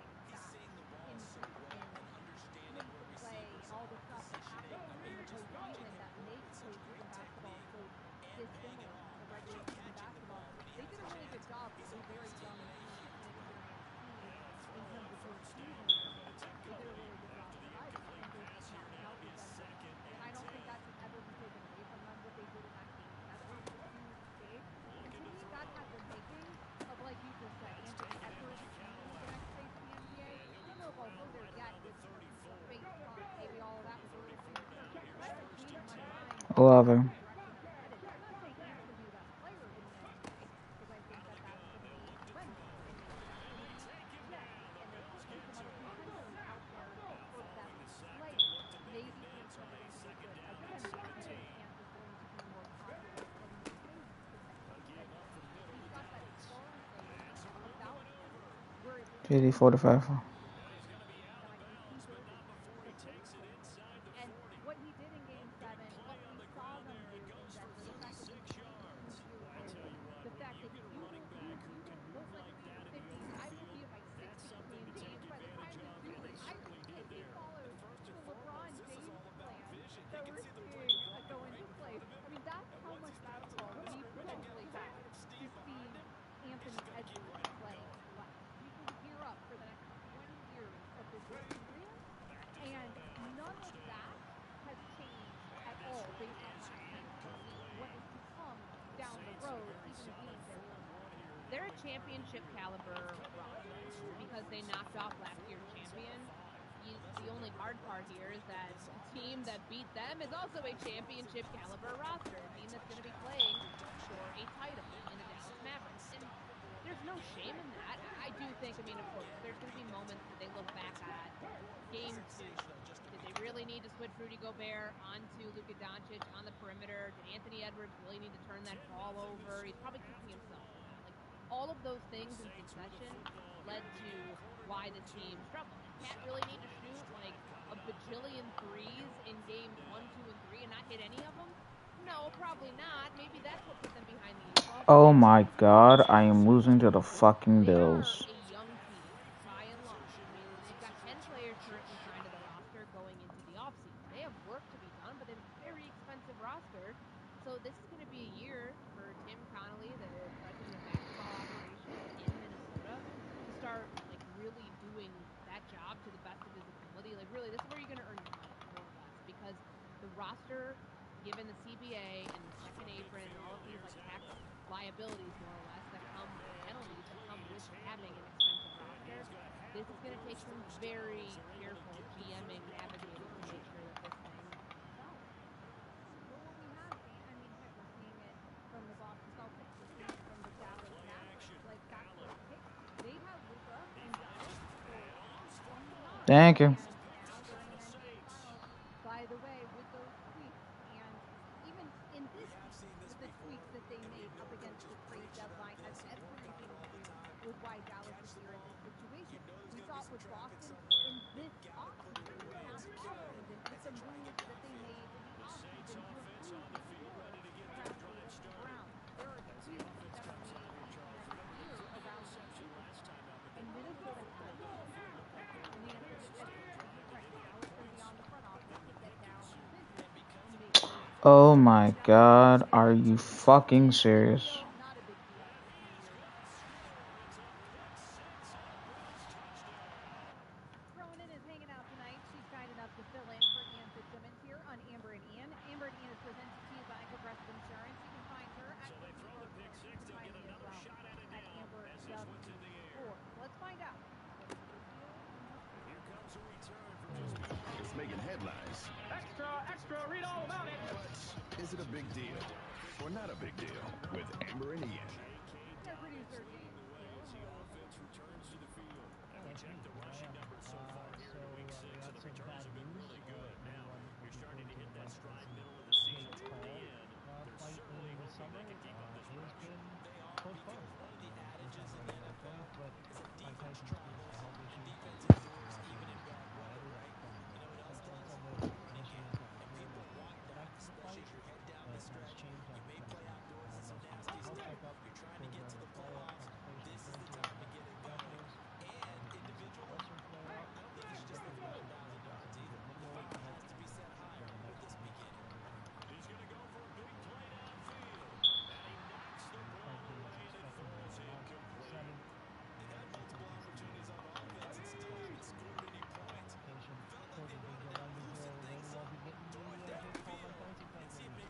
guy is 60 years old. I wasn't expecting him to be Oh my god. training and like he's legitimately going about this, but I don't know. Maybe it's a sign that Mike Tyson shouldn't have been fighting Jake Paul. I don't know. Like Jake Paul, I'll give him credit for this. Master marketer, has done a tremendous job getting his name out there. While people may have laughed at him initially, he's held up his end of the bargain, whether it's against MMA fighters, whether it's against boxers. He has done his job. He hasn't been laughed out of the ring, which is great. I don't know. Every fucking time I play this guy, I lose. That same sort of draw. Him fighting Logan Paul, brother, I don't know. I saw that Logan Paul is the one who stepped up and said, "We will settle it once and for all," or some nonsense like that.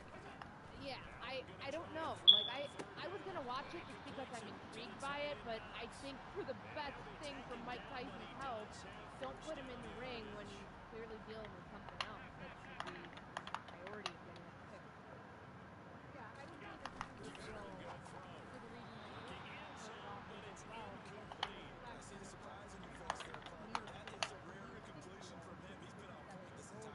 He has percentage completion-wise way up, not that top.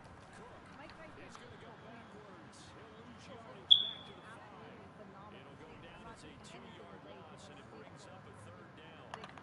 Exactly, fair fight typically. If you're up against a 27-year-old, we know Jake Paul wins the chance for Logan Paul. We know neither Paul would get this chance against a. Oh God, Nathan! Look at that. Okay.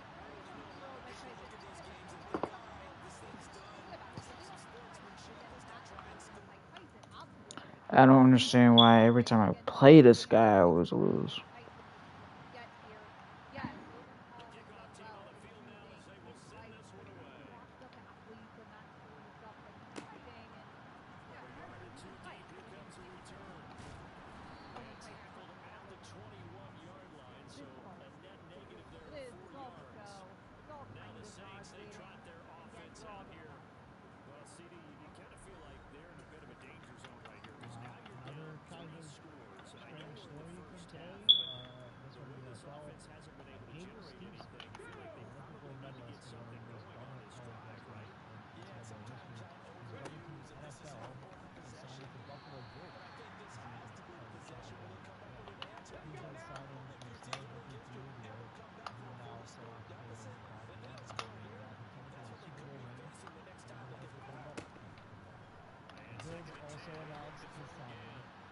Right. Steve Cincinnati is very encouraging. With his steep and being excited for the opportunity and the approach they could use a conversion. This is 3rd and 2. Competition in the sport now looking forward to the challenge of seeing how that wrestling skills will translate. He'll swing this out to Dallas. They stop just short of 3rd down. Got 9 yards, but needed 10. They'll try and run for it. And boy, is he close. Did he get there? They're going to say he's short. Well, I think that's a big thing, but his wrestling skills didn't translate to wrestling. I mean, I understand one's real and one's not. But however, I would have thought if you were good at the former, you wouldn't be good at the fake stuff. So if you're good at the real stuff, he's very good. Throwing on 2nd and 14. He's only 24 years old. He's going to flip one out. You're fucking serious right now. Downey inside the 25. At his size, he's a smaller back. You can get him the football. He can kind of get lost, make something like this. It's good for him. Yeah, it's great for him. And I like what you said there. Sometimes he gets lost in the traffic a little bit, but get him out in the open field into some space. But none of it's a big deal because it's a dude who's never played football before playing football. It's a big deal because it's the dumbest thing I've ever heard. You know where I heard this before? When the Vikings tried this back in 2004 with Brock Lesnar. Thinking, oh, this strong dude who just signed with WWE could definitely be a defensive lineman. Well, you know what happened? He ends up injuring a quarterback during a training camp practice that summer. He ends up getting himself injured, a busted jaw, a pulled groin, a bruised pelvis, and a broken left hand. So then when he's like trying out for the season, he's too injured to play. And you know what? Football is a lot harder than it looks. You may be a big, strong dude that fits the athletic profile for what the team's looking for. apparently a lot of these guys like have the body types of defensive linemen. I want to at least throw for 100 yards before I pull myself out of the game. 1% of the 1% is able to do this. So All right, I I'm have done. concerns about this. I have concerns about the fact that he said, Gable Stevenson said that he'd never put cleats on before until his tryout. This is not going to be, wow, look at this athletic specimen walking into training camp. Like, this guy's going to make the roster. I doubt he does it. It's a cool story, but let's stop trying to make this happen where we take somebody who looks big, strong, and fits our athletic profile into a football player while completely forgetting what it takes to be a football player, because the guy has never done it. Brock Lesnar did not have an Olympic gold. Like, this dude's a gold No, medalist. he did not, but like they... Two-time national champion. I mean, this dude's a gold medalist in a sport where you're pushing people around, and now you're being hired to push people around. I would imagine that there's some translation there with skill set. You would like to believe that. I just, with the footwork, with the hand placement, Nice. with the swim moves, and like all of the rush games that you play, like it's very difficult to learn how to play defensive line if you are a defensive lineman by trade. Imagine doing it, stepping in for the first time, learning what NFL verbiage is, learning what a playbook is. This is going to be a disaster. I'm telling you. This is the dumbest thing I've heard this week. And, I wish him luck, but my God, I don't think this is going to go well for him at all. I will be surprised if he's on the roster by the end of training camp. Brock Lesnar is one of the most terrifying humans I've ever seen in my life. And if he can't do it, then I don't think that there's a wrestler who's never played football Awful on the idea. planet Earth that can do it. Like, Brock Lesnar is like a I don't know. But I mean, from an athletic standpoint, I wonder if this will end up being something to do with the new kickoffs. How so? I don't know. I don't know how it's going to work, but people, like, it seems like teams are looking for athletes to play on kickoffs now. Didn't somebody get there was like a couple, wasn't there 2 dudes drafted who had never played football? Yeah, I think the Chiefs signed someone and they're looking at him to like return kicks. I think it was like a rookie guy or something. Yeah, it's just I think that like teams are looking to figure that out in different ways. Speaking of which, Harrison Butker, who we talked about a little bit earlier, it's reported that he may be removed from kickoffs altogether because of the new kickoff rules. The Chiefs are considering taking him off of it because of the new rules, and this is what their special teams coach said, quote, watching the XFL, we watched every play. I bet kickers were involved in probably at least 20 to 30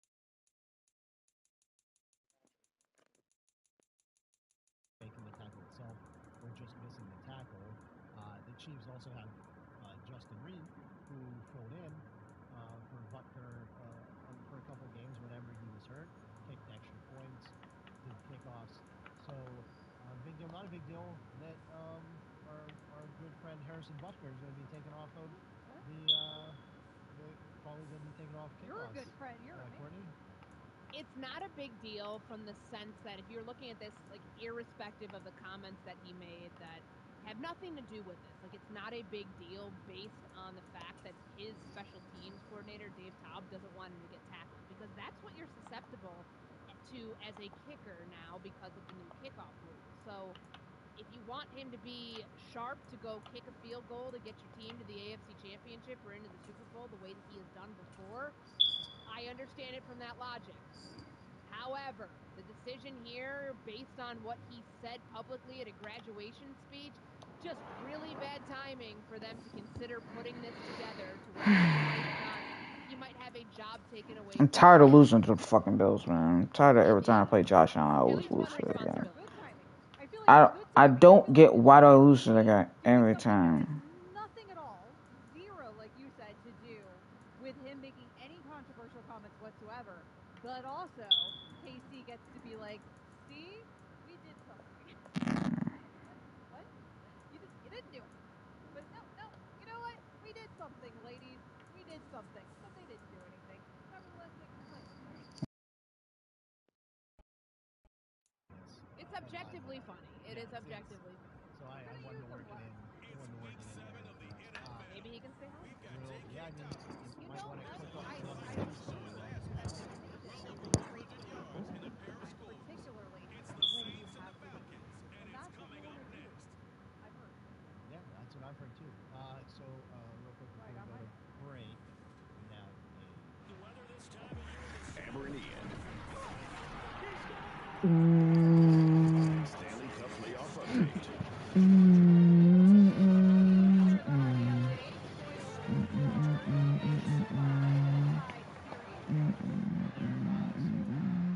series is tied 2-2, but the game is not.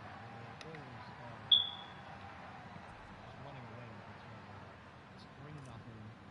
Ryan Nugent Hopkins has 2 goals. NFL season week 7 is underway on EA Sports. On the Stars. Not great for the Wings come out 2-25. So here come the Falcons. Stars fight back. For the first time. So we're gonna probably come back here. He always demands attention. But anyway, Oilers are up 3-0 on the Stars. Coming up next year on Amber and Ian Sports Darren Waller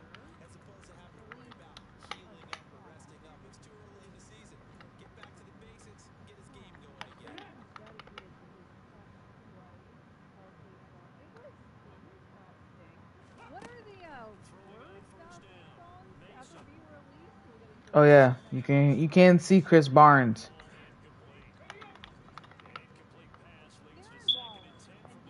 Yep.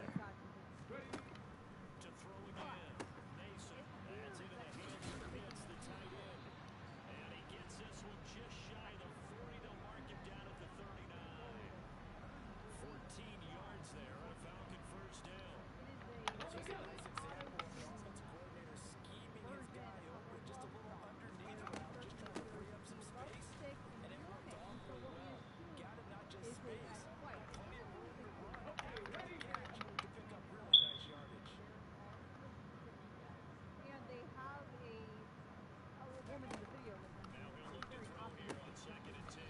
And this is caught by Watkins. No, definitely not Kelsey Plum. Can't confirm.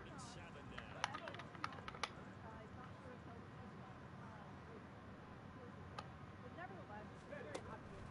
Back to throw. And there's Mason. He's got his tight end pitch complete. And he's going to have No, it's objectively off. And he is going to have to face his teammates, I would imagine, pretty soon at mandatory minicamp from the New York Giants. And I wonder what they're going to say. If they're going to be nice to him about it, know that he's going through a hard time, and try to rally around his teammate, or if they're going to do what Chris Jones did and tweeted that it was, I'm paraphrasing here because we use some words I can't say on air, said it was not a very good song, which is kind of the consensus here on listening to it, but also, so like, it's heavy auto-tune. I don't think we have it in our system.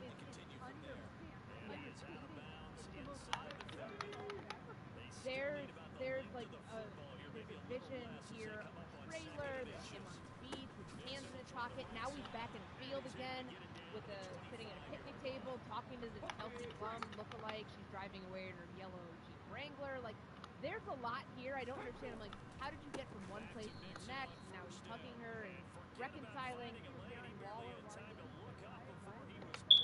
Not everybody needs to have a mic put in front of them when they are going through a vulnerable period of time. I will say that. I appreciate, and we know, like, all jokes aside, Darren Waller and what he's gone through in his career with addiction and substance abuse, all of those things are very real and also very separate from, like, this insane display of artistic creativity, or at least what he's attempting to be. Yeah, of course. If this helps him get through it, great. I just think that he's going to be the butt of everyone's joke because of how horrible this song is. Yeah, I mean, it's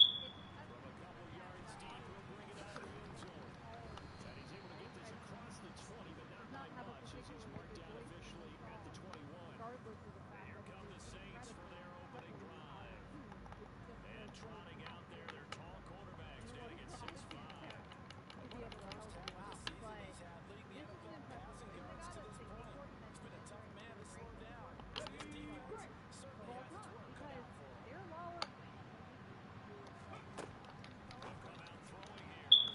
Why does that animation keep happening?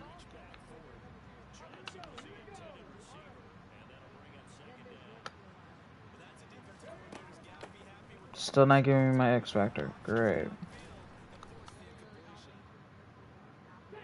Gotta start with Must Be the Money by Deion Sanders. And he wrote this when he was still I don't understand why does this shit do that. Every time I get a new X Factor, it never activates. So he did this at the peak of his like career when he's playing baseball and he's playing football. So I guess he thought he was good at everything. To go out and put a song like this out, it's it's classic prime time Deion Sanders. We'll remember him as a player, but listen to some of the lyrics. So like the way that the song opens. You know, ever since I turned pro in 1989, when I signed the dotted line, people strange because things change for the better and for the worse. So I called my mom and she said, "Baby, must be the money." What? I can't believe I just read that actual line. It's like self-indulgent to say the best. You know, it's the dancing in the music video, the awkward MC Hammer style shoes, like it's just, I think they were actually in MC Hammer's house. What the actual fuck? Yeah, probably not his fault, but it's just weird, like the timing of when the song came out. I don't think that one was Scott Darren Waller.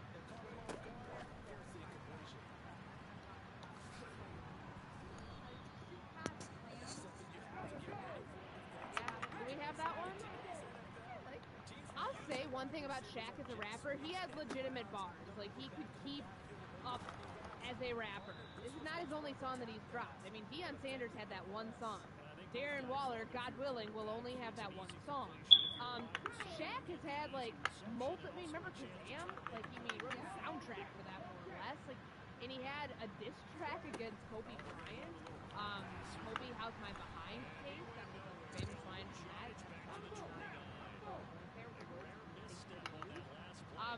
Shaq Diesel, like the guy had his own nickname as a rapper.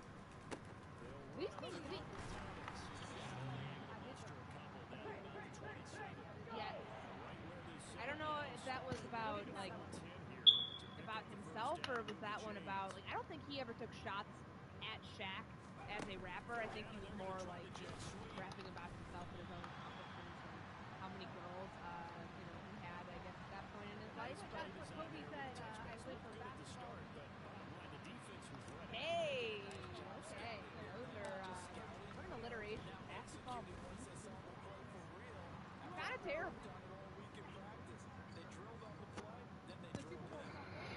Yeah, 1985.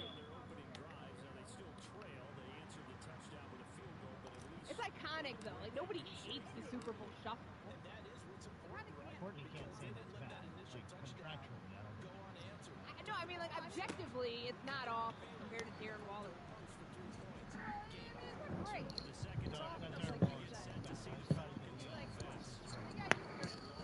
Terrible. So potentially a chance for them to get away for a bit, key a lot of it, come back strong.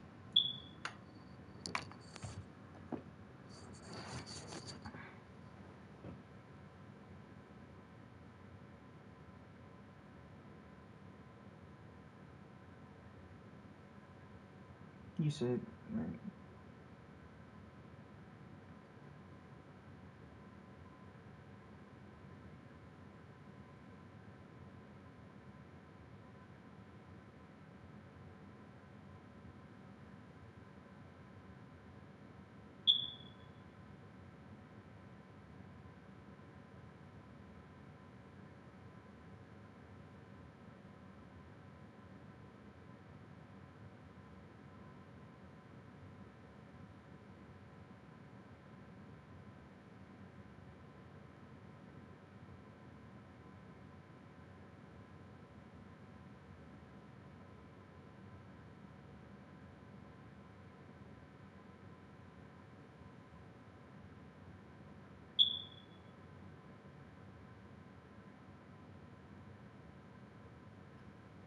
What's another word that starts with an H? It's been an honor. Never mind. Guys, come on. What are we?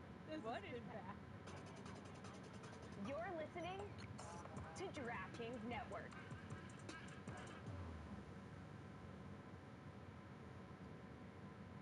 This is the Dan Levator Show with the Stuttgart podcast.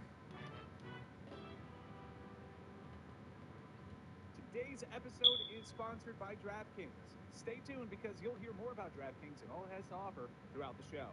DraftKings, the crown is yours. That's right. It's like spending a weekend at your rich aunt and uncle's house. Mom and dad aren't here to tell you to eat your vegetables or anything like that. We're just going to have fun. Who wants a milkshake? You guys want milkshakes? Yeah, milkshakes all around. No? It's kind of early. 9:01 Eastern.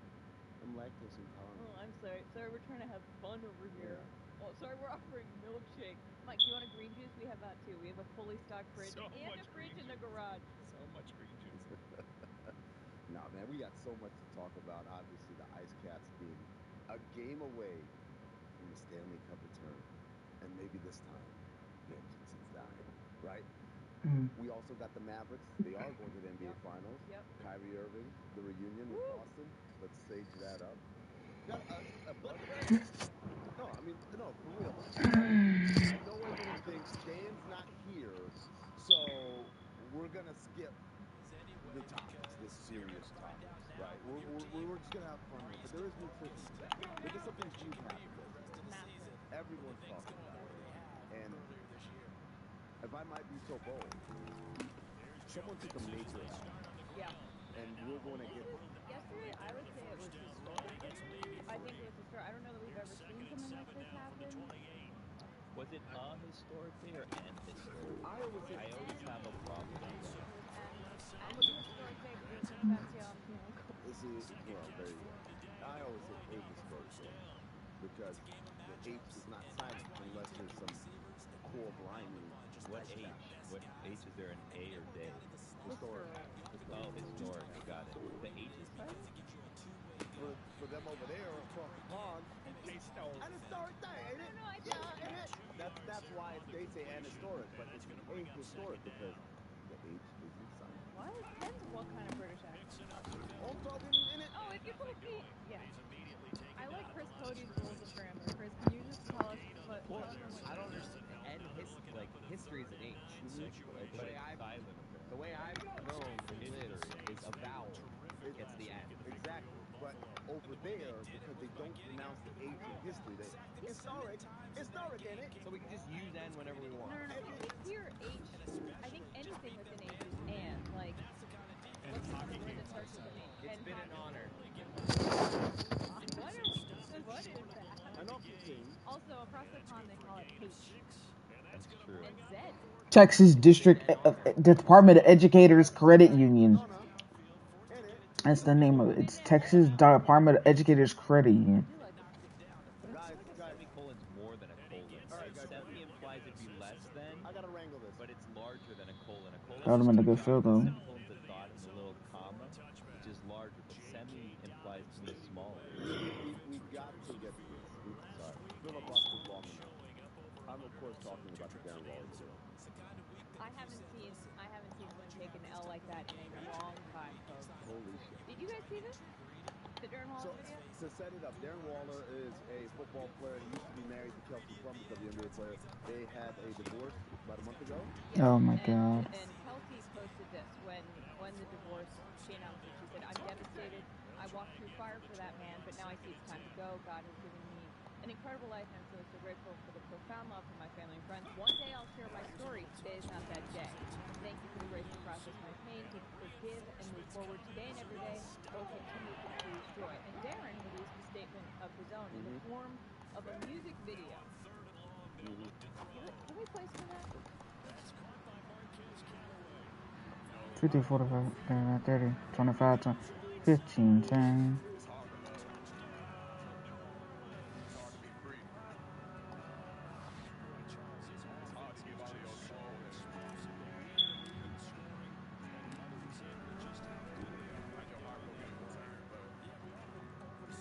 You broke her heart. What are you talking about, Darren?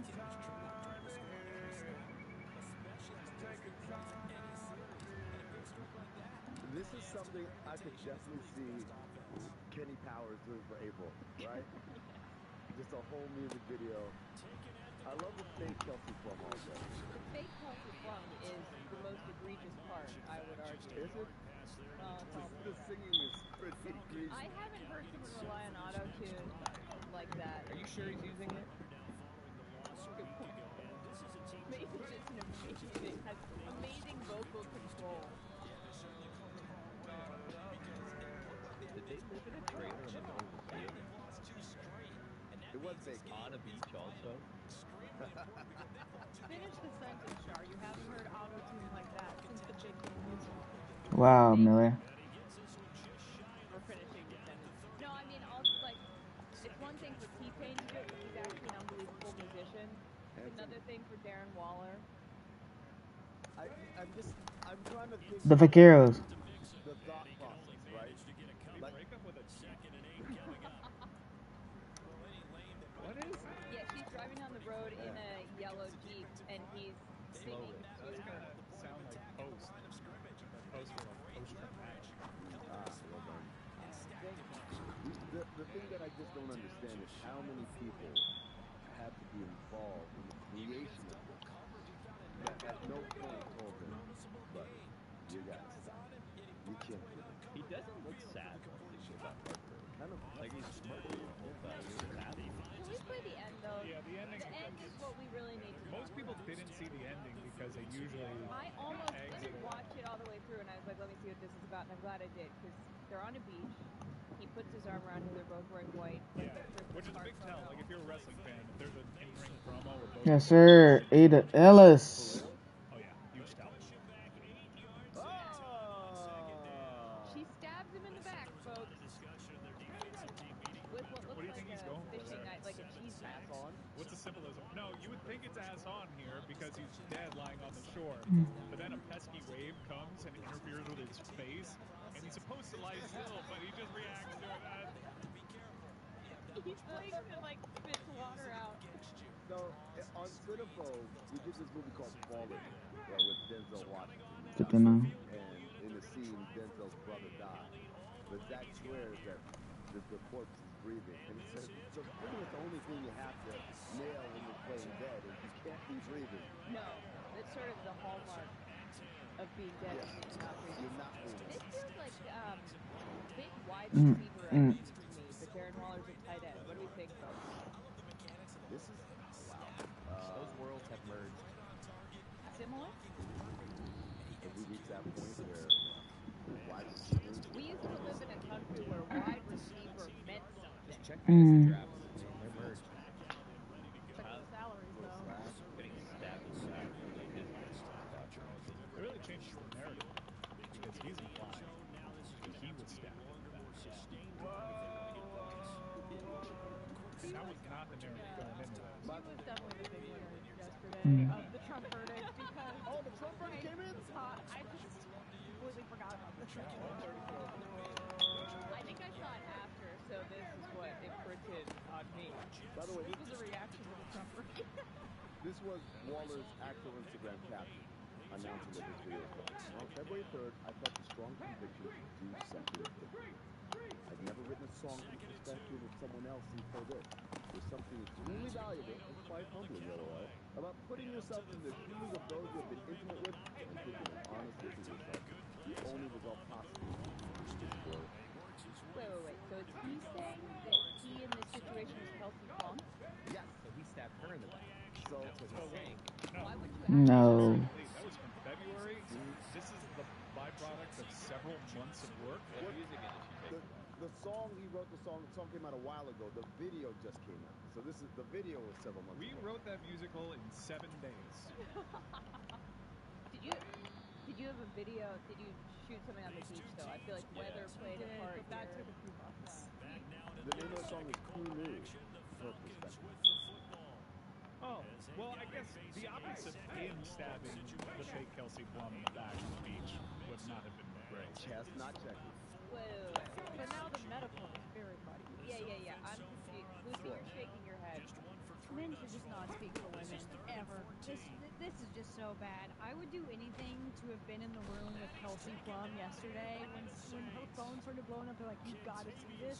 Just the vindication she must have felt.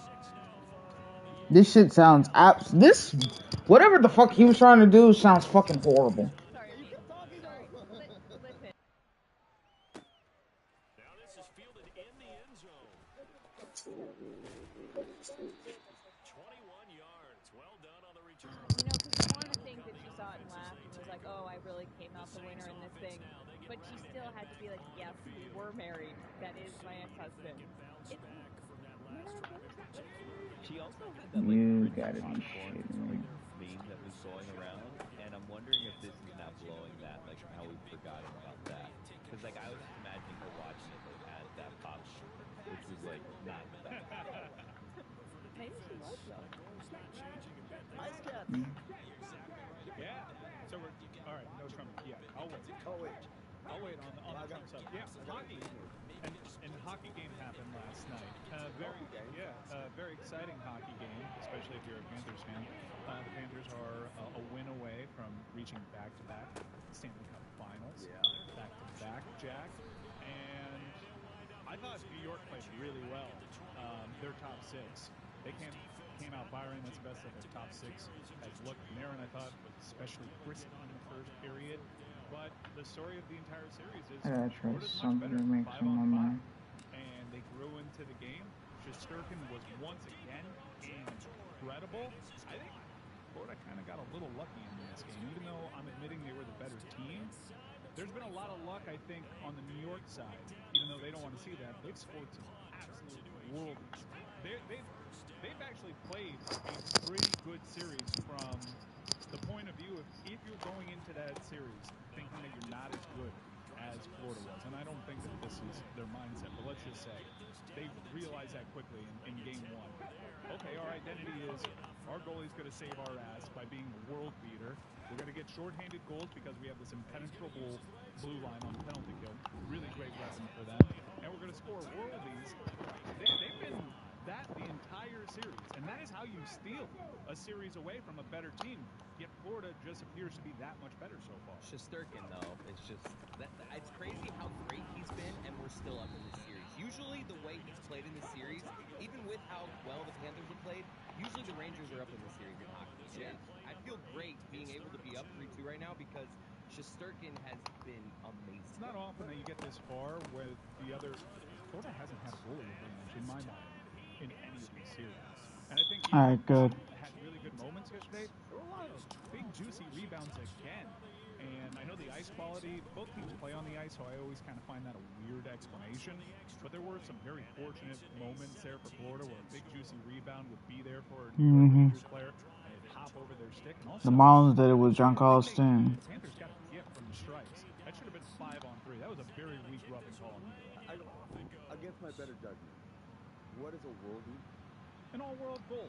Like that's a soccer term. You don't really hear it. You hear far down as a term when someone shoots from far down, or just like it's an impossible angle. And New York's had a lot of worldies so far in this series. That is also a team that has scored 2 goals at home so far. And that is not what their reputation was entering this. It's almost as if they fell victim to what happened in that Carolina series, where they were just so great on the power play that they're just waiting around on the fringes for Florida to make a mistake. I've listened to quite a few Rangers. You're fucking serious. The most penalized team in the NHL. 2 things happen. They call the games a little bit differently in the postseason, and also Florida is a lot more disciplined. They're not playing the same guys that would get all the penalties for them. They're playing a more disciplined game, but it's almost as if they're waiting around hoping that they'll Thank you, Katavius. to not stretch their defense. And I gotta say, crash the net, make some things happen. 4 seconds for. It's really frustrating if you're a New York Rangers fan to see no bodies in front of Sergei Bobrovsky when he's giving up these big rebounds. I'd be really frustrated. I'm just glad you didn't say worldie's nuts. The Panthers' power kill to me has been the difference. Because all we talked about coming into the series was how great the Rangers' power play was. So the power kill for the Panthers has been the difference, I think. How does it feel? How does it feel? Because last year, felt like this is a Cinderella story. This team making an improbable run, and it's like, you know the feeling of your team. Hey, we didn't expect to be here, but now we're here. Oh my God, we could go all the way. Now we're the deep roster. Now you're the team. You're the guys. Now this isn't Cinderella. This is. Dallas would be a deeper. Like, I think there are three teams that can lay claim to maybe deepest team in the league. Florida, Dallas, who's still alive, and Vegas, who Dallas beat in 7 games in the first round, are all pretty deep. That'd be a really interesting series from a depth perspective, and also From a depth perspective. I would think Dallas would also have the goalie advantage too if that were the series. Skinner for Edmonton would probably be the one lone time that Florida has a goalie advantage in this entire playoff. Skinner. All right.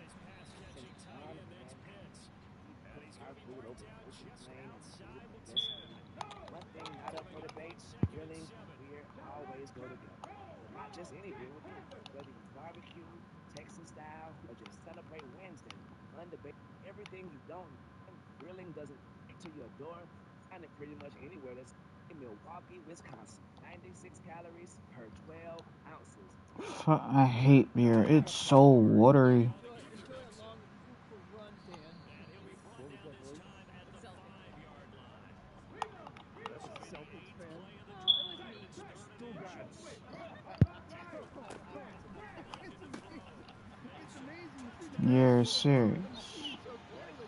You were such good disguise, and I didn't know it was you.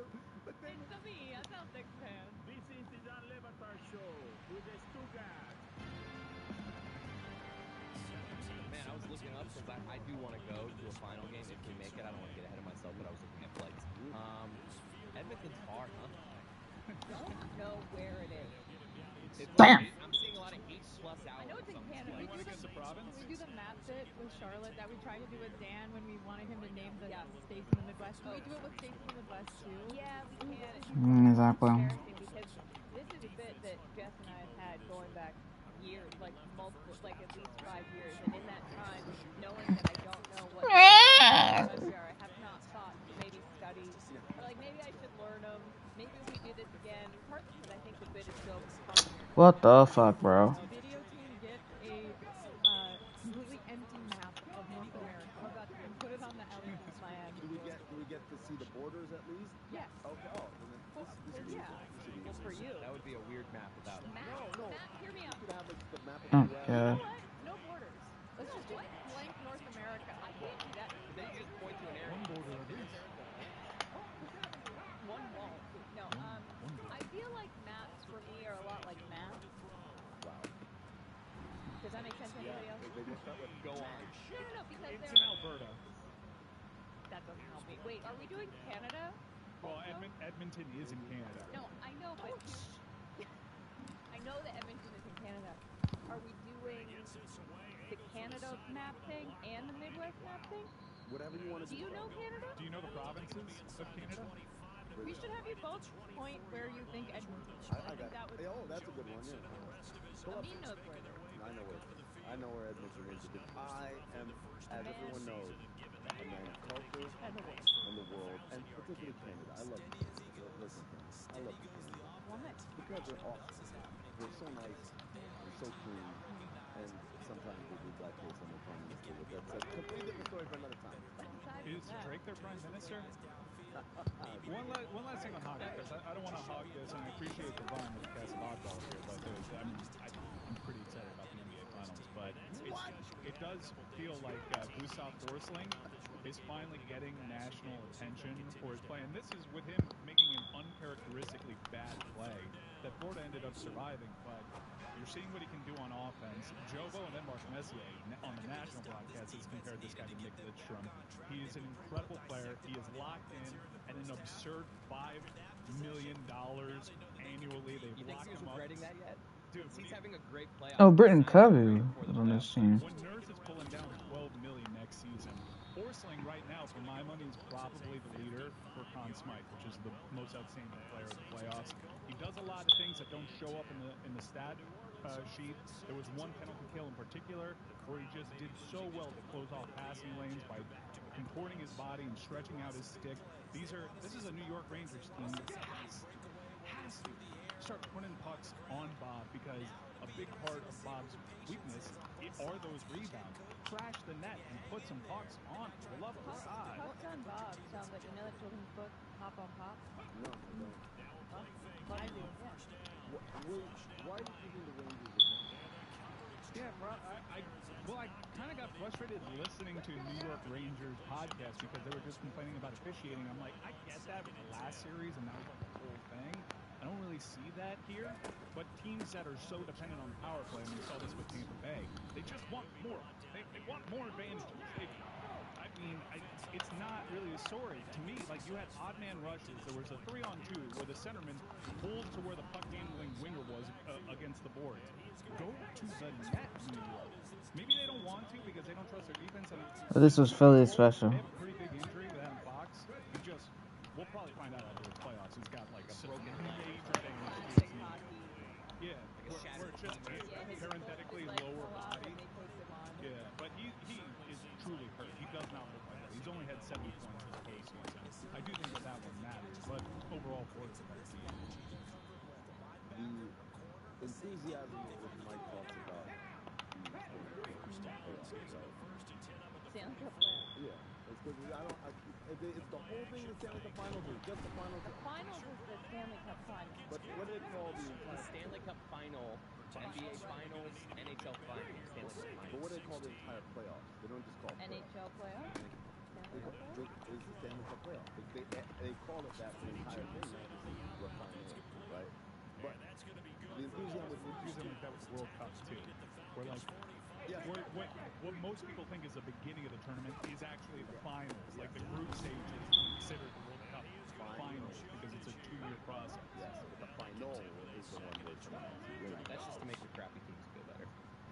Speaking of words, I love how confidently hockey fans pronounce the names of players of all of the teams.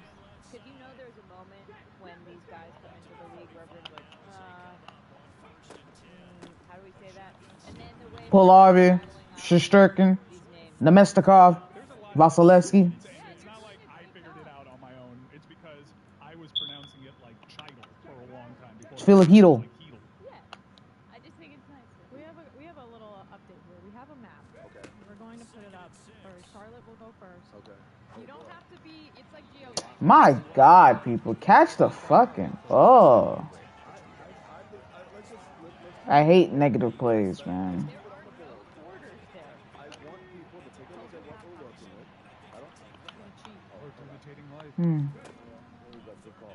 So, as for the audio listeners, what they have on our LED screen behind us is a massive blank map of the U.S. and Canada. Now, there are borders, Charlotte. I can show you what's called the Permanent Arrow.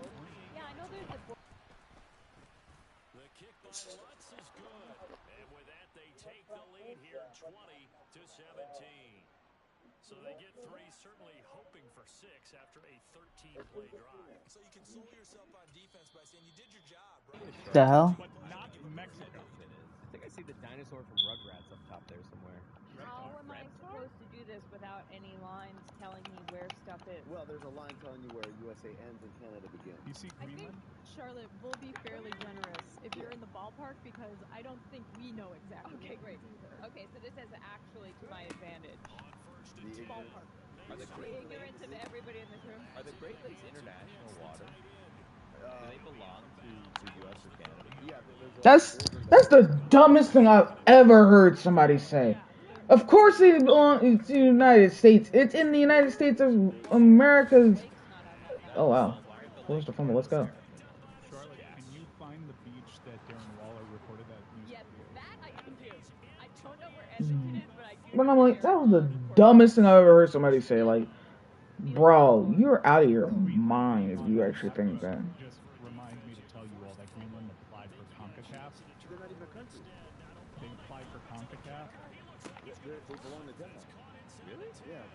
They were shut out of UEFA because I guess they had to have a certain number of facilities. So they applied to Okay, I'm not up 11. But they're not even a country. They're an autonomous territory. Remember when Donald Trump was like, let's just buy Greenland? I mean, look. That was one of the, that's one of those spitballs. Especially Holland. Yeah, let's hear Let's see where he's going with this one. I like the cut of his ridiculous in Alaska, really. What's that? It's not more ridiculous in Alaska. It's just like from a military strategic I might just convert my kicker, Will Lutz, from a kicker to a quarterback. You can. I don't. Where is it? Well, not on that map. Yeah, Russia's not on that map. Russia doesn't You exist. should get Russia on that map. Canada and Russia. We're this close to crowning an NBA champ, and with the action heating up on the court, it's even hotter at DraftKings Sportsbook, an official sports betting partner of the NBA. New to DraftKings? Listen up. New customers can get a no-sweat bet up to $1,500. Just deposit at least $5, and you'll get a bonus bet back equal to your first bet if it doesn't hit.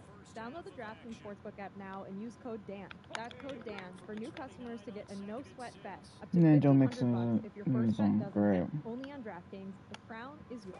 Gambling problem? Call 1-800-GAMBLER or in West Virginia, visit www.1800gambler.net. In New York, call 877-8-HOPE-NY. Yep, lost. Now he's out of the zone. Connecticut, is available for problem gambling. Call 888-789-7777 or visit ccpg.org. Please play responsibly. On behalf of Blue Hill Casino Resort in Kansas, 21 plus, age varies by jurisdiction. Void in Ontario. One no sweat bet for new customers. Issued as one bonus bet based on amount of initial losing bet. Bonus bet. Why does it feel like it's raining outside when there's no rain? kng.co/speedball for eligibility, wagering, deposit restrictions, terms, and responsible gaming resources.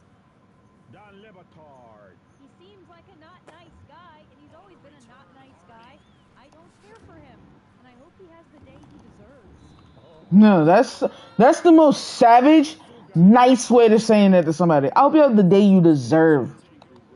That's how I get people when they're really mean to me. I'm not like, go F yourself. I'm like, I hope you have the day you deserve. It's a great kind insult. Yes. It's leaving it to the cosmos. Imam McAnany should be still calling games for ESPN. It's ridiculous that he got fired because the fact that nobody liked that he was calling games. I'm like, really? Then you guys should be doing that for everyone then. He has too much of a gravelly voice. People didn't like him, how much energy he had. It's like, it's all because of those white people who didn't like him. And the fact that he was a white guy himself. And I felt like they did that because he was a young guy. That's why I think they did that. I didn't cheat. I didn't open my computer. I sat here staring into Wait, was that recent? because I know that I'm about to embarrass myself. Let's try this again. Because I wanted to know about the Great Lakes. Lake Michigan is the only Great Lake entirely in the United States. And that's my home lake. I like Lake Michigan. People, I was in Chicago for the pre-draft. I can draw on the board. Yeah. Billy! Oh, you're trying to get me fired! Oh, that's diabolical. That is... For a video board. That's dry erase. The market. Someone Google can dry erase. My God. The blocking sucks in this fucking game. That would have been...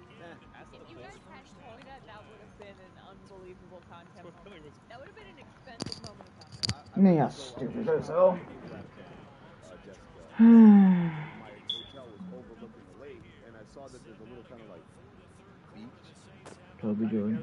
I'm mad that he was only a normal dev. Growing up, we used to swim. There's a bunch of beaches. Yeah, Oak Street Beach is really popular. The North Avenue Beach. And Charlotte and I, when we went, actually, segue here, because yesterday HBO announced that the Bears are going to be at Hard Knocks. And their promotional... Oh, I thought you meant for a second. I thought you meant the bear, like the TV show. That would also be great. The promotional image had the bean, but it was photoshopped and it was the shape of a football. And it was awesome. And Charlotte and I went to Chicago. We did a video with Julie Ertz, probably 6 years ago now. Yes. And I took her to the bean, and she didn't know what the bean was. And oh my, Charlotte's reaction to the bean was just, her mind was blown. I had to sit down. I started hyperventilating. There was something really magical about the bean. I can't explain. What? I can't. You started crying at the bean. I did not cry. You teared up. I have pictures of it on my phone. Yeah, she's coming with receipts today. This is dangerous. You know, when Julie fell and scraped the knee, Julie asked. Every time. In it. Charlotte, get up, walk to the board. What am I doing? Leave the marker. Leave the marker. Leave the marker. You're going to walk to this board and you're going to try to point out, first of all, let's start with some softball before we go right to the touchdown. Yeah, laser pointer would be A laser pointer would have been awesome, but you know what? All right, where is Miami on this map, Charlotte? All right. Should we give her maybe post-it notes? Ooh, yeah. She is pointing to the bottom tip for of Florida, that's great. They just love doing ACC plays. Like, can you find other conferences, please? All right. She pointed to Port St. Lucie. I don't know, like shit. So tired of all these ACC plays. Like they never want to do any other conferences. You live in New York City. Where is New York City on this map? No, and now you've got a microphone and some post-it notes. Look at that with the show. I can't put that's too final. I like where I can sort of point and is this working? Can you guys Yeah, we can hear you just fine. Folks, welcome. How much? Charlotte Wild River. You grab your headphones. Let's see how far those things can stretch. She can't hear us. Hold on, they're taking her in. Well, it's all right. No. They're gonna get you a headset. They're gonna get you a headset. I just need you to point out where New York City is as they get you a headset right now. Shout out to GT.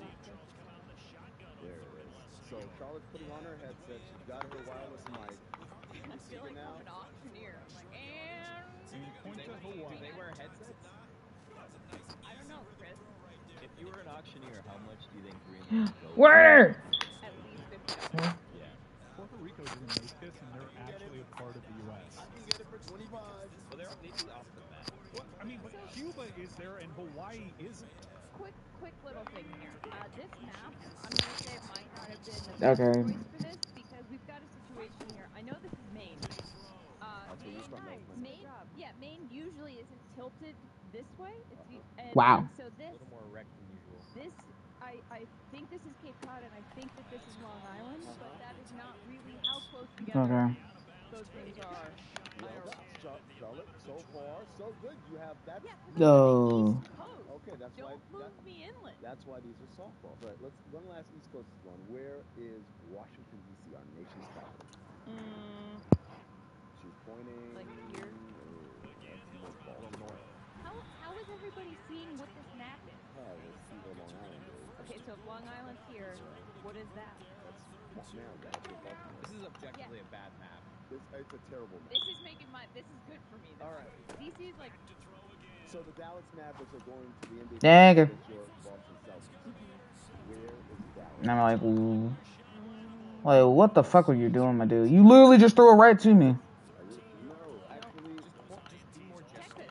Dallas is in Texas. Everybody knows that. I'm trying to point into San Antonio. Dallas is in Texas. Have you guys ever seen an Australian map? Yes. Go Australian map. Like a map of Australia. No, like an Australian version of the map. Yeah, you gotta look it up. Oh, it's inverted. You gotta look up an Australian map, and then we should do this on an Australian map. Then things will go. Do you guys ever look at the maps where they adjust the countries based off of their actual size? Oh my god, it will blow your mind. Canada, not that big. Guys, Pangea, am I right? Overrated. Crazy. Stick them all together. You know, Pangea, if you go to Maine, if anyone ever goes to Maine, on the coast of Maine, there are rocks that match up to the coast of Portugal. Wow. And if you put it together like a puzzle, it would fit. Yeah, Google it, Chris. Wow. Nigga. Are you guys worried that like we're gonna spread too far apart and then crash into each other on the other end? Terrified of it. Yeah, I worry about it. It's like today's the day we crash. Tectonic plates? Not a fan. Not a fan. Top five plate. Tectonic. Those flowered ones that your grandmother has, and also is that like hip new restaurants? Yeah. Hot plate. Hot plates, nice. Plates in the gym. Why would you? Spinning a lot of plates in the air if you're busy. Where is Edmonton? Well, I was trying to. I'll do it myself. By the way, the University of North Texas. This shit sounds awful. Well, wait a second. The University of South Florida is in Tampa. Yeah. Shit sounds awful, bro. I know where Tampa is for sure. Charlotte. Shut up. Chicago. On this map, where your good friend Jess claims to be from, among other places. So this map is sort of throwing me off. I'm not gonna lie, because I don't. That shit is know horrible. What's going on here? Yeah, no oven mitt. I want to say Chicago's here. No. Here. Stutter. Yes. What is this? That's like nails on a chalkboard. Like Erie? The lakes. That's like Erie. You're pointing to a Cleveland-ish. That shit was terrible. Why don't we have any other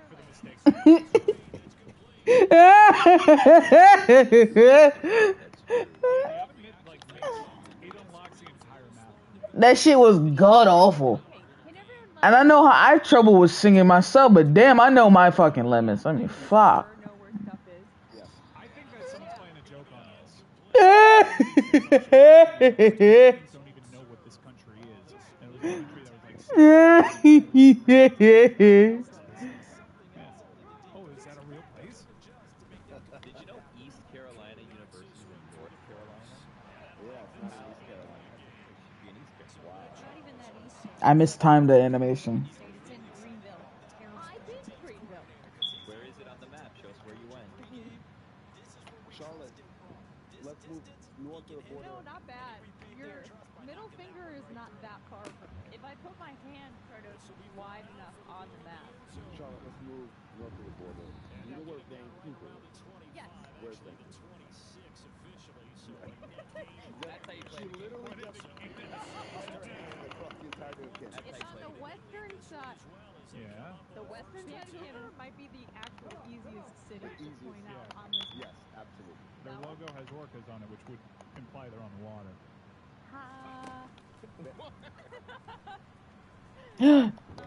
Get off me! Ah! You're in Alaska right now, and that's not it. Yes, that's Alaska. Yes. Yeah, the general Cascadia region. Sort of more south than Alaska. Yes, it is actually right across Yes! the United States on the western coast. Wow, I actually did well. Yeah, for real. I support that. All right, Charlotte, here comes $1 million question. Where in Canada is Edmonton? Don't hesitate. Is it right here? She's honestly closer to Edmonton than she was to Vancouver. Absolutely. This has been a long time. This has been a long time because I actually do know where Edmonton is. Oh, yeah? No. Absolutely not. No idea. But that felt like where it would be if I were to know where it was. I'd give that like a B-. So where is it? Directly. A little bit. Take a couple steps here, right? Yeah, right around there. Just draw a circle around that area, and you got it. There about. Aaron, stop laughing! Yeah, but it's true, right? What your friend Priya sent you? That it's the longest possible distance for a Stanley Cup final, Edmonton. No way. In Florida. Because Florida is the most southernmost NHL franchise. I was improperly guessing like maybe Vancouver, Florida would be, but no, when you consider how north Edmonton is, the distance is greater. So, question, how does one fly there? Are there direct flights from... On a plane. A lot of Denver connects. Yeah. Research. There are no direct flights out of Miami. Pretty much. Yeah. Sorry. There are the hub cities. Miami to Dallas, that'd be a good one. All right. 12 ounces. Woo. You're listening to DraftKings Network.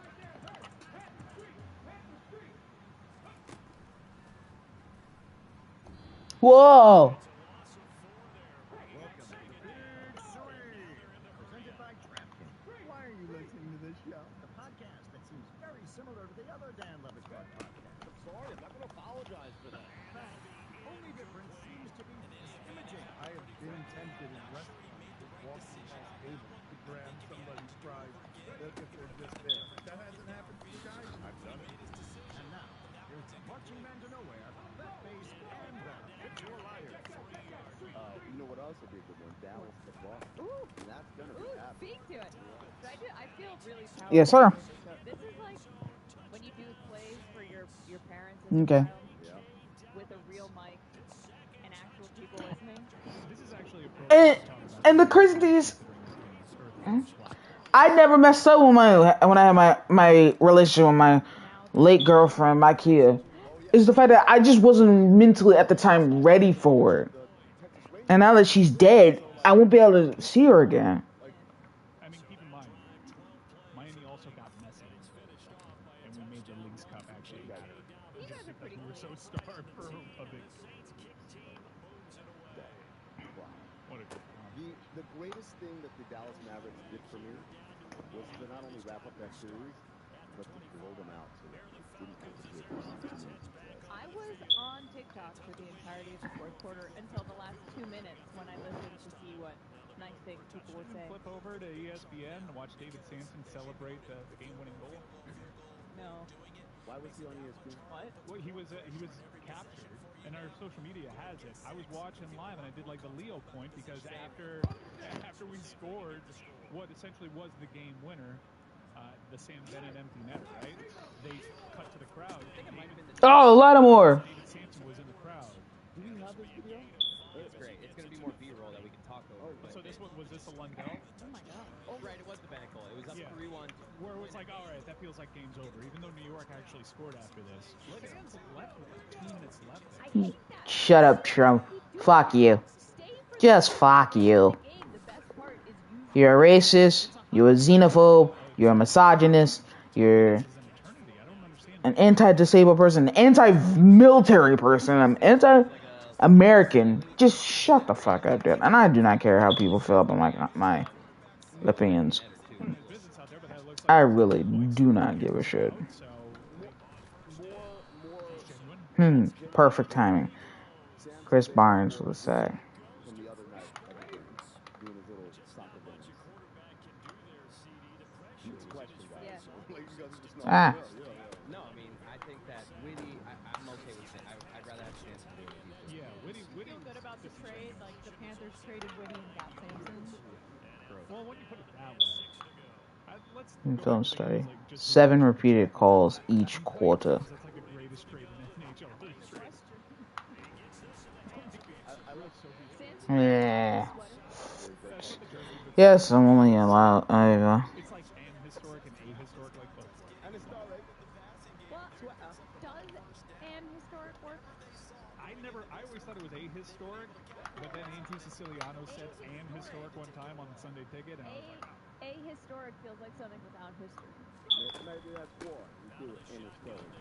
There is an historic photo that I captured of Charlotte crying at the beam that we can put up. You have it? How? Because I have Technology. It's still against race. It's still racist towards black folks, Mr. President. Oh wow. I'm sorry. I respect you as a person, but I don't respect you on that. Saying that it's. was so overwhelmed that she teared up. I'm sorry that I was moved by a piece of art. Look at the reflection. My hair also looks really good. Disheveled because you were running around the beam crying. summertime shy. I also got hot dogs that day, so I was already emotional for that. Chicago hot dogs? Yeah. And I called Portillo's tortillas. That's how it should be. Double L. Yeah. You would say we're living in historic times, right? And historic times. Double L like Miami last year in the various finals. So will Dallas fare better is the question here. So, the game, as I said yesterday, Luka was fantastic. 36 points. He scored 20 in the first quarter. He was talking shit to Snoop Dogg, which is always my favorite. When there's a random celebrity who has inserted themselves into the proceedings, that's always 2.5 for Ellis. Wow, nice shot. They win, they're happy, they get I think we have like 9 sacks. Luka is in the hallway. Full adult beverages, right? I'm not going to identify what the brand is. I'm just going to say it comes in a case, right? He's in the hallway, and he's with his dad. And everyone kind of congratulates Nico Harrison. The GM walks up and congratulates him as well. You guys haven't figured out video team. I'm trying to like filibuster so you guys can get it up on the screen. This video of Luka in the hallway. There it is. And then Michael Finley, who's a VP with the Mavs. Trying to be smooth. Yeah. Just the look on his, the look on Michael Finley's face as he takes the beer away, and then the look on Luka's face as he realizes what's happened. Now, what do you think is actually happening here? Because the internet's running wild with theories that like they don't want Luka drinking the beer. And at one point, I was holding 2 drinks, and my mom came up to me and gave me. 1, the label isn't out. 2, the video isn't. It's not like you got a podium. That is clearly cell phone footage. But 3, and most importantly, the first guy he daps up. That's the GM. That's Mike Finley's ball. He's probably so happy right now that he's not really in the right. Put your can down if it's not a beer that advertises with this show. So I think it's sponsorship. Do you get pushback from people when you tell them to do that? Sometimes one time. Yes, sir. I should have did the game, not the gamut, but the Truz. Lay down the law. I hate using that term, but I had to do it. Look, it was for the betterment of content, which is all we really care about. I also had to do that, which would be like, hold that. And one guy, which I thought was sort of ingenious, he held it behind his back the entire time. Lucy, I want to recreate that moment for you. I'll be the drunk guy with my beer that's not a sponsor of this show. Yes! My beer, talk about the Thundercats. Deflected and caught inside the 3. Oh! You have to talk to them like a toddler because they're a drunk, like 25-year-old. I can't. But I love my beer though, and I love the Thundercats. I got some good stuff on the Thundercats. I'll go talk to your friends instead, and then immediately. Oh, I don't want that. That's brilliant. You ever hit him with, I will turn this car around right now. Ooh, that is a good one. Count to 3. Whoa. 1. I'm going to count to 3. I'll time you. How long? I should have threw the ball. They're going to steal my Thundercat takes over there. That's what Jebediah does. He's always taking my takes. I like that this is taking place in the Righteous Gemstones universe. Yes, it's an historic night, ain't it? Anyway, Dallas. Dallas. I did. Dallas, Kyrie Irving returns to Boston. Charlotte, you are... Home team receivers can receive incorrect hot route readings. Kyrie obviously had a very rough exit from Boston. He had some moments coming back to Boston, saging the court, one of the more high-profile of those. How do you think he's going to be? Man, we needed this comeback because the last time we played the Falcons, they obliterated us 77 to 31. I had to get my revenge. I think the boos are going to be louder than we've heard in years for anybody in that arena. I personally, from as a basketball fan, not as a Boston Celtics fan, I think what Kyrie has done this year has been incredibly impressive. I think no, it's really. No, but I like him as a basketball, as a Celtics fan. Sure. No, not even as a Celtics. I think that Kyrie's ability, that having gone in there, bought into the team, been such a great team. Yeah, 331 yards. I haven't seen him smile this much ever. Like even last night when Ernie said, he brought it up, he was like, you're going back to Boston. And Kyrie said, yeah, Boston's just getting in our way for our goal. Like he has bought into being a different version of himself, which makes me feel a little bad in some ways for how much hate he's going to get when he goes back there. Like, it doesn't matter. All the growth he's made. And he talked about it in his There won't be a singular voice in the Boston stands in the TD Garden saying, wait, guys, he's actually done a lot of work on himself. Yeah, no. Like, relax, guys. Hey, guys, come on. I also think no.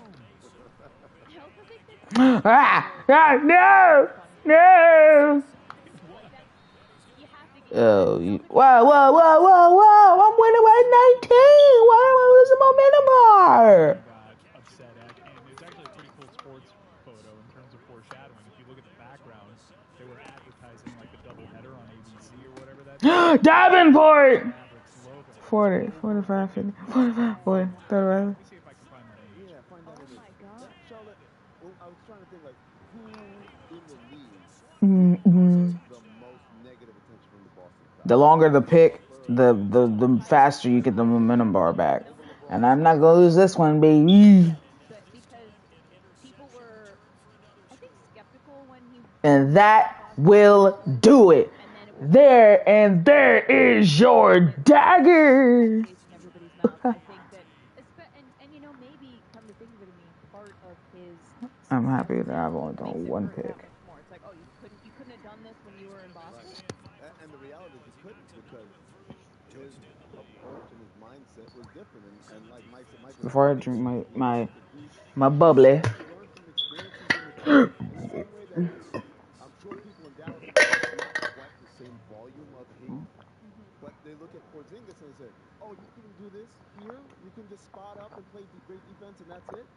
So, like, there's different levels. And we got the image now on the screen of Kyrie stuff. There it is. Wow. And it says, it's a Dallas Mavericks logo and it says Nets. And he was in a Nets jersey, and so technically it's right. He's in Boston. Yeah.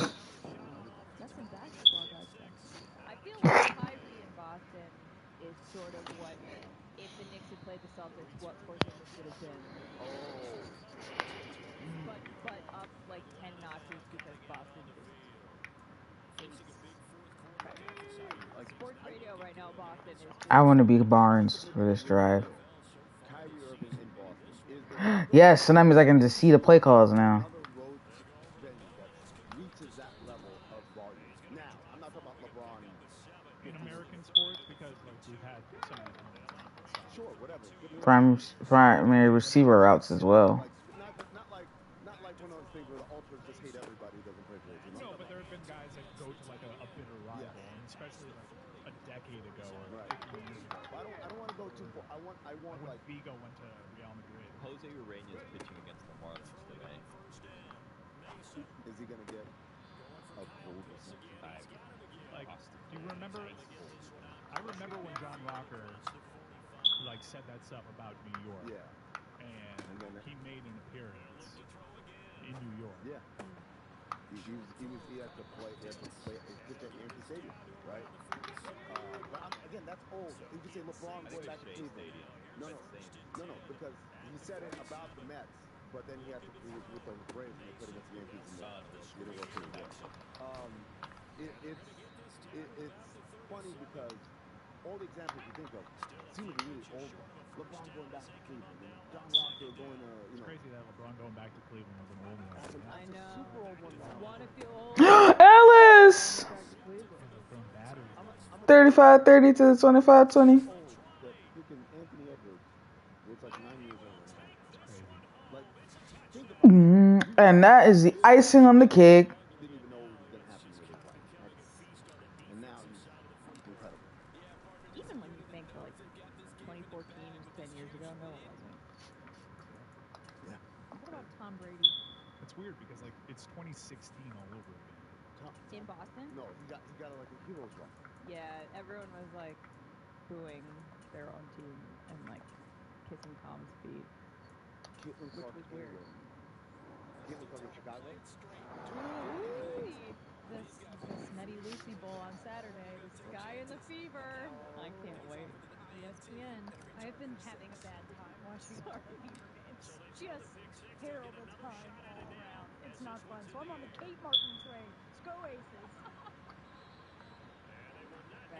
All right. I think it's still.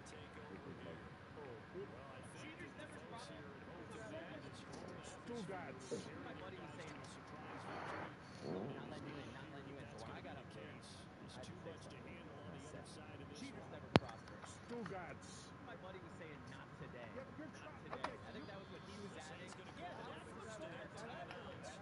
I might as well. What I said was amazing. He got cheaters never prosper. This guy yelled as angry as he could. I cheat.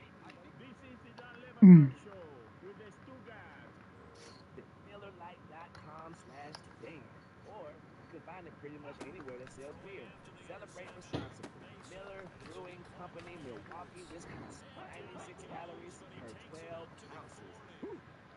Don Levitt. For 5 minutes, I was watching everyone just like, nope, not letting you in. So when I got up there, I had to say something. Cheaters never prosper. I see. The stupidity.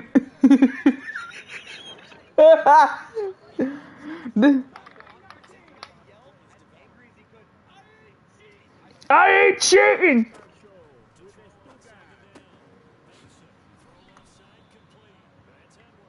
So, Lucy, we talked about Sky versus Fever. How has your experience watching Christian Close thus far in the WNBA gone? Has it gone as expected? Way worse than expected? Way better than expected? I think it's gone as expected. I expected her to struggle earlier in the season. I think Diana Taurasi put up perfectly. It's a big adjustment. Also, there's such a short period between the national championship game and playing in the W, so she had pretty much zero time to adjust. The Fever together had practiced 4 or 5 times. So I didn't expect her to come in and put up numbers like she did at Iowa. I never expected her to do that in the WNBA period. I think she's played really well. She's broken rookie records already. The thing that is she won all the time in Iowa. This is exactly what you get. I would say I'm not a big fan of the head coach. Christy, I wanted to give you a chance. But she hurts me deeply. She hurts me deeply because just a few games ago against the Storm, not last night against the Storm, Caitlin led this amazing comeback. This girl, she is on a roll. You know what Christy does? Sit down. Every single time that Caitlin gets on a roll, every single time that anyone on the Fever has any Why are you driving if you have a suspended license? You dumbass. the flip side of it, the Fever are dealing with a ton of injuries right now. People like who are just aren't able to play, and Caitlin played the entirety of the game. I think she sat for like 40 seconds. They lost by like 30 points. There was no reason for Caitlin to play every single minute of that game. I just don't understand the moves she's making. And when you're in a competitive league and the talent level is so higher, coaching just means a lot more. And I just don't think she's great, but I think Caitlin has been awesome. I think she's doing really well. She had 20 points last night, 30 against the Sparks. She's starting to find a range. She's talking a lot of shit. She's getting teed up quite a bit. I'm enjoying it. You know what? I saw just the other day some media availability video. She looks tired. She seems so exhausted, sad. right? Like it's just like drained by everything. Think about the schedule that she had. So she led her team to the national championship game. A week later, she is at the WNBA draft. I think 14 days after that was their first preseason game, and then she has not had a break since. The Fever have played more games than any other WNBA team. She is exhausted. Like, she has not had a minute to breathe in Yes. well over a year. And she might have Olympics added to her slate. I mean, to me, the stark difference, I just remember seeing her on draft night, right? Oh, to the 35. She's gone through the whole thing, and she said it's going to be a hot ticket. And she said it with this bravado that I loved. She was owning what she was bringing to the Yeah. table, how much she knew that her presence there was driving ticket sales. And there's a weariness to her now that I think I'm like, I miss the Same amount of yards. who had that spark to her. Well, Lucy highlighted the schedule that they've had. Like, from an emotional standpoint, they've been at this fever. What the hell is it again? The players themselves. No, Yes. yeah, Yes. in a fever. But Eh. they've been revving so high, and there hasn't been a single off-season moment for them to kind of decompress and even really enjoy the ride, because they're still on the ride. The one break that they would have would be during the Summer Olympics, and that will just somehow add more pressure to it, because she'll be on a team once again that's expected to win. Yeah, a new fool. I think that's that she's 22 years old. What the hell? She's very young. Her frontal lobe isn't even fully developed yet. I know, same. Yes, straight up. Jess, I want to talk about the Sky, though, because Angel Reese, she's only the second player in WNBA history. No! Offensive rebound. Come on! 5 games. Leading the league. Yeah. Fucking bullshit. Really well, Chris. I mean, Our Sky. you've been watching every game too. Chris, I know. you're a Sky fan too. And the Sky also have had a few pretty key injuries. And last night, Angel and Marina Mabry were in foul trouble pretty early in the game. And if that is the key for the Sky, those two cannot be in foul trouble. But they were able to still pull out a win against a pretty, like, not great Sparks team. So I think tomorrow will be a really highly anticipated matchup between Angel and Caitlin Clark because of their rivalry from the national championship game last year and this year's Elite Eight game, which I'm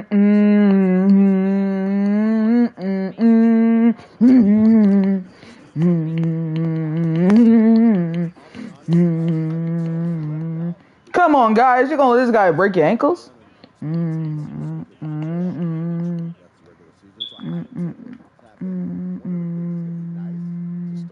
Let's go, defense. Seal the deal.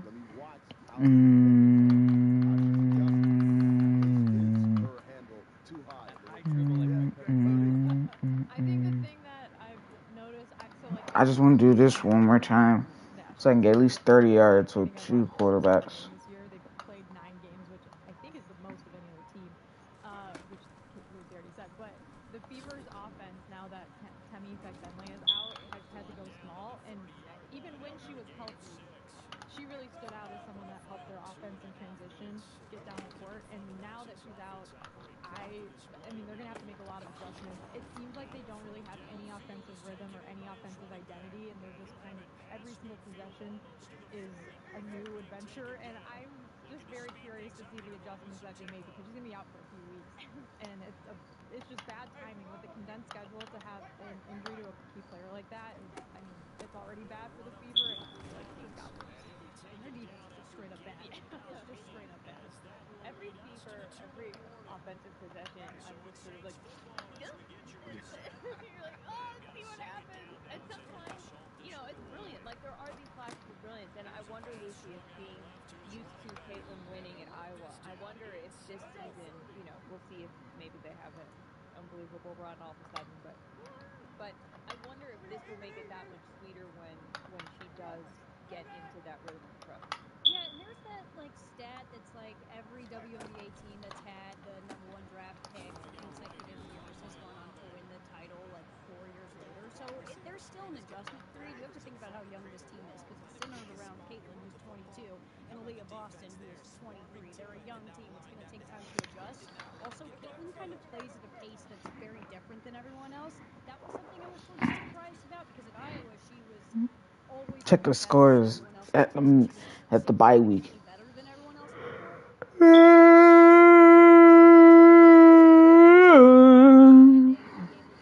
sort of anticipate her, and there's still really not that rhythm or flow yet because I saw someone put together a compilation of Caitlin's most beautiful assists that were missed. Oh, ankle breaker for the first down. So there's still that lack of rhythm there, but I think they'll figure it out. Maybe not till later. It's also worth noting they have played the most games, but they've also played probably the toughest schedule out of anyone so far.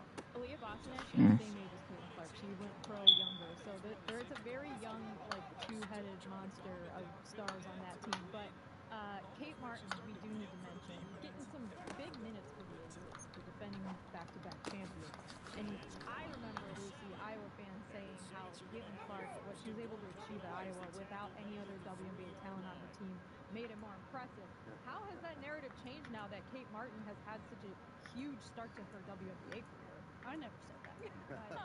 I never said that. I have always loved Kate Martin.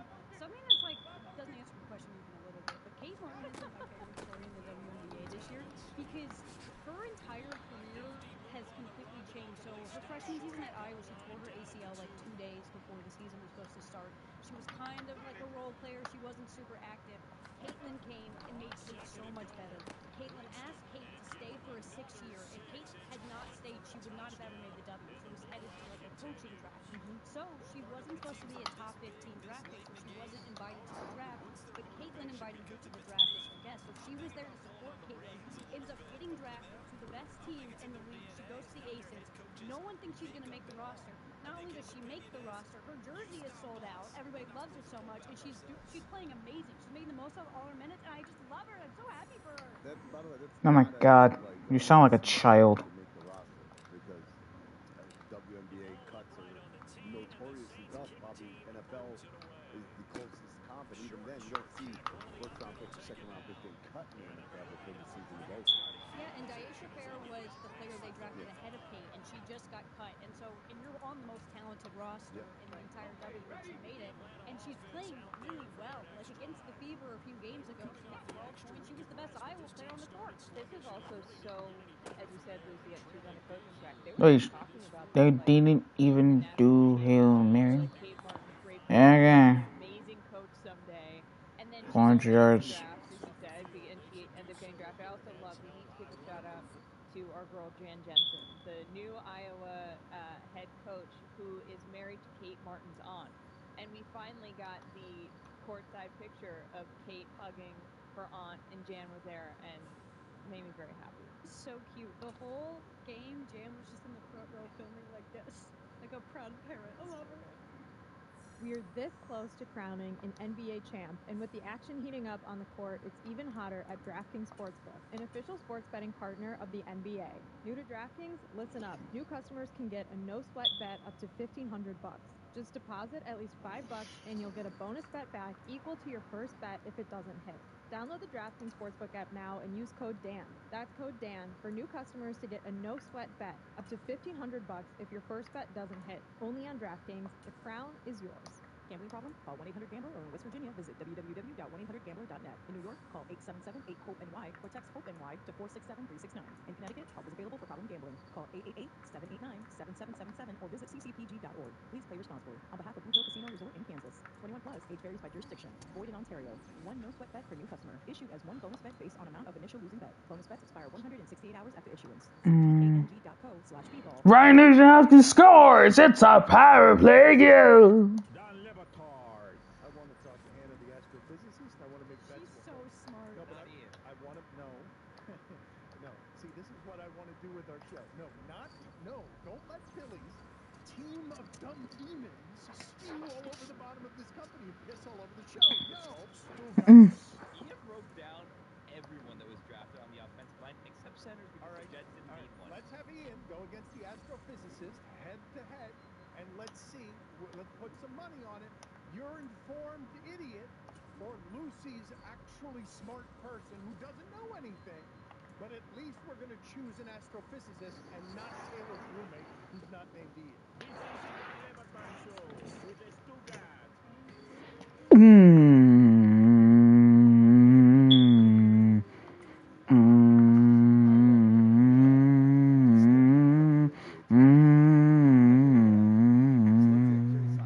To take us back to another time. You guys see this? See this little snippet of a video? We're not going to talk Trump, are we? I mean, what's there to say? He's a big old loser. That's not true. You're the loser. Even the Pistons didn't lose as much as Trump lost. Well, it's unprecedented time. Yes. Unprecedented. 34. I feel like the times at this point are pretty precedented. Yeah. I'm gonna be honest. I mean, but even for the precedent, Yeah, this but is also new. This is a new one. Okay, fair. This is a new You one. guys have a lot of like, this doesn't even matter people in your life. Yes. I have, every time I open up social media, it's like no one's mind has changed by this, and that's all cool. Like, When did they see the memes? The memes mattered. I'm sorry. If nothing else, I laughed yesterday for the first time in years. It felt amazing. It was also, to be fair, there are polls that say undecided vote. Like, there are people who said they won't vote for him if he's convicted. I love the fact that someone in 2024 is still like, Coke or Pepsi? No, like for me personally, like I think I work myself. I am approaching this with a lot more, like I'm a lot more chill, but it could also be resignation. I fear what the ruling class is going to be, and I'm just maybe putting myself in mindset. But I think what was so hard. Broberg scores. I would just watch evening news, and I would convince myself, no, this is actually really. His first play, I'll go ahead. Surely other people should be able to see that this is not normal behavior. This is not good. This is really bad. This is bad for democracy. And I would spend 4 years working myself up, and then I. Two bad teams in the Bears. Actually, no, they're a good team. And then it didn't happen. 5-1. It happened for like a day. Like a day. We're like, okay, the Republican, and then they Negative 15. and then they realize, well, he's good. Negative 15 differential when it came to. Right. So like that moment, the tipping point where like someone's mind would be changed if they were pro-Trump or whatever, like that came and went. So that's more the same. But I would say like in a back, like forget like okay, you want to think that the this was highly politicized. 122. Even though I'm pretty sure if you asked the Biden administration, what is your preference here? They probably didn't want this. I just want to check the stats. I know it's only week 7, but let's check the stats. 16 touchdowns, 16 picks. Ugh. That theory doesn't necessarily hold water because we've all like workshopped the theory that this is probably good for him in the most passing yards, long run. So I'm not most completions, most attempts. Bryce Young, most passing touchdowns, most interceptions. 70% completion percentage. I'm happy. 400 yards passing. Patrick Mahomes 95 yards. Wow, J.K. Dobbins leading the NFL right now and has 13 touchdowns, but McCaffrey has the most attempts. Frivolous case, right? Like it's not frivolous. It's just, I like you said, I think the worst case scenario is it makes the people who are going to vote for him vote even harder, right? Watson leading everyone. J.K. Dobbins the most. Most yards per game. Watson, Olave back. Most touchdowns, Sky Moore. Longest catch. It was a 95-yard touchdown by a running back? What the hell?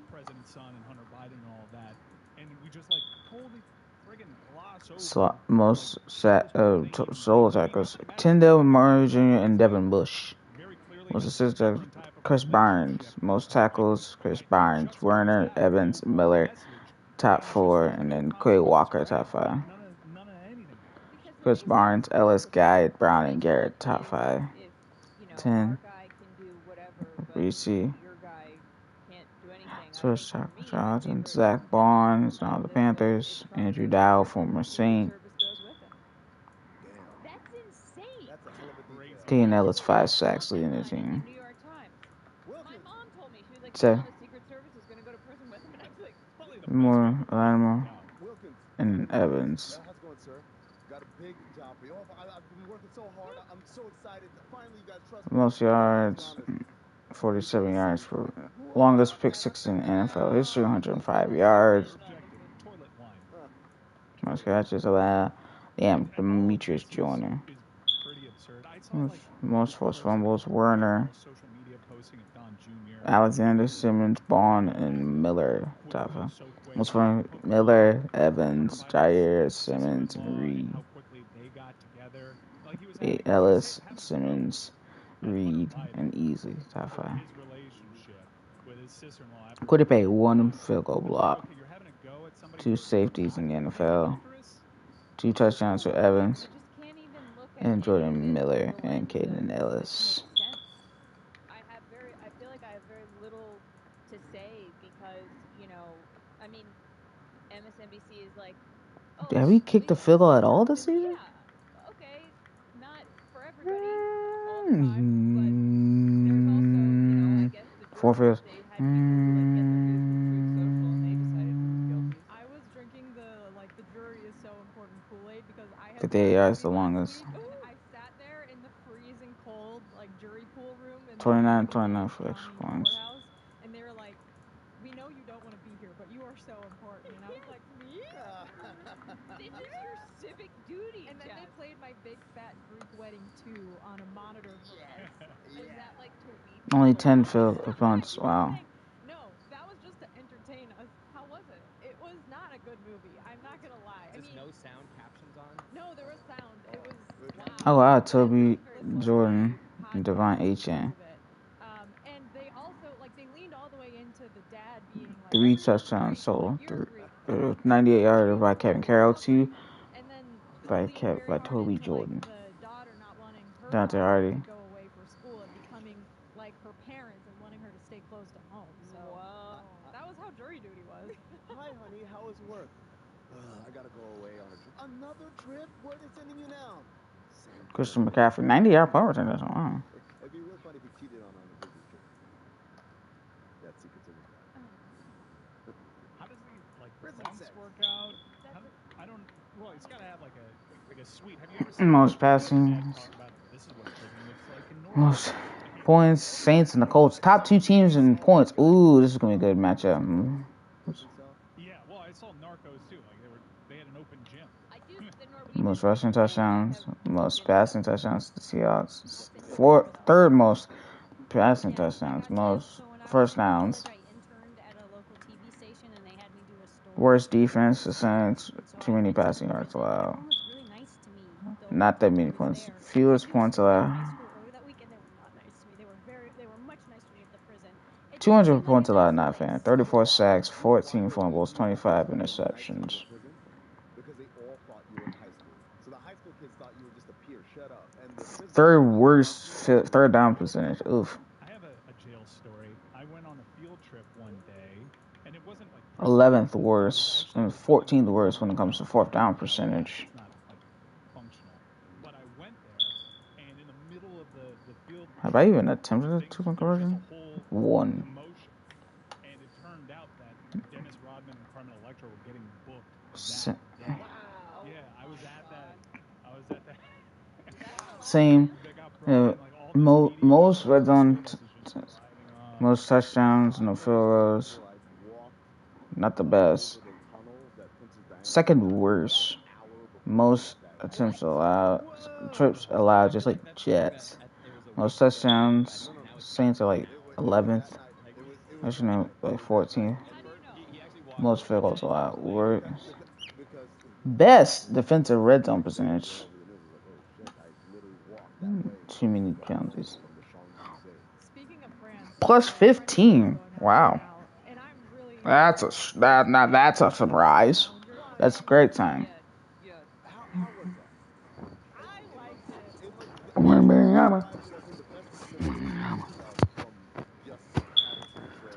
How many people got X Factors? That's what it looks